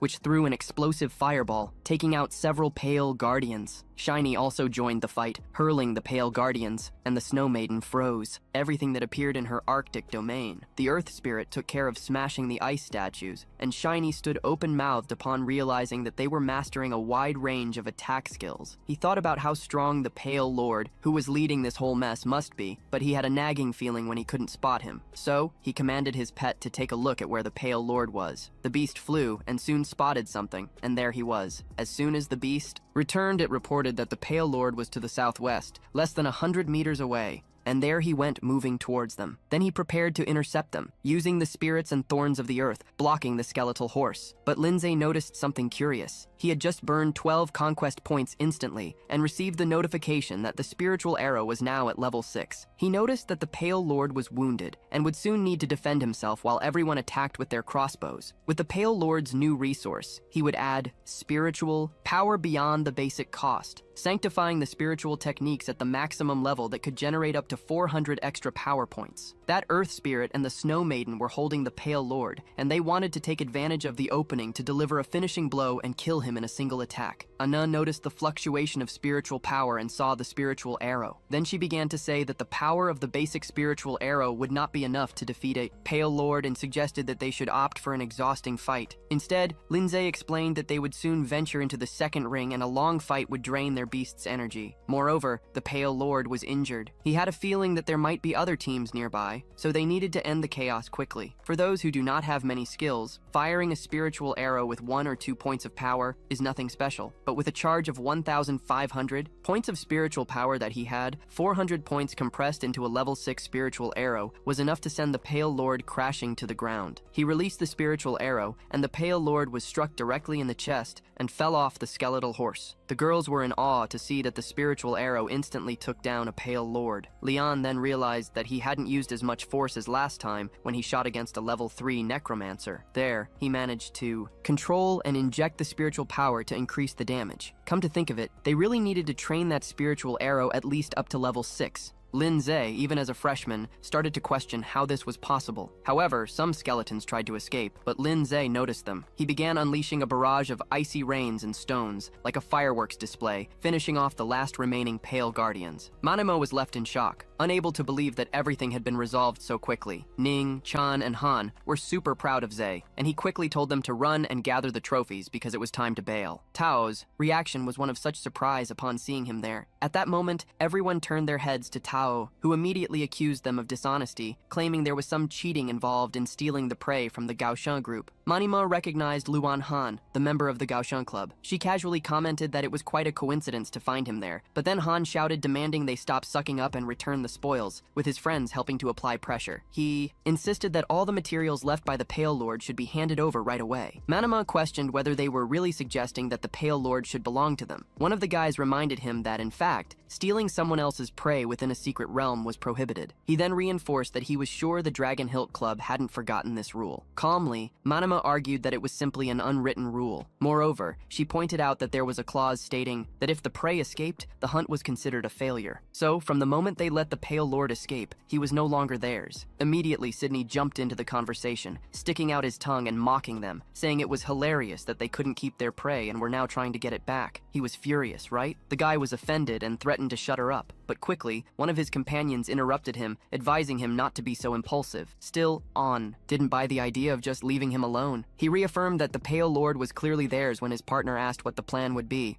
It was clear that the idea of taking by force was not out of the question. They would have no advantage in a direct fight, considering they were in a secret realm. So he proposed that there were other ways to make them suffer, and since Zai, who always mocked them, was there, he suggested they could unite. Hearing this, An couldn't help but smile. The guy continued explaining that they planned to closely follow them, waiting for a moment to deliver a nice present. Meanwhile, Manhwa was taking a look at the body and found there the pale bone pearls. With that, they were ready to get rich, as those pearls were worth a good amount. At this point, Lindsay asked if there was any conflict going on between Dragon Hill and the Ghost Club. Manimal informed that the two clubs had always lived in friction, with disputes happening frequently. In fact, several of those situations had occurred in the past. Noticing Xingguo's somewhat strange reaction, Liang Han asked Lindsay if he also held any grudge against the Ghost Club group. Lindsay preferred not to go into details, and instead suggested they follow the plan. As they crossed the deep wall toward the second ring, they were about to enter the next area, their destination, the Valley of Grey Blood. This area was rich in rare material known as Grey Bloodstone, which was worth around 5,000 per kilogram. 3 hours passed, and they arrived at the Valley of Grey Blood with Shin's spatial terrafata, managing to carry a good amount of materials. Still, they were advised not to relax. From that moment on, their focus had to be doubled, as they anticipated the appearance of many level 5 beasts. Lindsay realized that both the level and density of the beasts within the secret realm were indeed much higher than in the jungle. In less than half a day, the growth rate of the Earth Spirit had already increased by 12%. The secret realm of the school imposed a strict limit on the number of participants, but the Association of the Berserker Tamers did not have such a rule, although entry required a payment. Still, the journey was worth it. They continued their trek and soon arrived at a vein of blood-red gray stone. The stone ghost threw a punch at the rock, separating the precious stones from the rest. Manimo, impressed, praised how amazing Lindsay's pets were. She suggested they collect the materials for now. In response, Shini offered the remaining space in his artifact to hold more stones. Tao and the other club members watched from atop the cliff, noting that there was no intention to move. Rao questioned what they should do next. Tao replied that reaching the second circular entrance was sufficient. According to the plan, they just needed to attract that problem to themselves. With that, they began to execute their sinister plan. The flying pets started to wander around. At the same time, the lightning dragon beast began to get agitated, signaling that something was wrong. Liang noticed that the situation was unusual as the pets were acting strangely. Immediately, Manima defended herself, saying she hadn't caused anything since she hadn't said anything either. Meanwhile, Lindsay realized that the Snow Maiden and the Stone Ghost also remained calm. Suddenly, Ning's expression turned terrified, and without wasting any time, Lindsay asked what was going on. The Snow Maiden stood still and unleashed a dragon. In an instant, she clarified that the red owl of the demonic flame had detected a dragon approaching right when she spoke. The dragon began to gather monstrous energy in its mouth. Quickly, everyone noticed that it was targeting them and was about to attack. The dragon focused its aim on them. Elenzer shouted for everyone to group around him. Suddenly, a devastating wave of purple flames was unleashed. Elenzer activated the ice crystal mirror and the spiritual guardian, creating a double-layered protective barrier. It had cost 1,800 conquest points. The spiritual guardian was at level 8, now unlocking a new ability that allowed it to infuse spiritual power. In addition to the original cost, further strengthening the defense at this level, the maximum infusion of spiritual power was 600 points. The three women were paralyzed, as if they had been shocked. Lindsay knew the situation was serious. He had barely managed to block that wave of energy, and the dragon was already preparing its next attack. A rain of purple energy was descending upon them. The stone phantom wasted no time and summoned ghost clones. As one of the clones positioned itself for the falling purple energy, it activated the lightning collision, causing the explosion to occur in mid-air. The stone phantom, with its imposing attitude, activated the earthly majesty. This ability imposed divine pressure coming from the Earth's core, affecting all enemies in the vicinity. The rock-type adversaries suffered a level suppression, with their efficiency showing the difference in levels. The dragon turned and let out a deafening roar. It attempted to attack the stone phantom, but the blow had no effect. It became incorporeal. Lin Yang, alert, recognized the creature as the stone dragon Ignis, an adult and a type of dark rock, certainly at level 8, one tier above them. Lin Zi finally understood why the earthly majesty had not worked. It explained that the stone dragon Ignis was the lord of the first ring and would not leave its territory without a good reason. She suspected that they had deliberately drawn it out, especially upon noticing that several flying pet beasts had suddenly appeared from the sky. She considered that other teams had a plan behind this. No one added that only Academy students had access to the secret realm, limiting the list of possible culprits. They all soon reached the same conclusion. It was the Gaoshan Club. Shinny was convinced that the actions of that club were so malicious they clearly wanted to eliminate them. Meanwhile, the Gaoshan Club was in the midst of an attack. One of its members was begging for help, but his companions had abandoned him and ran. Tao was terrified while a red dragon chased them.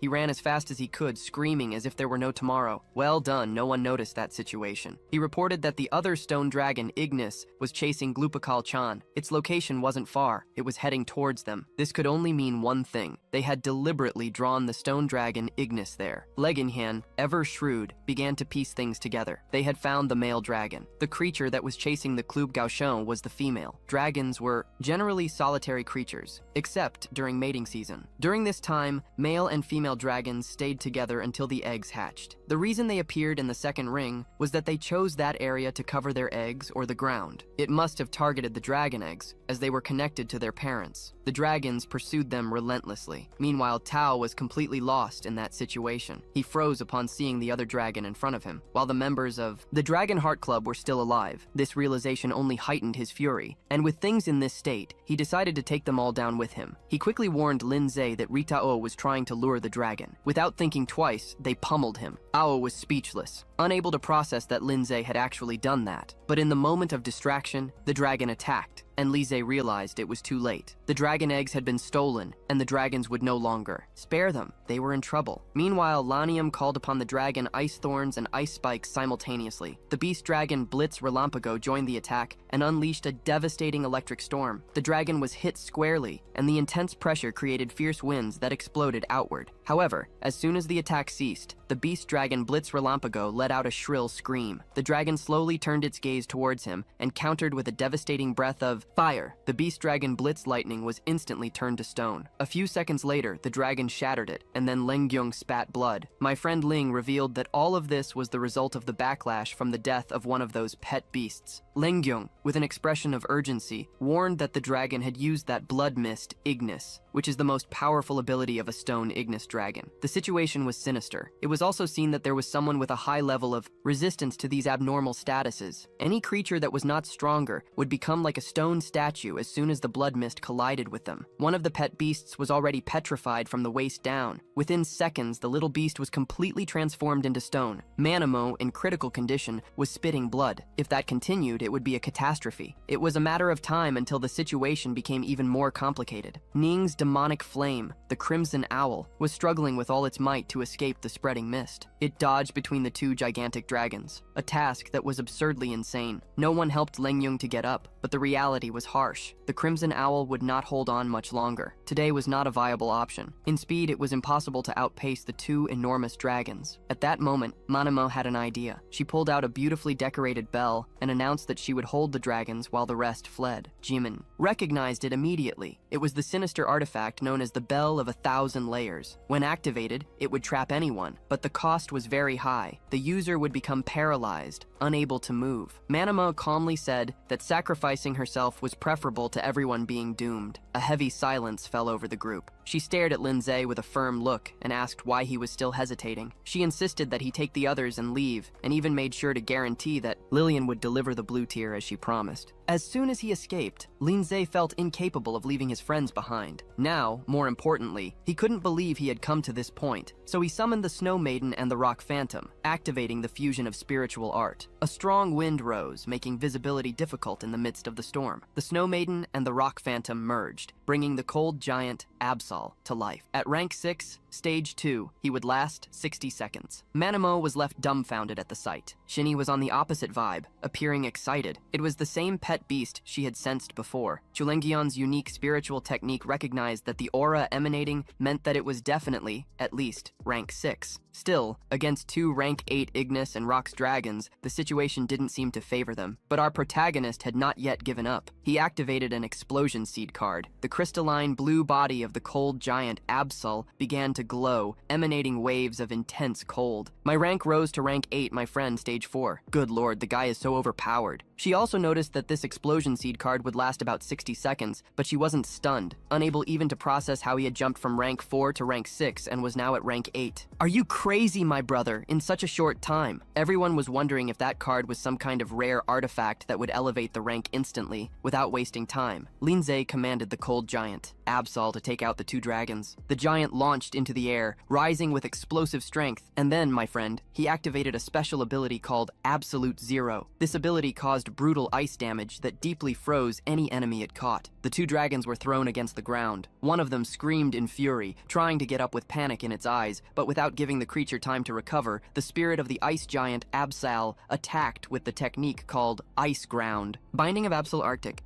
This ability reduced any enemy that entered its area of effect. The dragons were instantly frozen, turning into ice statues. The spirit continued to deliver heavy punches, mercilessly attacking the dragons. That scene was terrifying, my brother. Lindsay's companions were completely speechless. After the rain finally stopped, the bodies of the dragons were filled with holes. But at that same moment, the duration of the explosive seed card expired, releasing the spirit of the giant ice Absol. The Snow Maiden and the Stone Ghost reappeared, each on their own. Both fainted. Against the pet beast, he rescued the Stone Ghost, while Lindsay held the Snow Maiden so she wouldn't touch the ground. He congratulated them on their great work and commented that they had performed much better. The spiritual fusion art consumed quite a bit of energy, you see, so he asked them to rest. Manhua still couldn't believe what had happened. The Ignis rock dragons had been defeated in such a crushing manner. She was about to ask about the card, but Lengrian interrupted her. She explained that most artifacts of this type could only boost a pet's strength by 3 or 4 stages. However, the artifact Lindsay used allowed his beasts to surpass class limits. The amplification was jaw-dropping. Even families that dominated the cult might not have such powerful artifacts. Shinen added that he had never seen anything like it before. Lenyang told everyone to keep it cool and not tell anyone. So, easy. My brother, all good? Shinen, Manhwa, and Ninge, of course, agreed right away. Shortly after, Lindsay, with that sparkle in his eyes, asked if they could gather all the materials. There was a colossal artifact of things. Dragon fangs, blood, horns, scales, skin, and even dragon meat. Manimo and Chininya's eyes almost sparkled as they got excited about collecting everything. However, while they were watching it all, Lindsay felt that something was missing. Wait, where was that dragon egg? He went over to one that was all twisted on the ground. It was in a bizarre position, with a body half turned. You know what I mean? Ning asked what he was doing, and when she saw, she was in shock. It was the spatial artifact. Lindsay quickly realized what it was, and Ning hurried him, saying, "Let's see what's valuable in there." The artifacts didn't have this blood recognition thing, you know, so anyone could use them. Focusing his mind, Lindsay tuned into his senses, and the next second, well, he was pulled into another dimension. The place was 12 square meters, like a very spacious room and bigger than he expected. He also immediately saw an item that caught his attention. It was a rock Ignis dragon egg. The characteristics of the egg were dark and rocky. It needed to have everything to maintain the primordial power of its lineage and also increase physical strength like a big monster. While he mastered the elemental energy of darkness, the next stage of growth was approaching. The advancement of pureblood dragons was on another level, my friend, completely different from common pets. Their growth was divided into several stages: hatchling, juvenile dragon, young dragon, adult dragon, mature dragon, ancient dragon, and finally, my friend, primordial dragon. These stages represented growth phases. They had nothing to do with actual age, and our fierce Lindsay was mega happy because he finally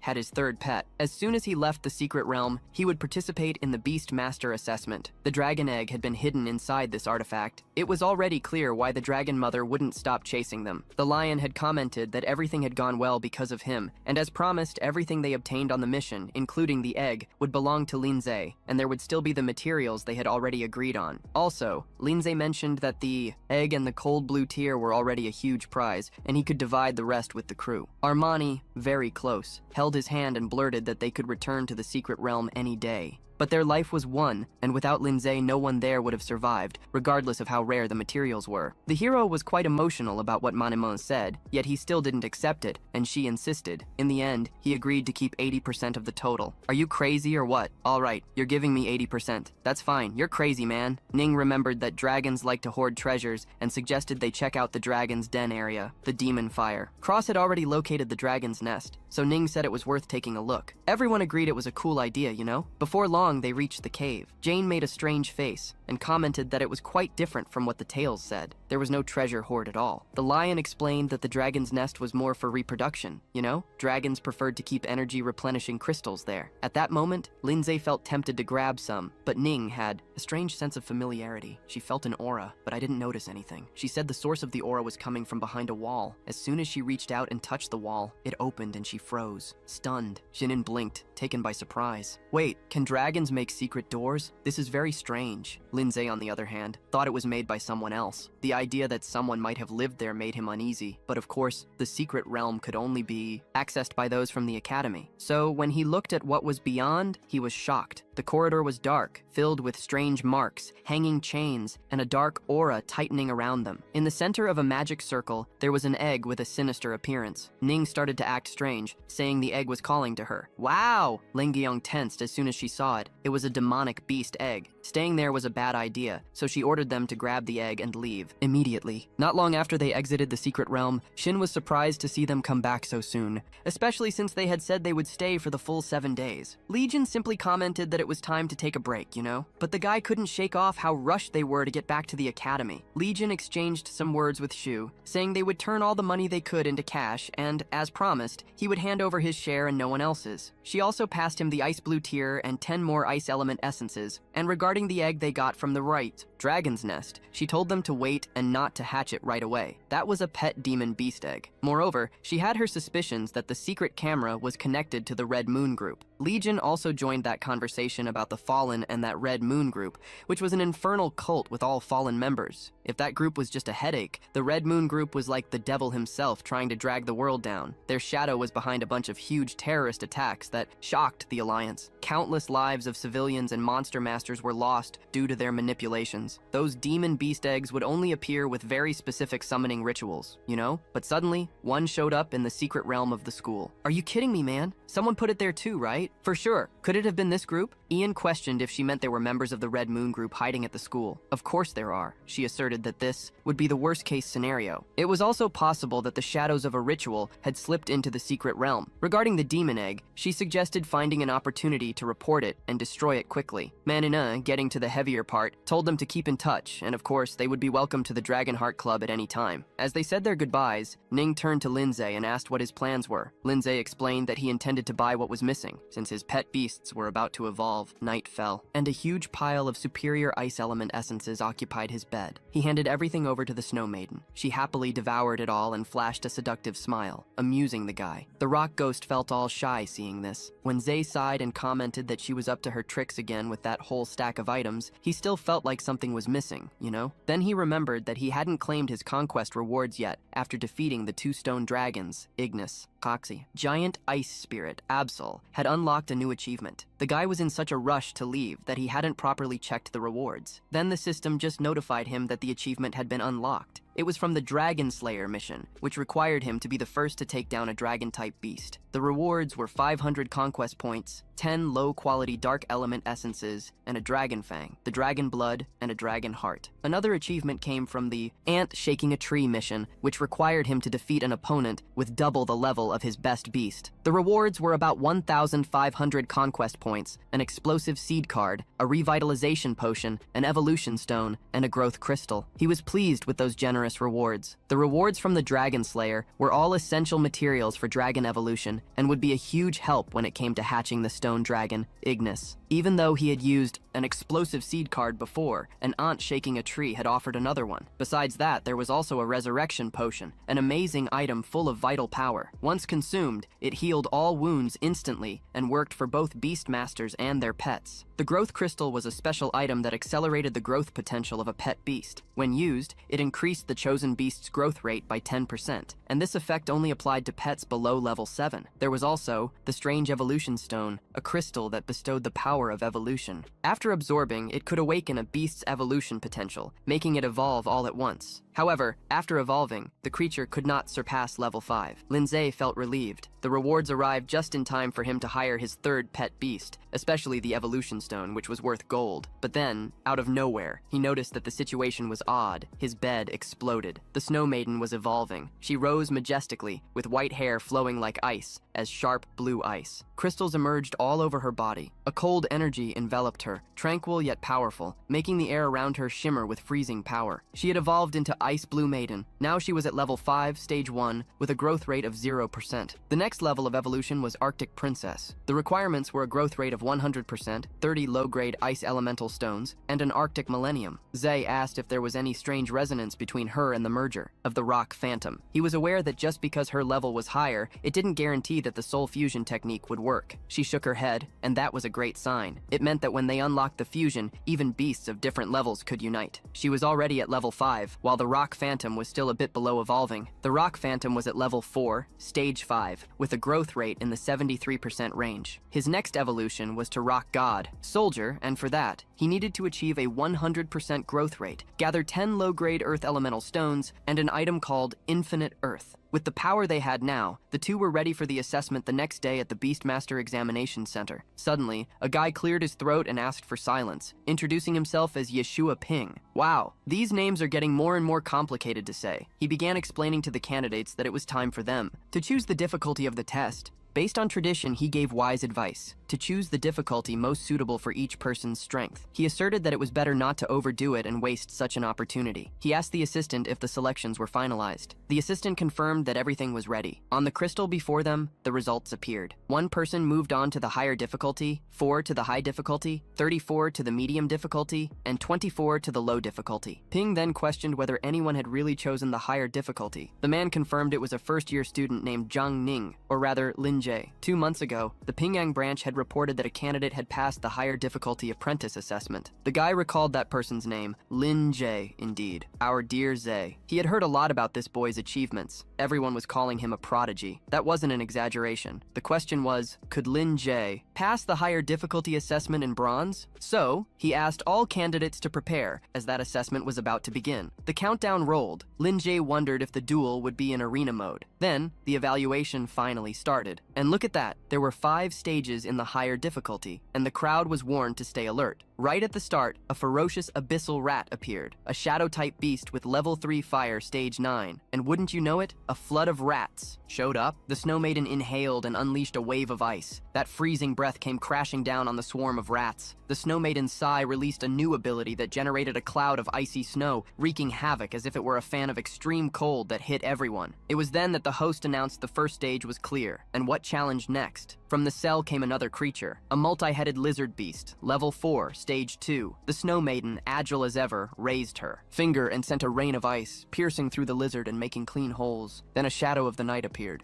A dark-type beast, level 4, stage 5. It was there, frozen in the air, before it could even move. The next creature was a demon ghost, also dark-type, level 4, stage 8, and the Snow Maiden quickly trapped it with an ice chain, and the challenge kept going on relentlessly. Joping was in shock with all of that. The demon ghost was a powerful beast, and man, it was eliminated in the blink of an eye. And it wasn't just him. Every ferocious beast there had been taken down with a single strike. It was a complete wipeout. My brother Joping wondered if Lin Zay's pet beast had surpassed level 5. Well, I guess he's right, but it's still a little far off, even though he had just turned 18. Only a man in a black suit mentioned that it had been the same deal in Lin Zay's first assessment. He had also passed the higher difficulty level. As if doing nothing, that cradle taming association from the city of Pingwei had even extended an invitation, but Lin Zay declined. Now go ahead. Pingwei, understand why Lin Zay chose the higher difficulty again, but the final boss, a bronze dragon of level 5, wasn't going to be a joke. Then, Joping's shock peaked when the screen showed the final move frozen and a rock ghost delivering a kick. The guy was completely stunned. Thus, Limon passed. Wow, how was it so fast? He just called his second beast and won. The man behind Joping complained, saying he was so close to finishing off his beast. The other guy next to him commented that he never imagined that the easy difficulty would be so sinister and that the final challenge was a ferocious beast of level 3, stage 7. Meanwhile, the other guy nearby was all hyped up, announcing that he had made it. Now he was a beastmaster. Bronze, he chose the high difficulty, and of the 4 candidates who tried, he apparently was the only one who succeeded. Suddenly, someone in the crowd noticed something bizarre. Looking at the bronze dragon on the screen, they realized that, given its size, the beast was much more powerful. But next to it, the guy seemed to be in shock, unable to believe what he had just seen. Lindsay, on his part, he was officially congratulated for passing the superior bronze assessment with quite an achievement. He saw his physical score jump from 13.5 to 18.5, and his spirit didn't lag behind. It leaped from 15 to an impressive 23. His beloved beast saw a staggering 30-point increase in growth rate, and the progression of the Ice Snow Maiden reached the same 30% mark. Lindsay leveled up to level 5, stage 3. The relief was real. After the assessment, he left the venue surrounded by several excited people. Meanwhile, Zoping approached and enthusiastically praised him, introducing himself as one of the examiners of that test. He shared a bit of his own experience, saying that at the same age, Lindsay had only 2 level 3 beasts. Thus, Lindsay became the first beast tamer of the Federation to pass the superior difficulty bronze assessment. Zoping, impressed, asked if he would be interested in joining the Association of Beast Tamers. Lindsay, firm in his decision, replied that for now he wanted to focus solely on his cultivation. Zoping laughed at the situation and acknowledged that he had been a bit too persistent, remembering that Lindsay had already turned down an offer from the association earlier in Pingwei City. So, without further ado, Zoping handed Lindsay his business card, saying that if he ever changed his mind, the door would always be open. Lindsay thanked him again, satisfied with that interaction.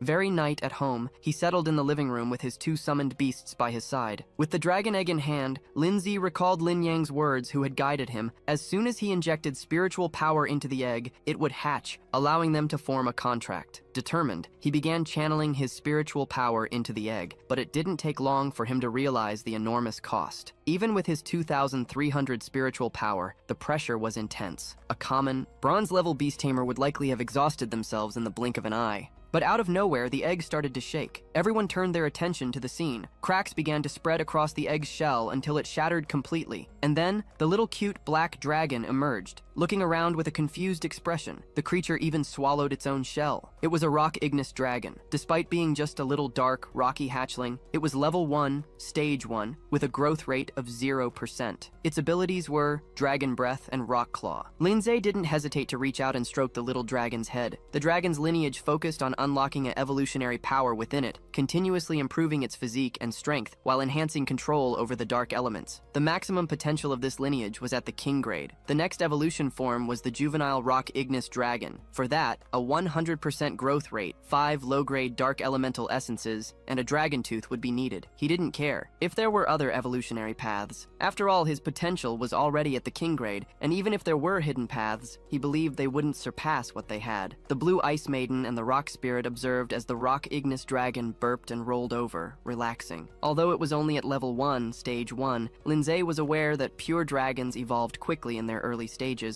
and that he already possessed the necessary materials for evolution. First, he planned to use the conquest points to increase the dragon's growth rate. With the materials he already had, he could take his dragon straight to level 3. Scolding the dragon lightly for burping so loudly, Lindsay stepped out into the open field. The rock ignis dragon waited patiently nearby. The outing was necessary because if he tried to improve it at home, the creature could suddenly grow and cause immense destruction. Now he had learned, right? After paying for all the repairs, he confirmed that he would use the conquest points to increase the growth rate of the rock ignis dragon, and he clicked to confirm. He had already consumed the evolution materials. What remained was to boost the growth rate. Then, the rock ignis dragon began to shine, unleashing devastating power. Lindsay was left speechless. The fluctuations of energy were insane, like a fierce storm. Dust flew everywhere, completely blocking his sight. When the situation finally calmed down, the result was revealed. The evolution of the rock ignis dragon was a success. The The dragon grew and reached grade 3, stage 3. He looked at Lindsay, and Lindsay greeted him, while the dragon lowered its head in a sign of obedience. He realized how much his new friend had grown and how well behaved it was. Then, giving him a beautiful evolution stone, he remembered that an evolution stone was a strange crystal that contained an evolution power. After our little dragon absorbed that tough stone, he managed to awaken all the potential he had kept inside, instantly evolving. It was as if the creature grew all at once, and the evolution was mandatory, with a level that could not go beyond grade 5. And look at that, the rock Ignis dragon not only improved but became an adult dragon, reaching grade 4, stage 4. Now, his growth rate was reset, but with insane powers like Dragon Breath, an attack that released dark energy, detonating everything in the area. And it didn't stop there. With the rock-breaking claw, he could crush metal and rock opponents, causing extra damage with pure strength. He also had an attack, the Spiral of Shadows, which could bind everyone with dark elements, inflicting damage that even physical defense couldn't withstand. The Death Claws formed a monstrous hand made of darkness, crushing anyone who was in the way, applying a curse of corrosion and fear. It was a pity that the Blood Snow was still locked away. Lindsay suspected that this had to do with the dragon's level not being high enough, but still, that dragon and the 2 grade 4 beasts, along with 1 grade 5, were incredibly powerful. In this phase, Lindsay called the dragon rock Ignis and asked if it could control the size of its body. The dragon made a sound that seemed like a yes, and soon the creature began to shrink down to a tiny size. Now, the dragon fit in Lindsay's hands, who, relieved, thought that otherwise it would have been impossible to take the dragon home. A few days later in class, the blonde teacher arrived with a message. In a week, the school's annual competition would take place. The classroom erupted in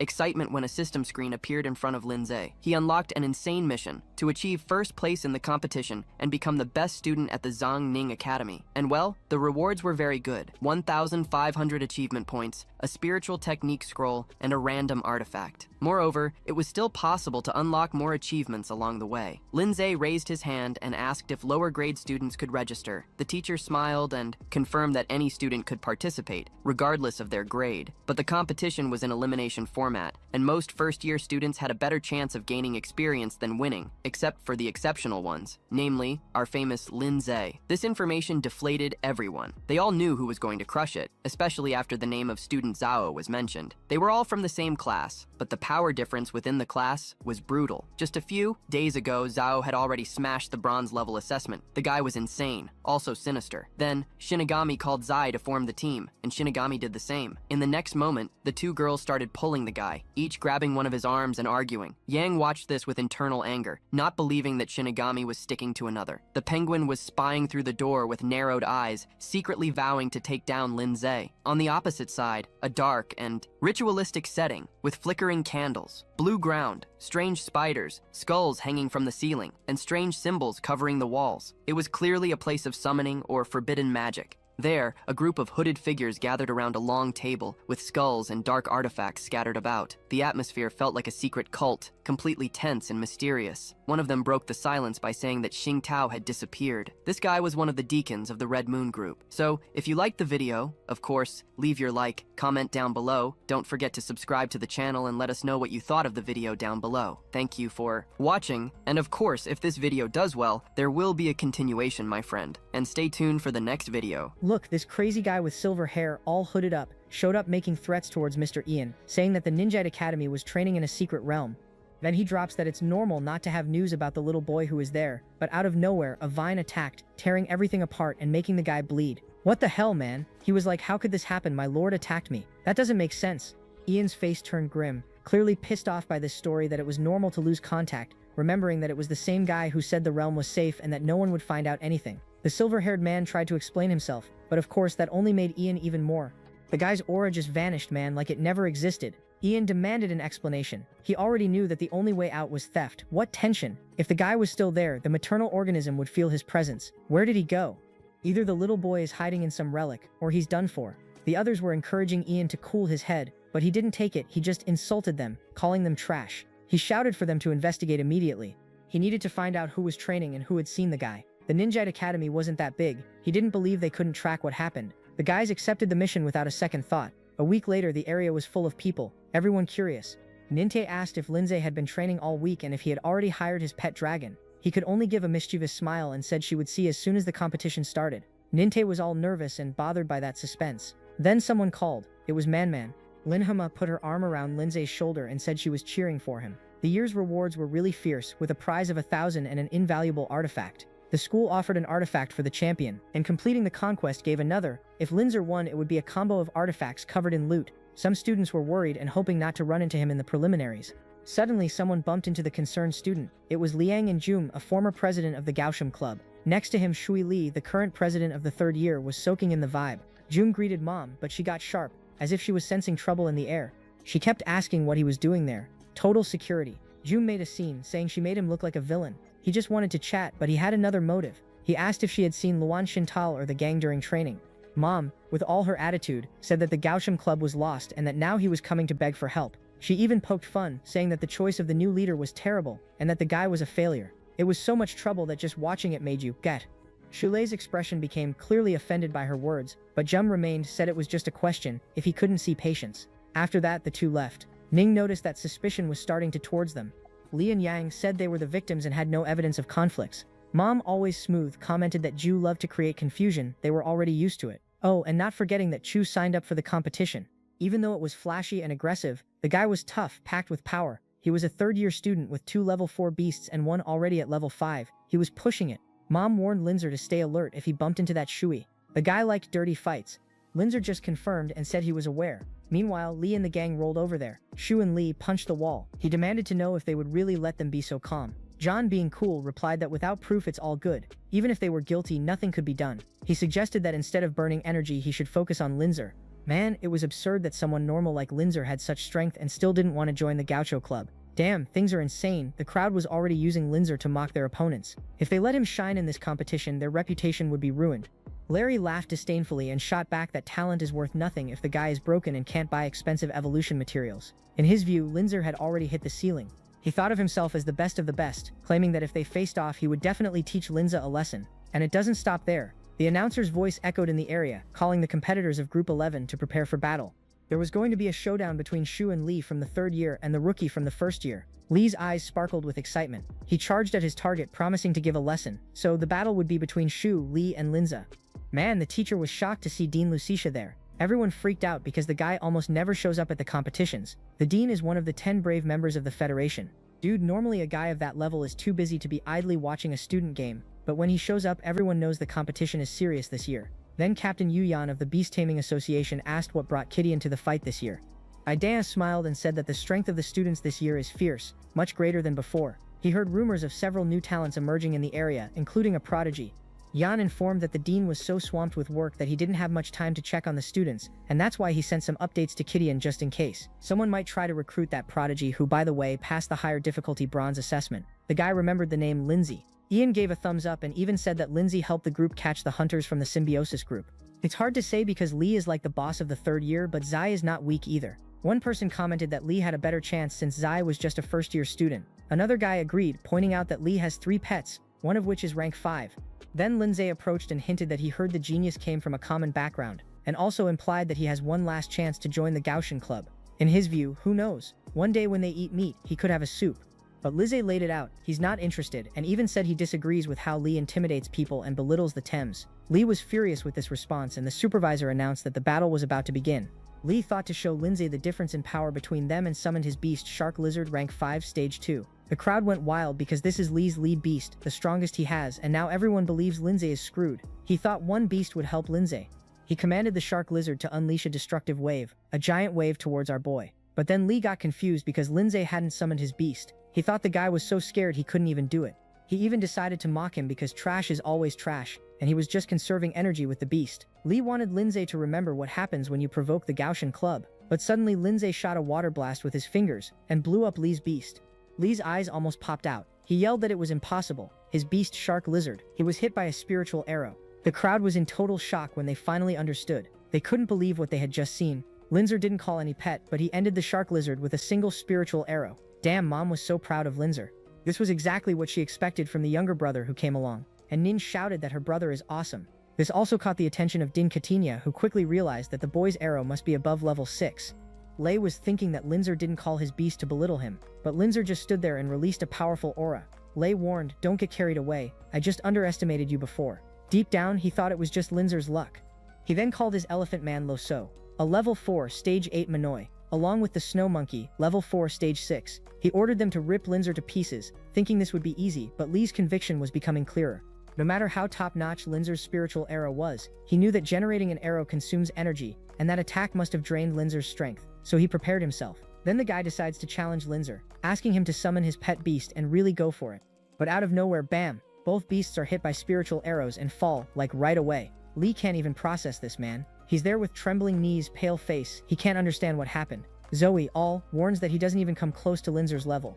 With that strength, he shouldn't even have a beast. The thing with Chole and Linzer ended, and guess what? Linzer emerged victorious. Mom, Linyun, Zini, and Ning arrive overjoyed. Dude, Mom realizes she worried for nothing. It was just a contest. Zini says that defeating an opponent of a different level is worth extra points. It seems that Zia can go straight to the tournament. He doesn't invite Lindsay to stay and watch the other fights, but he refuses because he wants to go to the pet store to buy some materials. Meanwhile, Lee is sitting there, loudly, really, and June, who believes that the kid humiliated the Gaosha people. He calls Zay and promises that he will make the guy pay dearly for it. Lee, being smart, realizes that Lindsay defeated him with just 3 spiritual arrows, so the guy's spiritual power is really strong. He thinks that Lindsay must be using some artifact, like how could an ordinary guy have something so petty? The idea that Lindsay might have stolen it crosses his mind. Now he is with having to report Lindsay. John, giving a moral slap, tells him to shut up. The situation is already... After that, John warns everyone to focus on the competition because it's not just one-on-one duels. He thinks about how he will teach Lindsay a lesson, and that lesson is going to be fogger. Later that night, Lindsay leaves the market. The prices of the materials have skyrocketed. It seems like everything has tripled. The bigger problem to get strong is boof. Without these things, not even the best pet crossbow will move.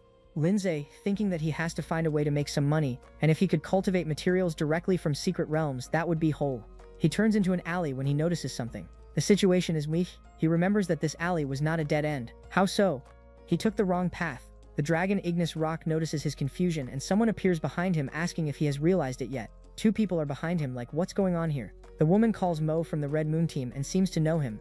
The guy Yu, also from the same group, tells her to stop around. The girl that he is in a hurry. She asks if it was true that in the Red Earth he took something he shouldn't have. Lindsay pretends not to know what she is talking about, but in reality he is trying to figure out who they are. They are connected to the Red Earth Kingdom. They are likely from the Red Moon. They tell him to stop pretending because they are already connected to everything. They know the situation. The item on his chest is made of chintal. Love explains that someone as young as Zay with such strength draws a lot of attention. If he agrees to join the group, they will forget any mistake he has made. They admit that the guy is smart and talented, but in their world that needs resources. Thus they try to persuade him, saying that the Red Moon can offer everything that the Academy cannot provide. But Lindsay is not even a little hesitant and tells him the truth, as he observes that he clearly does not understand the situation.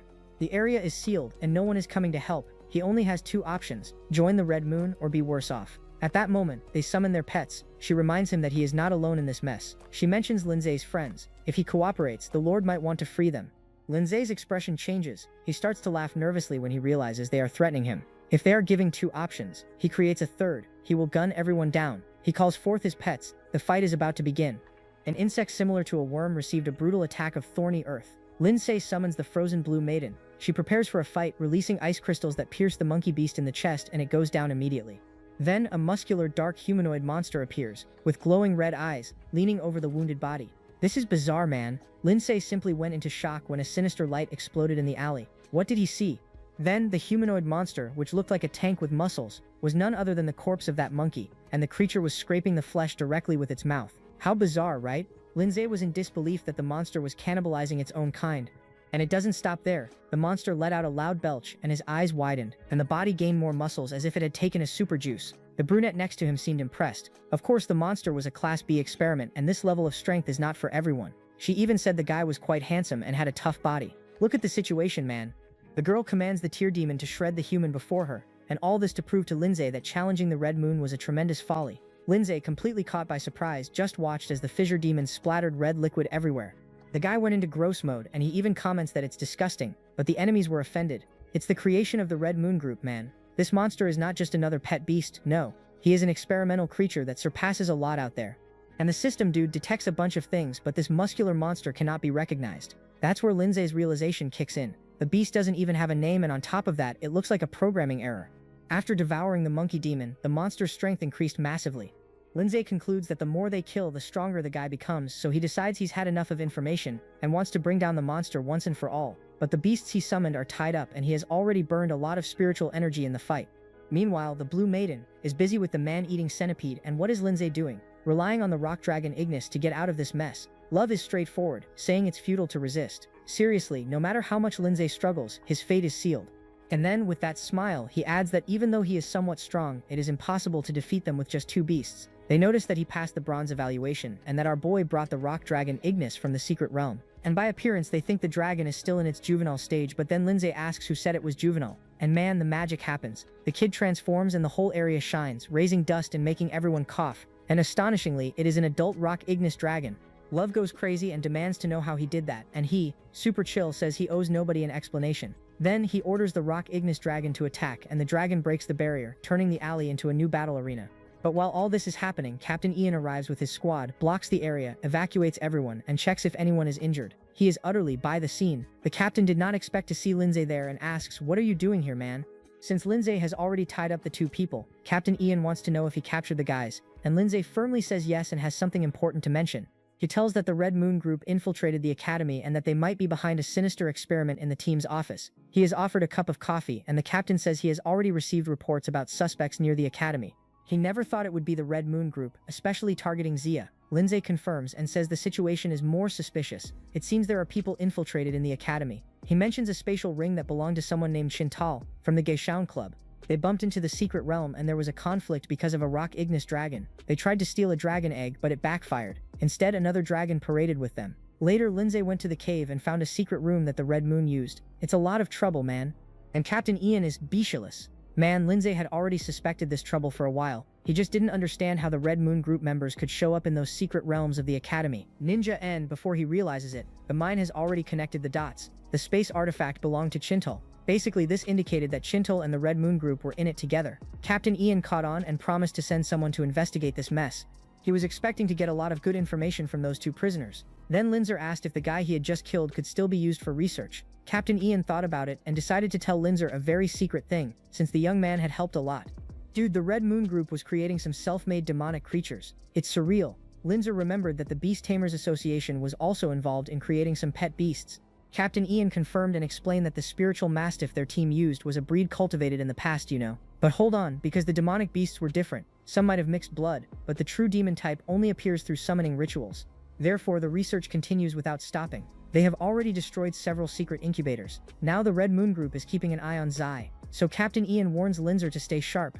He hands a communicator to Lindsay so that if any trouble comes up again, he can alert them immediately. After this conversation, Lindsay heads to the academy. Captain Ian promises to keep Lindsay updated on any new developments in the investigation, and remembers that he needs to set a bonus reward for Lindsay, but it will be under the radar. Under that bright sky, Lindsay walks out all confident. He checks the communicator from the Beast Tamers Association and they explain that if he presses the button in danger, the coordinates will be sent immediately. Lindsay laughs at the technology, thinks it's really awesome. He decides that first he will return to the gym and prepare for the competition the next day. The next day, everyone is gathered in the arena. Anin asks Zay why he didn't inform her the night before. He explains that he was so focused on spiritual maneuvers that his phone ran out of battery. He apologizes and promises to be quicker next time. She comments that luckily nothing happened. He thought he would be teased by the Gaucho Club, since today is the day of the match. She calls him to check the match lineup. The schedule shows Lindsay against Joao Gay and Nin is cheering for him. Lindsay invokes the Icy Blue Maiden, while Joao Gay from the second year comes with his Rocky Armored Turtle, a rock-type beast, rank 4, stage 1. The referee shouts to start the match and guess what? The winner is Lindsay. He advances to the top 32. The crowd was left. It was so quick that they didn't even see the beast move. The Rocky Armored Turtle was completely frozen. Next, the battle between Lindsay and Lin Yun took place. Lin Yun charges and calm down, she is from the 3rd year and her pet is a shadow leopard, rank 4, stage 2. But the girl simply says she wants to give up. The audience was in, but some understood her choice. Lizay's beasts were very and his strength. He defeated Shule with ease just with his spiritual techniques. In the midst of this, a woman in a pink dress observes Lindsay from the crowd. She thinks, this guy is very interesting. Lindsay froze the tree demon, a plant, rank 3, stage 3, and the wilted beast, rank 3, stage 1, making him advance to the top 128. Then he crushed a giant rock monster, rank 3, stage 9, and charged into the top 64. Then came the yellow sand lizard man, rank 4. Stage 1 served as a springboard to the top 32. The crowd was amazed. Now everyone was cheering for him. The system notified him that he unlocked several achievements, such as entering the top 128, earning 50 points. When he reached the top 64, it was 100 points, and for the top 32, now it's 200 points. He also unlocked a bunch of minor achievements. The rewards may be small, but they help a lot. Now he hopes that the upcoming battles will bring more than this. It was then that he noticed the screen. Several others appeared out of nowhere. He frowned, confused about what was happening. After this, everyone gathered outside. Jung spoke about how Linzer scared the 3rd and 4th year students so much that some even dropped out of the competition. He commented that Linzer truly made the 1st year students proud. Then his mom arrived with the insane news that Linzer is the first freshman in the academy's history to reach the official competition, and even made it into the ranking of the top 4. Major pride, right? She insisted that he should continue because she truly believes in him. Meanwhile, the guys Tan Young and Penguin were feeling down, losing morale because they couldn't qualify for the fight. So, check out Linzer's next opponent and be left in shock, man. She quickly showed the phone to Linzer because the match list for the top 4 was already confirmed, and the opponent is none other than Liang. Coincidence or not, the guy is about to face the Gaucho Club again. Aksango is in shock upon hearing this because Jun is the ex-president of the Gaucho Club, you know? And he gives Zai a heads up, saying this is a big problem since Linzer already had a fight with the Gaucho Club. Jun is a formidable opponent. Linzer asks him if he can provide more details. Liang Jun is a 4th year student, ranked 2nd in the academy, and he is fierce in the realm of beasts. He possesses 3 beasts and fire at level 5, but what makes the situation even more surreal is a rumor that Xiong mentions. It is said that he has an inherited spirit technique that he has never revealed, and this technique is capable of instantly leveling up a beast. Then Linzai enters the arena and Dean Kidian is there, saying that Linzai is even more remarkable than he expected. Captain Ian even agrees and recalls that at first he didn't give Linzai any credit, and look now, a guy took down 2 fallen ones, some insane criminals that everyone was afraid of. And he thinks that compared to capturing those villains, the academy competition must be just a game for Linzai. The crowd then starts debating who will come out on top in this fight. A woman catches the attention of the girl in the pink dress, Ikea Hu, and asks her who she thinks will advance. Hu just returns the question, but the other woman asserts that she believes Ju will win, since even though Linzai is strong, he is still just a fertile in his 1st year. But she is shocked when she realizes that Ru is actually cheering for Linzai. Ru explains that Linzai hasn't used his full strength yet. If she is hyped for Linzai, the woman decides she will follow her opinion because, after all, Ru is the best student in the 4th year, so she must know what she is talking about. Then it really sinks in. If they meet in the finals, it will be a completely insane contest between the beauty genius and the 1st year rookie monster. Meanwhile, Jun arrives declaring that he will win this match. Linzai just calmly responds that no one wins a fight just by talking, and even provokes him by asking if everyone in the Gaoshan Club likes to talk nonsense. Ju gets really mad about this and says he hopes Linzai can keep that same vibe. Later, the crowd gets excited to see Joao getting serious. People even notice that his Flame Weaver seems to be evolving again with the 3 level 5 beasts. Many people sincerely believe that Linzai is doomed, but he only seems to be enjoying watching the 3 beasts that Yoon brought. Then he calls forth his 3 pets as well, and the crowd is to see Ignis Rock Dragon, Ning and Shinji cheering, because they recognize the beast. Ling Yuan quickly thinks, it's an adult Ignis Rock Dragon, which is bizarre to hatch and contract one in such a short time and still level up so much. It leaves anyone pondering how much Zay is hiding. Linzai goes for it and orders the Ignis Rock Dragon to attack without hesitation. The dragon starts to concentrate its breath and out of nowhere releases insane fire. Yoon's beasts are all in ain, ice crystals burst across the battlefield. A stone ghost collides with the fist of what appears to be a golem. Meanwhile, the humanoid demon with multiple arms raises a fire shield to protect Yoon. The flames are boiling. Yoon senses the trouble and decides that his beasts must deal with the dragon first. One of the beasts activates the Crimson Mistelce. It appears in front of the Ignis Rock Dragon, all condensed in a flaming energy. The fire monster launches several fireballs, but everything is blocked by the ice crystals of the Frost Blue Maiden. The two beasts stare at each other. Yoon cannot believe she can withstand the attack of the Crimson Mist monster. He has never seen a humanoid ice pet that reached the top of level 5. He wonders how a mere rookie's beast can be so strong at this level. The beast tamer could be so powerful. He concludes that if he removes the ice beast controlling the arena, the dragon will be nothing more than a duck in the pond. He activates the spiritual attack Soul-Burning Penetration and is already following up with the spiritual arrow technique.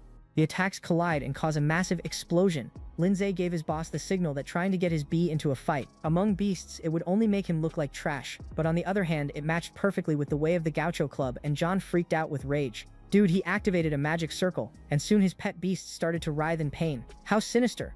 Out of nowhere, 2 fireballs flew and caught the multi-beast by the arms. It was absurd. The crowd was floating, not understanding the mess that was happening. Penguin soon realized that the other beasts were absorbed by the huge flames. Zone also figured the same thing out and thought it was a special ability passed down from Jun's family. Hater Tichian was surprised because he knew that this technique increased strength by draining the vitality of the guy's beasts. He already wanted to put an end to this situation, but Captain Ian assured him that Linzai would handle it. Hater wasn't buying that idea because Jun's creature was already rank 6 and could get Linzai in trouble. The giant flames were now at stage 2 of rank 6 and still had a tough 3 minutes ahead. The fusion drained Zhuao's spiritual power, and he had to give up the other 2 beasts, but no matter the cost, he wanted to kill Za that day.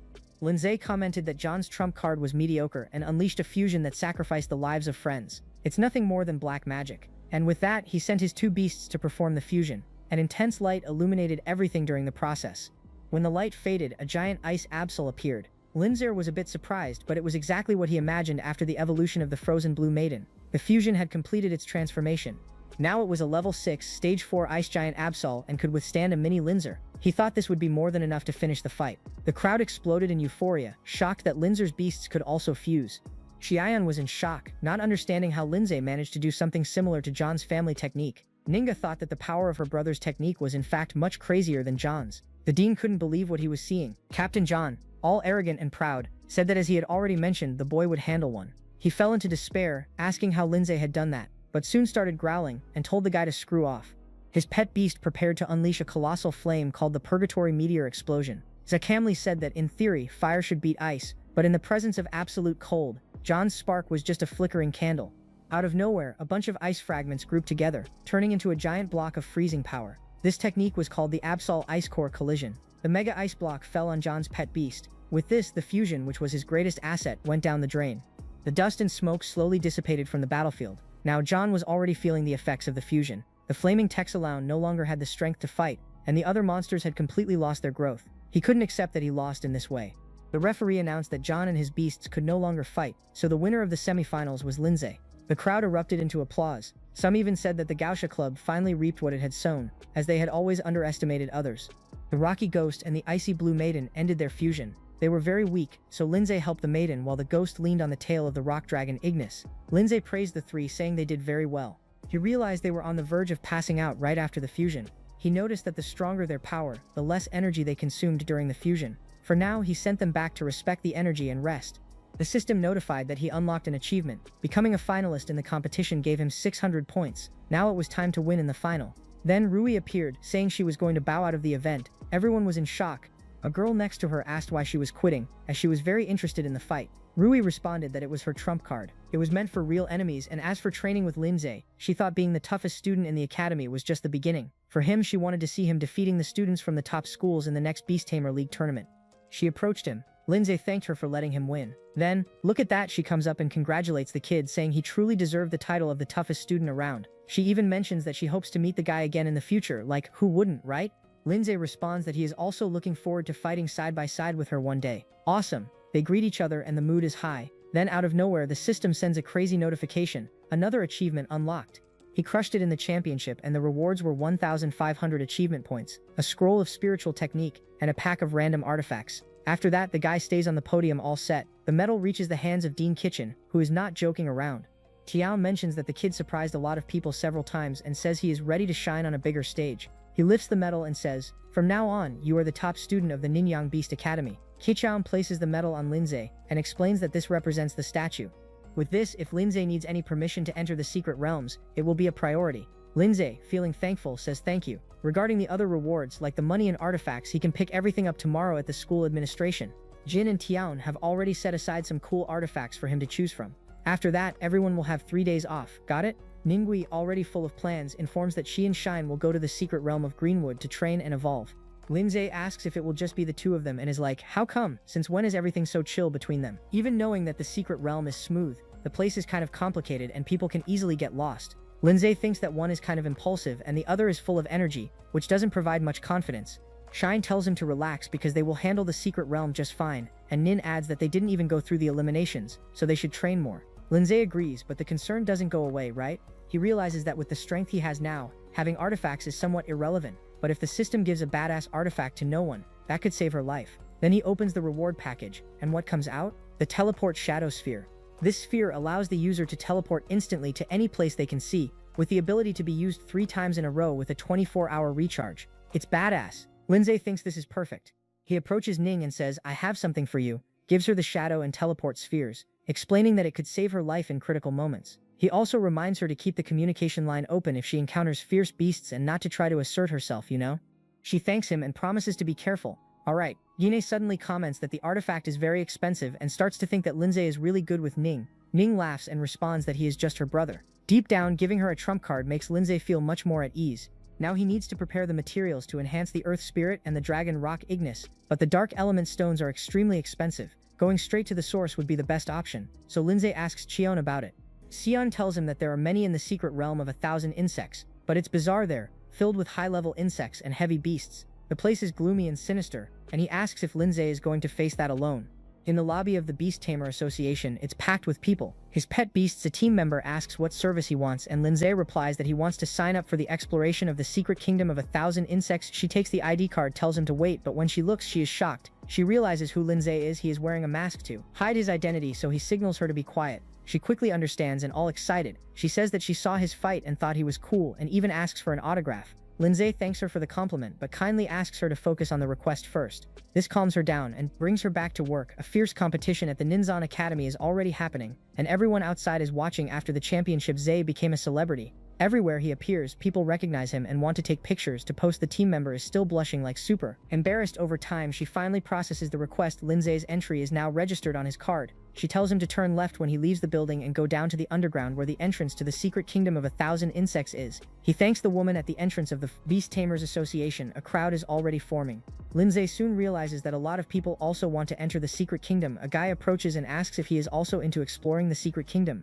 The guys invite him, but Lindsay says he's not interested. Nearby, a figure quietly observes. It is a woman with red hair. Sinister, one of her colleagues, calls her captain and asks what she is looking at that moment. A team member shouts that the secret domain of 1,000 insects is about to open. Everyone is preparing. This place is dangerous, man. People need to be careful from the moment they enter. The responsibility waiver is in effect. If anything happens, the adventurer has to handle it. The adventurers head inside. A huge plain stretches before them. Lindsay recalls that Xiaomi said that the destination is a place called the Scalding Vale. This place has dark-type beasts and also rare materials, the lineage crystals that are worth a lot of money. To get there, Lindsay has to cross the entire secret domain of the 1,000 insects, and it will be the perfect time to hunt some beasts.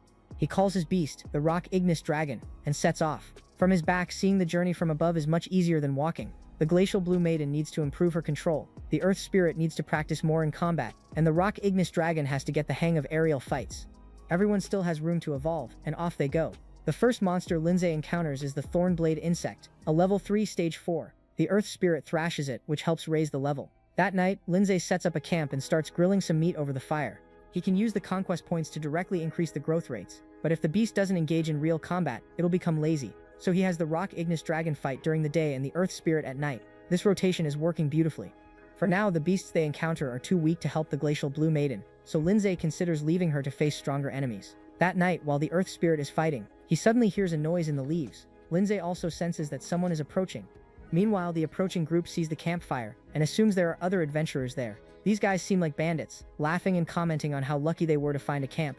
They call themselves the Green Forest Squad and complain that they had already set their eyes on this place. No one else can stay here. A bald member of the squad takes a look at the Earth Spirit and says he has never seen a pet beast like that. Since it looks like a pile of rocks, he assumes it must be a stone-type beast. And then they announce that the Green Forest Squad is now in charge of the place and send the spirit of the land to pass the message to its master. Peace out. Thanks for watching, everyone. If you like this update, give that like and subscribe so you don't miss the next chapter here. So stay close and keep an eye on the news. As always, drink water, be amazing, and catch the next one. People, the situation is tense. Lindsay noticed that the ghost from Rosha was surrounded by a group of people. So like a good buddy, he hurried to find out what was going on. He approached along with Xiaomi. Both had the expression of someone who was about to get into trouble. When they arrived, the leader of the group stopped everything. He had wide eyes, shouting that Shan Shuan was an incredibly beautiful humanoid pet. Look, this made Shan Shuan frown. It was clear that he didn't quite like that comment. But then to everyone's shock, Lindsay stepped forward and asked, in a cold tone, "Do you need something?" The bald guy in the group shouted as if it were a joke. He said Lindsay had to leave because the cave was theirs now. However, the leader raised his hand immediately and assured that there was no need to rush. With a smirk on his face, he explained that it was getting late and he just wanted a place to rest for the night. Since Lindsay seemed to be alone, he suggested if he could stay there for a while, but Lindsay calmly replied that it wasn't convenient for them. Then the bald man got filled with rage and began to threaten, shouting that they were from the so-called Green Forest Squad. Lindsay, unfazed, scratched his ear and shot back that this name should be famous, but he had never heard of it. This made the bald guy even angrier. He rolled up his sleeves and prepared to attack, shouting in rage. But thankfully, the man next to him held him back, tapping his shoulder to calm him down. The bald guy, confused, yelled to ask why he was being stopped. Then the companion lowered his voice and asked if the bald guy thought Lindsay looked familiar. The bald guy, with a scornful laugh, thought that idea was ridiculous. The partner then, being cautious, questioned if he had watched the last competition at Ning Academy. He continued talking about a humanoid ice pet, a strange rocky pet, and even a rock ignis dragon. He had read this in the newspaper and commented that this formation matched perfectly with the beast-taming genius who had been highlighted at Ning Academy, describing that student as the youngest on the best list, a true rising star in beast domestication. Upon hearing this, the bald guy began to hesitate, murmuring as if he didn't know if he was missing an opportunity. He recognized that now, since he had been mentioned, Lindsay really looked a bit like that person. But the leader remained firm, pointing at Lindsay, asserting, full of anger, that since Lindsay had not given respect, he would not give it either. To make it clear, he summoned a fierce beast and warned Lindsay that he had 5 seconds to grab his creatures and leave. Seriously, the creature that appeared was a spectral-faced spider, a disturbing sight, I would say. The leader raised his eyebrows and pointed at Sean Shane, suggesting that Lindsay could leave him to keep them occupied. He said that a lone traveler like Lindsay should reconsider his abilities. In the next second, bam! The 3 attacks hit the spider hard. Spiritual arrow, ice explosion, and thorn spikes from the earth. The creature screamed in pain, right in the drama that everyone loves. And not stopping there, the leader himself got hurt and started coughing, like a burst, with blood running from his mouth. He stood there looking in shock, not understanding how that had happened. The guy lamented the death of his spectrally faced spider, level 5, in sheer despair. Then Lindsay pointed at him in the same vibe, and said that if the man couldn't control his mouth, he didn't need it anymore. But at that moment, the companion decided to intervene to try to calm everything down. He begged Lindsay to wait a bit, insisting that the captain hadn't said what he really thought. You know how it is, he repeated that it was always like this and pleaded for forgiveness, promising they would leave immediately. Just let us go, man. It was almost a desperate shout as he looked at the captain, worried. Meanwhile, he whispered to the captain that the young man there was Lindsay, the guy who had become super famous. Upon hearing this, the captain was startled and finally realized who Lindsay was. He scratched his head, laughing nervously, and said he had heard a lot about Brother Lin, and of course all of that had been a misunderstanding, obviously. Smiling stiffly, he declared that they would leave immediately and would no longer disturb Lindsay's rest. But Lindsay was not going to let the group go so easily. He asked, in that cold tone, if he had ever said they could leave. The captain froze in place, looking like an iceberg of fear. Then Lindsay began to gather power in his hand. He wondered that if there were someone weaker there, they would have let that person go. He answered his own question. Obviously not, right? Upon hearing this, everyone was so terrified that their eyes rolled back in fear.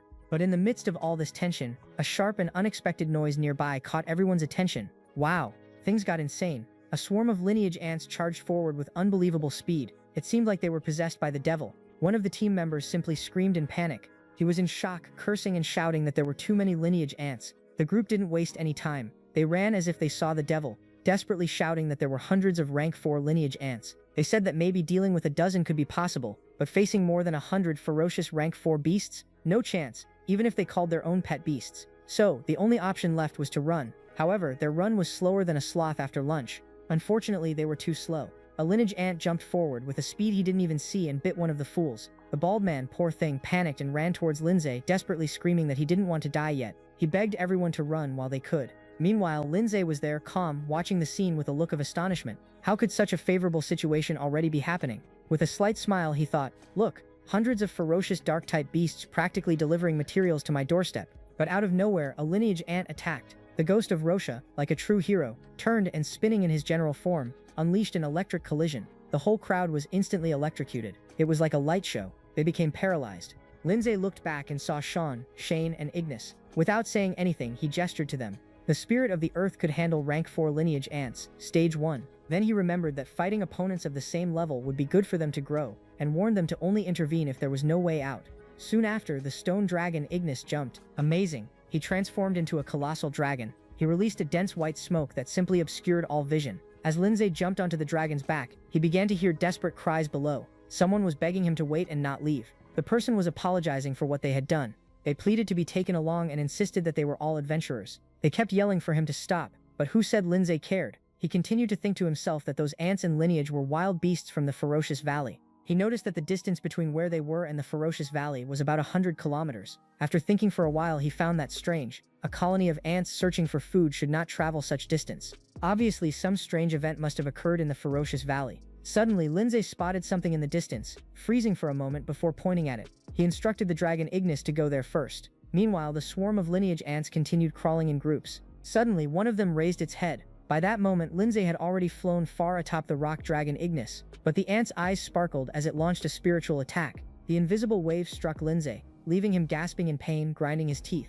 It became clear to him that it was a spiritual attack. Leaning slightly on the dragon's back, he murmured that spiritual attacks were invisible and difficult to resist, but whoever used them was almost invincible at long range. However, in close combat, these beasts were extremely fragile. So he ordered the rock dragon Ignis to descend and fight closely. But before that, a spiritual arrow shot down, killing one of the ants instantly. The ant fell straight down. When the leader of the ants saw where its offspring was slain, it became furious. Its eyes shining intensely, it looked like it was going to explode. Lindsay paused after his attack, realizing that the creature's reaction speed was absurd, almost superhuman.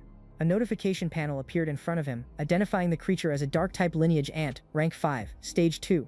It was the leader of the group. He then looked at Ignis. He said that this was his moment to shine. He explained that killing those lineage ants would help him grow much stronger. The dragon Ignis did not waste time. He grabbed several ants with his limbs and tentacles. He started crushing everything in front of the leader while casting shadow binds repeatedly. Many lineage ants were decapitated and fell to the ground, but it seemed like a horror movie because they regenerated quickly. Soon after, the ants began to retreat and launched a new spiritual attack against the humans. The dragon Ignis became worried and went closer to Lindsay, but Lindsay reassured him by forming a barrier around them and said there was no need to worry. He claimed that this trick wouldn't work twice on him. He had a serious expression, clearly indicating he was in control of the situation. With a slightly grim face, Lindsay commented that the creature was quite intelligent. He observed that it even prioritized killing the beast tamer. Its intelligence far surpassed that of ordinary lineage ants. He continued guiding the dragon Ignis and remarked that, even being of a higher level, it would not be able to defeat him in melee combat. Lindsay urged to wrap up the fight quickly since they needed to return to get Xiaomi and the others. Upon hearing this, the dragon Ignis immediately opened his mouth threateningly.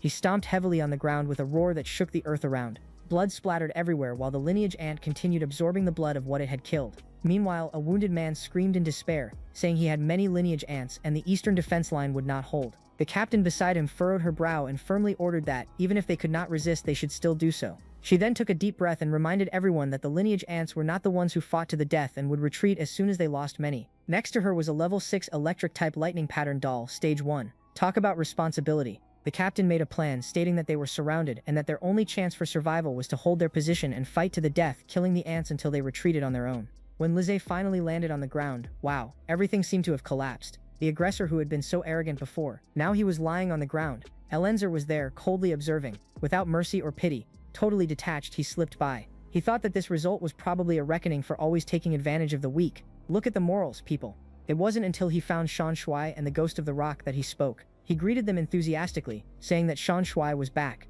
Then, 2 information panels appeared. They showed their statistics, as Blue Maiden, Frozen, at level 5, stage 3, with a growth rate of 40%, and on the other side, the Spirit of the Earth at level 4, stage 6, with a growth rate of 82%. Now that is performance.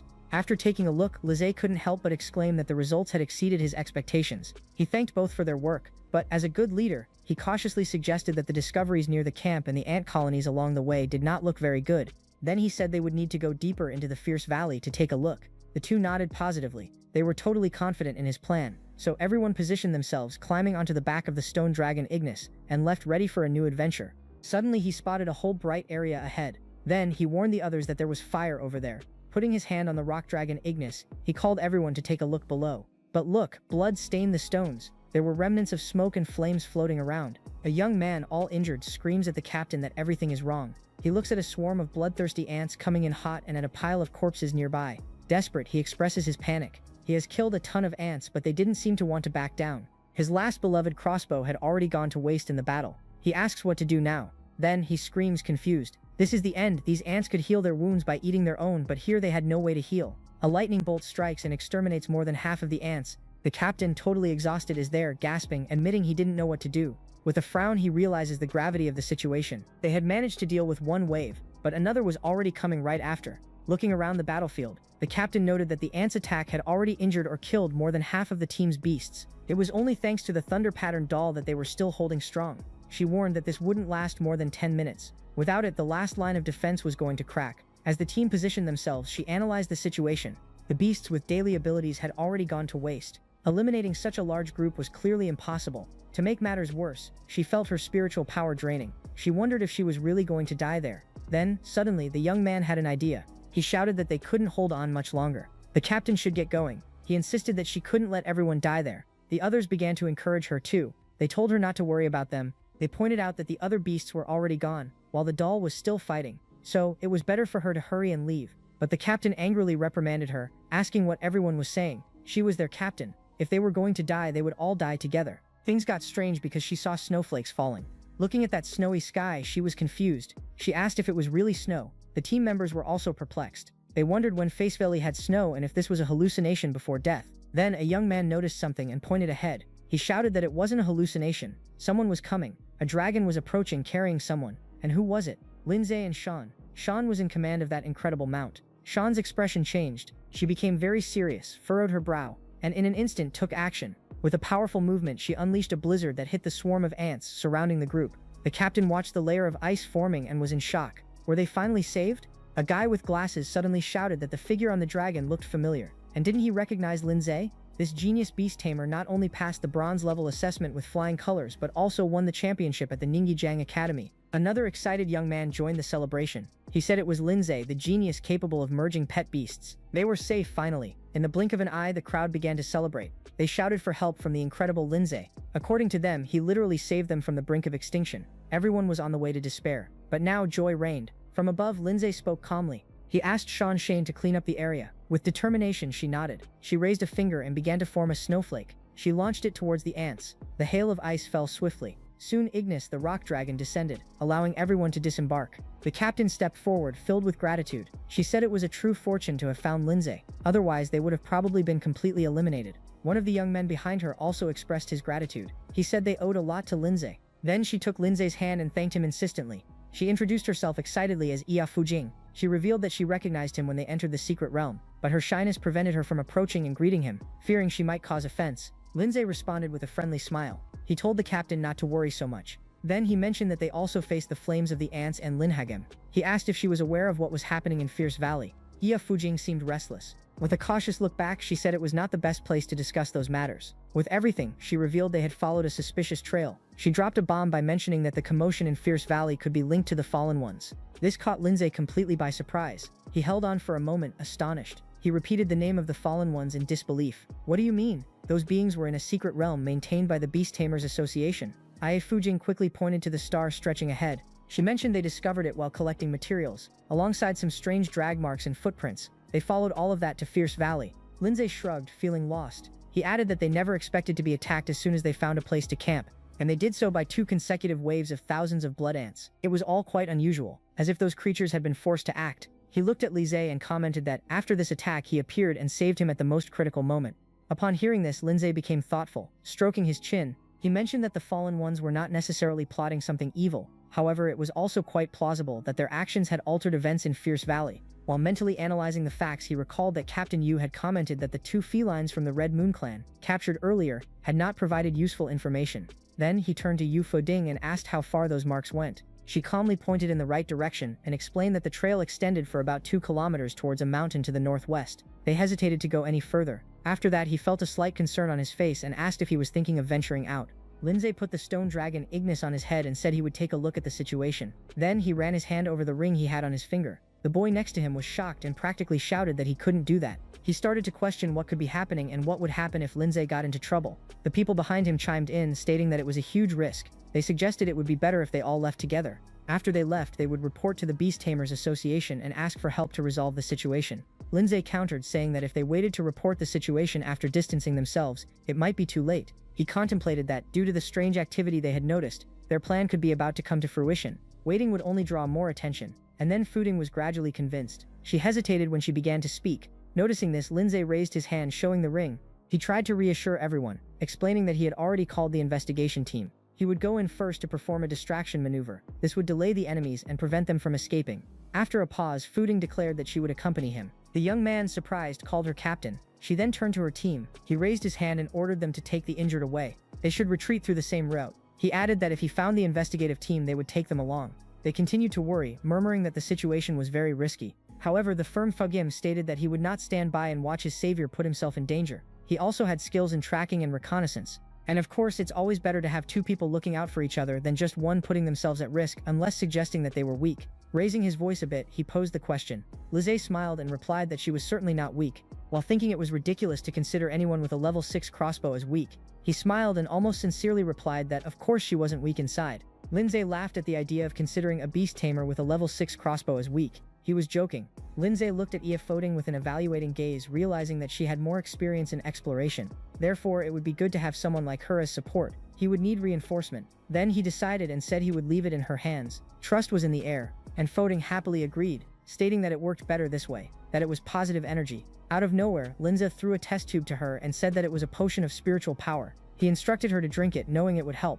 He added that after a short rest, they would leave in half an hour. A plan, and of course she happily accepted, smiling and thanking at the same time. She liked the idea. Meanwhile, elsewhere, the air was thick with danger. The lineage ants had been massacred, piled into a small mountain. What a horrifying scene. A monster was incessantly tearing their bodies apart while an entire group of similar creatures watched. Jean looked at that grotesque spectacle before him and asked how the cultivation experiment was going. The people in front of him, cautious, responded that they were reporting to their lord. Most of the screaming meat had already reached maturity. What anguish. In just a few hours they would be fully developed and ready to fight. And then he seriously questioned how many were there, realizing that everything was becoming increasingly critical. The person in front bent down. He said that so far there were a total of 425. Out of those, 389 were ripe. Upon hearing that, Ian became somewhat irritated. He shouted that it was way too little. Completely out of control, he ordered them to speed up the incubation process. Yan was demanding everything. He wanted to see those meat beasts screaming well developed by the day after tomorrow. Watch out. This made the group nervous.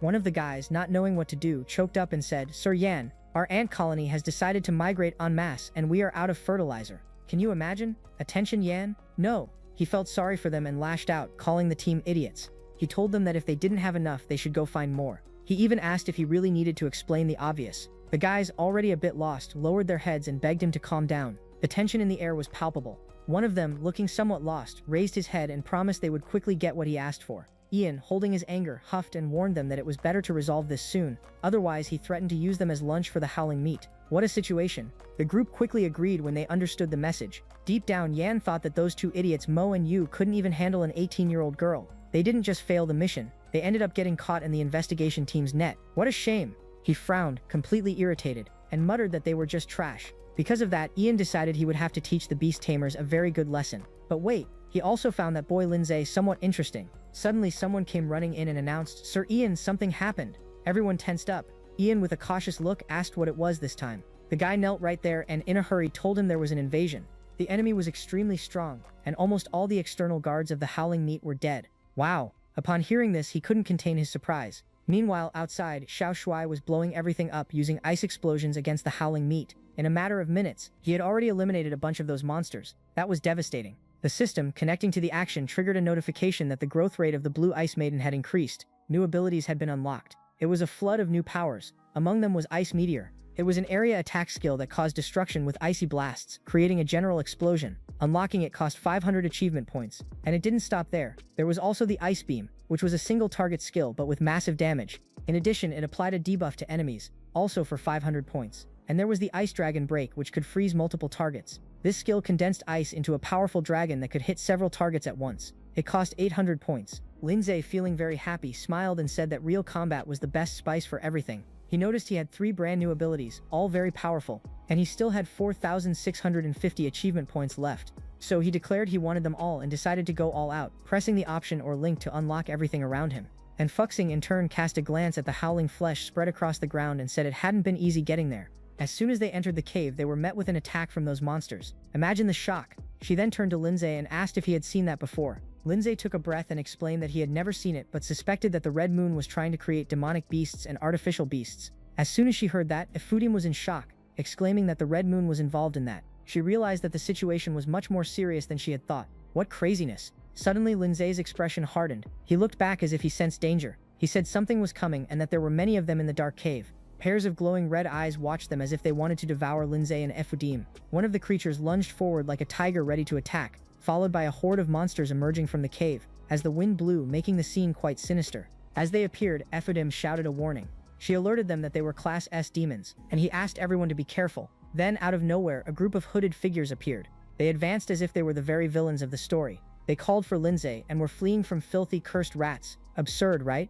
They began to complain, irritated. They said that Lindsay and Efujing had made them enter a dead-end place. They even had the nerve to touch their precious test subject. "Dude, listen to this gem," they said. They kept murmuring that it was perfect since they had just run out of fertilizer. Wow, that's not a good sign. Meanwhile, Lindsay and Efujing exchanged glances. It was clear. What are we going to do now? Everyone there was tense, signs that things were about to heat up. The man who was speaking, full of bravado, continued rambling that they should feel honored to become food for the howling meat. But the moment he finished, bam, a spiritual attack shot out and pierced his abdomen. The two people beside him panicked, dodging as if they had seen a ghost. They screamed in shock like crazy people. Guess what? It was Fodingu who was responsible. She frowned and pointed, warning that if people wanted to make a move, it was better to shut up. And by the way, she said they wouldn't have come if they were afraid. The injured man was furious. He stood up with difficulty and began to curse. But before he finished his sentence, boom!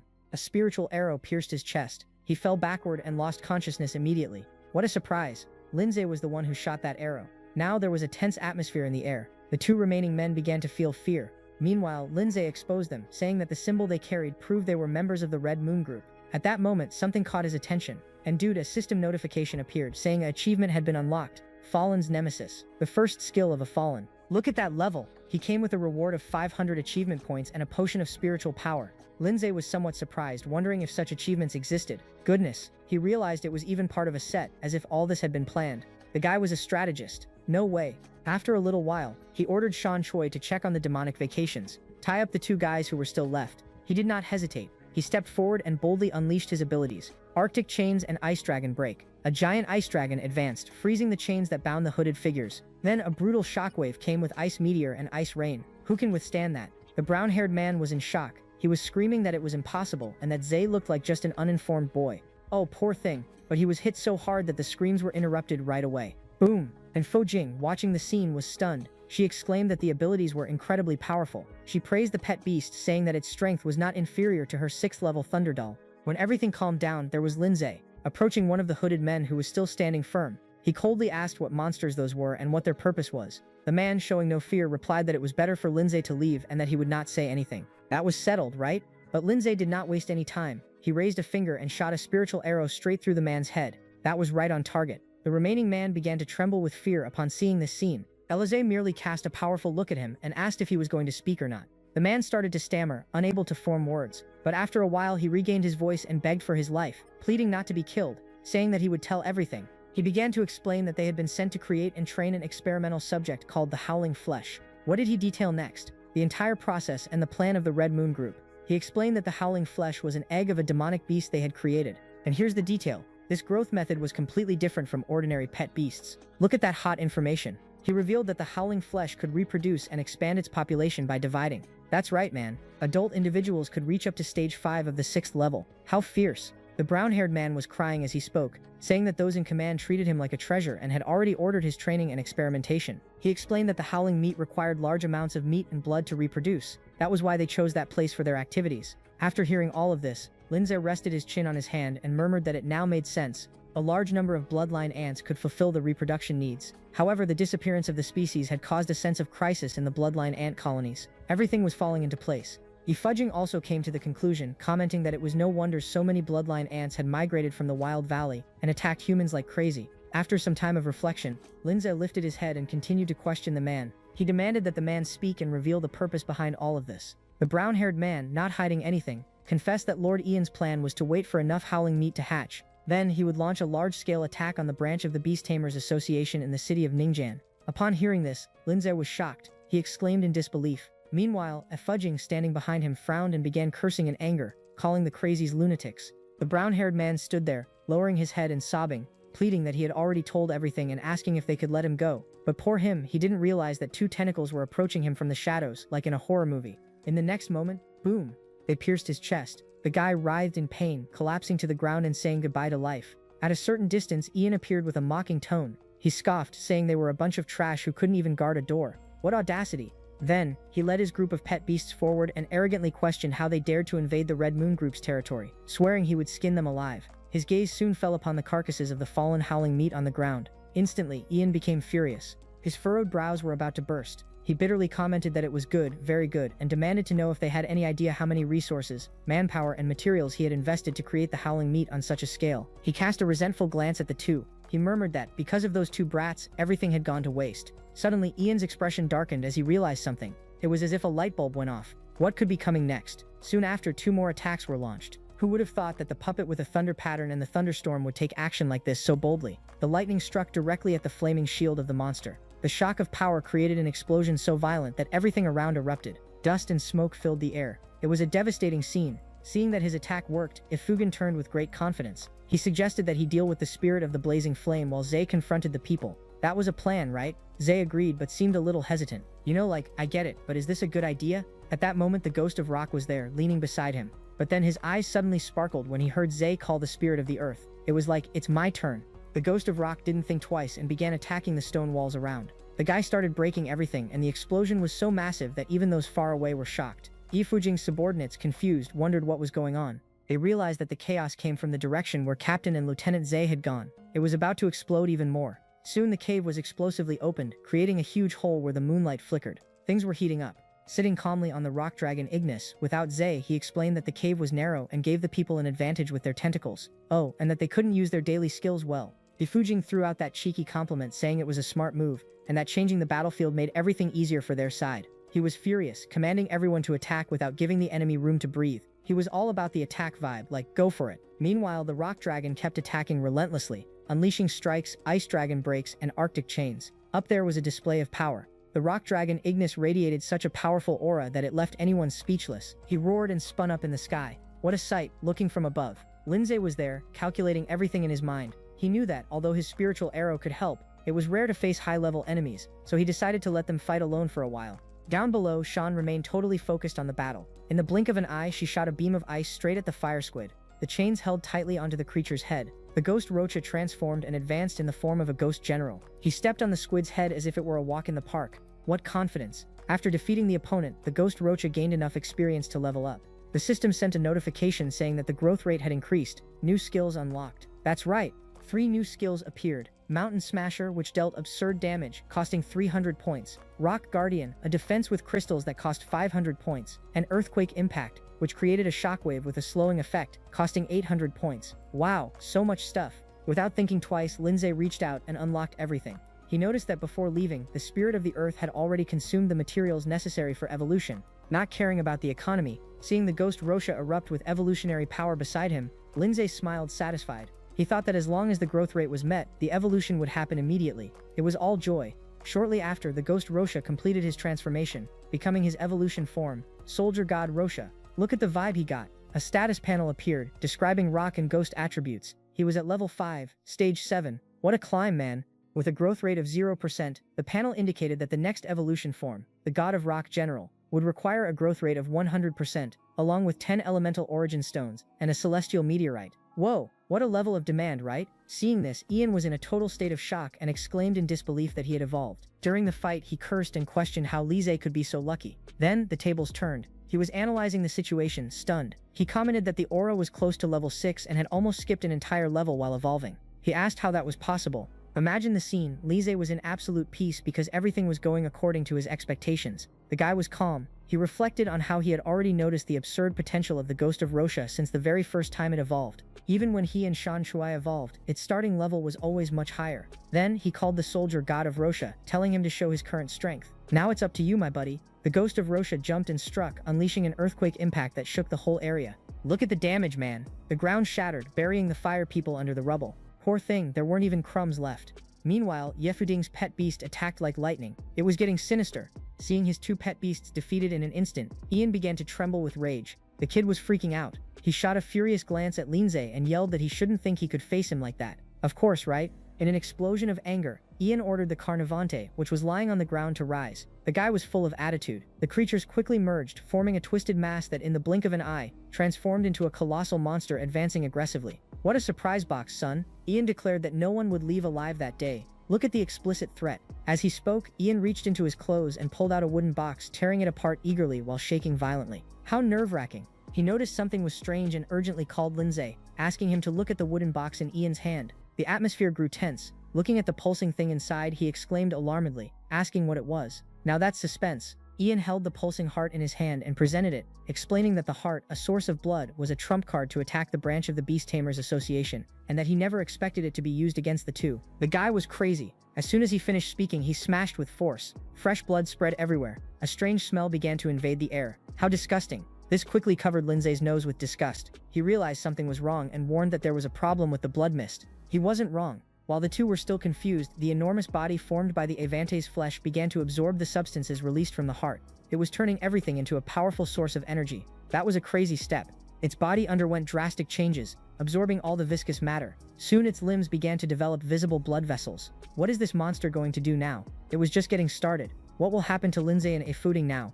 Upon noticing the monster metamorphosing, Lindsay wasted no time. He shouted that it was evolving through recombination. He warned that they needed to interrupt this transformation urgently. Fudging, quite nervous, replied that she had already understood but seemed a bit lost. Without thinking twice, Lindsay shot a spiritual arrow that pierced the monster, splitting it in half. It left a huge wound like a brutal slicing. But, to everyone's surprise, the monster's blood vessels quickly reconnected, as if it was sorting out that mess. Fudging exclaimed in shock, realizing the creature's recovery speed. Lindsay explained that it wasn't healing. The guy was in a fluid state, reorganizing its form, something on another level. He also remarked that the only way to defeat it was with a lethal blow. No pressure. At that moment, the monster was fully formed, glowing in an intense red, almost like a reflection of hell. Meanwhile, Ian started making sarcastic laughs, telling them not to get too excited about the situation. He mentioned that the heart of the blood source was a rare item, so powerful that it could enhance a pet's abilities, almost like a level upgrade. This revelation left Jeff Ding quite terrified. She commented on the colossal difference in combat power and wondered what to do. But Lindsay, everyone maintained their confidence, smiling and scoffing at that concerning situation, as if it were just level 7. Stage 4. His answer took Fadim by surprise. She was like, "But what do you mean by that?" Zhaoyan, getting irritated, also wanted to know what Lindsay was implying. Then, with a firm stance, Lindsay stepped forward and said that Zhaoyan used the Ignis. He explained that the rock dragon had a secret hideout to create pet animals of the demon type. Zhaoyan thought this would not be relevant. Lindsay continued to clarify that if Zhaoyan thought the incident in the secret kingdom of Red Earth was linked to him, he should know that Lindsay could handle even 2 adult dragons of rank 8. Thus, a monster of that type was nothing. Zhaoyan, hearing this, had an expression of rage that seemed about to explode. It was impossible to miss. Meanwhile, Sean and Rock Ghost were already ready, waiting for Lindsay's authorization. Lindsay then activated the spiritual art of fusion.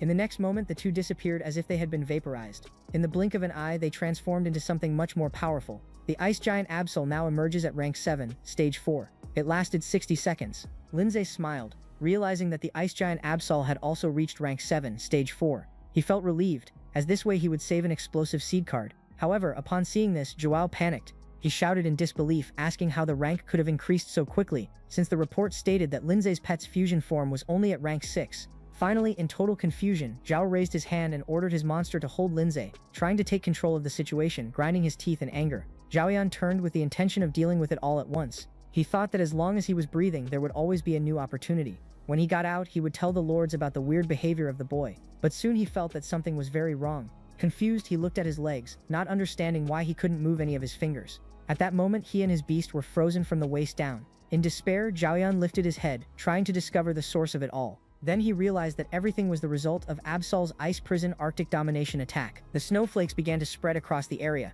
They froze everything around them. Soon after, another blow came. The collision of the abyssal ice core plummeted from the sky. It was an immense explosion that shattered the ground into 1,000 pieces. A thick cloud of white smoke rose, obscuring everything. Over time, the sun began to rise behind the mountains. Ifoding's subordinate guided Juan, pointing that the way was over there. They stopped upon reaching a place where the ground was completely devastated. Juan crouched down, analyzing the situation. The people around were in shock, mouths agape in confusion. What remained was the trace of a brutal fight. There was no one nearby. A young man fell to the ground, overtaken by despair. He covered his mouth, sobbing and asking if they had arrived too late. Juan, with gritted teeth, was also in shock. He wondered if such a level of destruction could come from something far beyond what they imagined. Suddenly, in the midst of the chaos, Lindsay's voice resonated. He was calling for them from a nearby place. Startled, Juan quickly turned towards the sound, and there was Lindsay, already with Zhaoyan firmly tied up. He waved, casually greeting Juan. "Good morning," he said. "Things have gotten a bit out of control. This time, I will need your help to clean up this mess." This truly shocked Juan.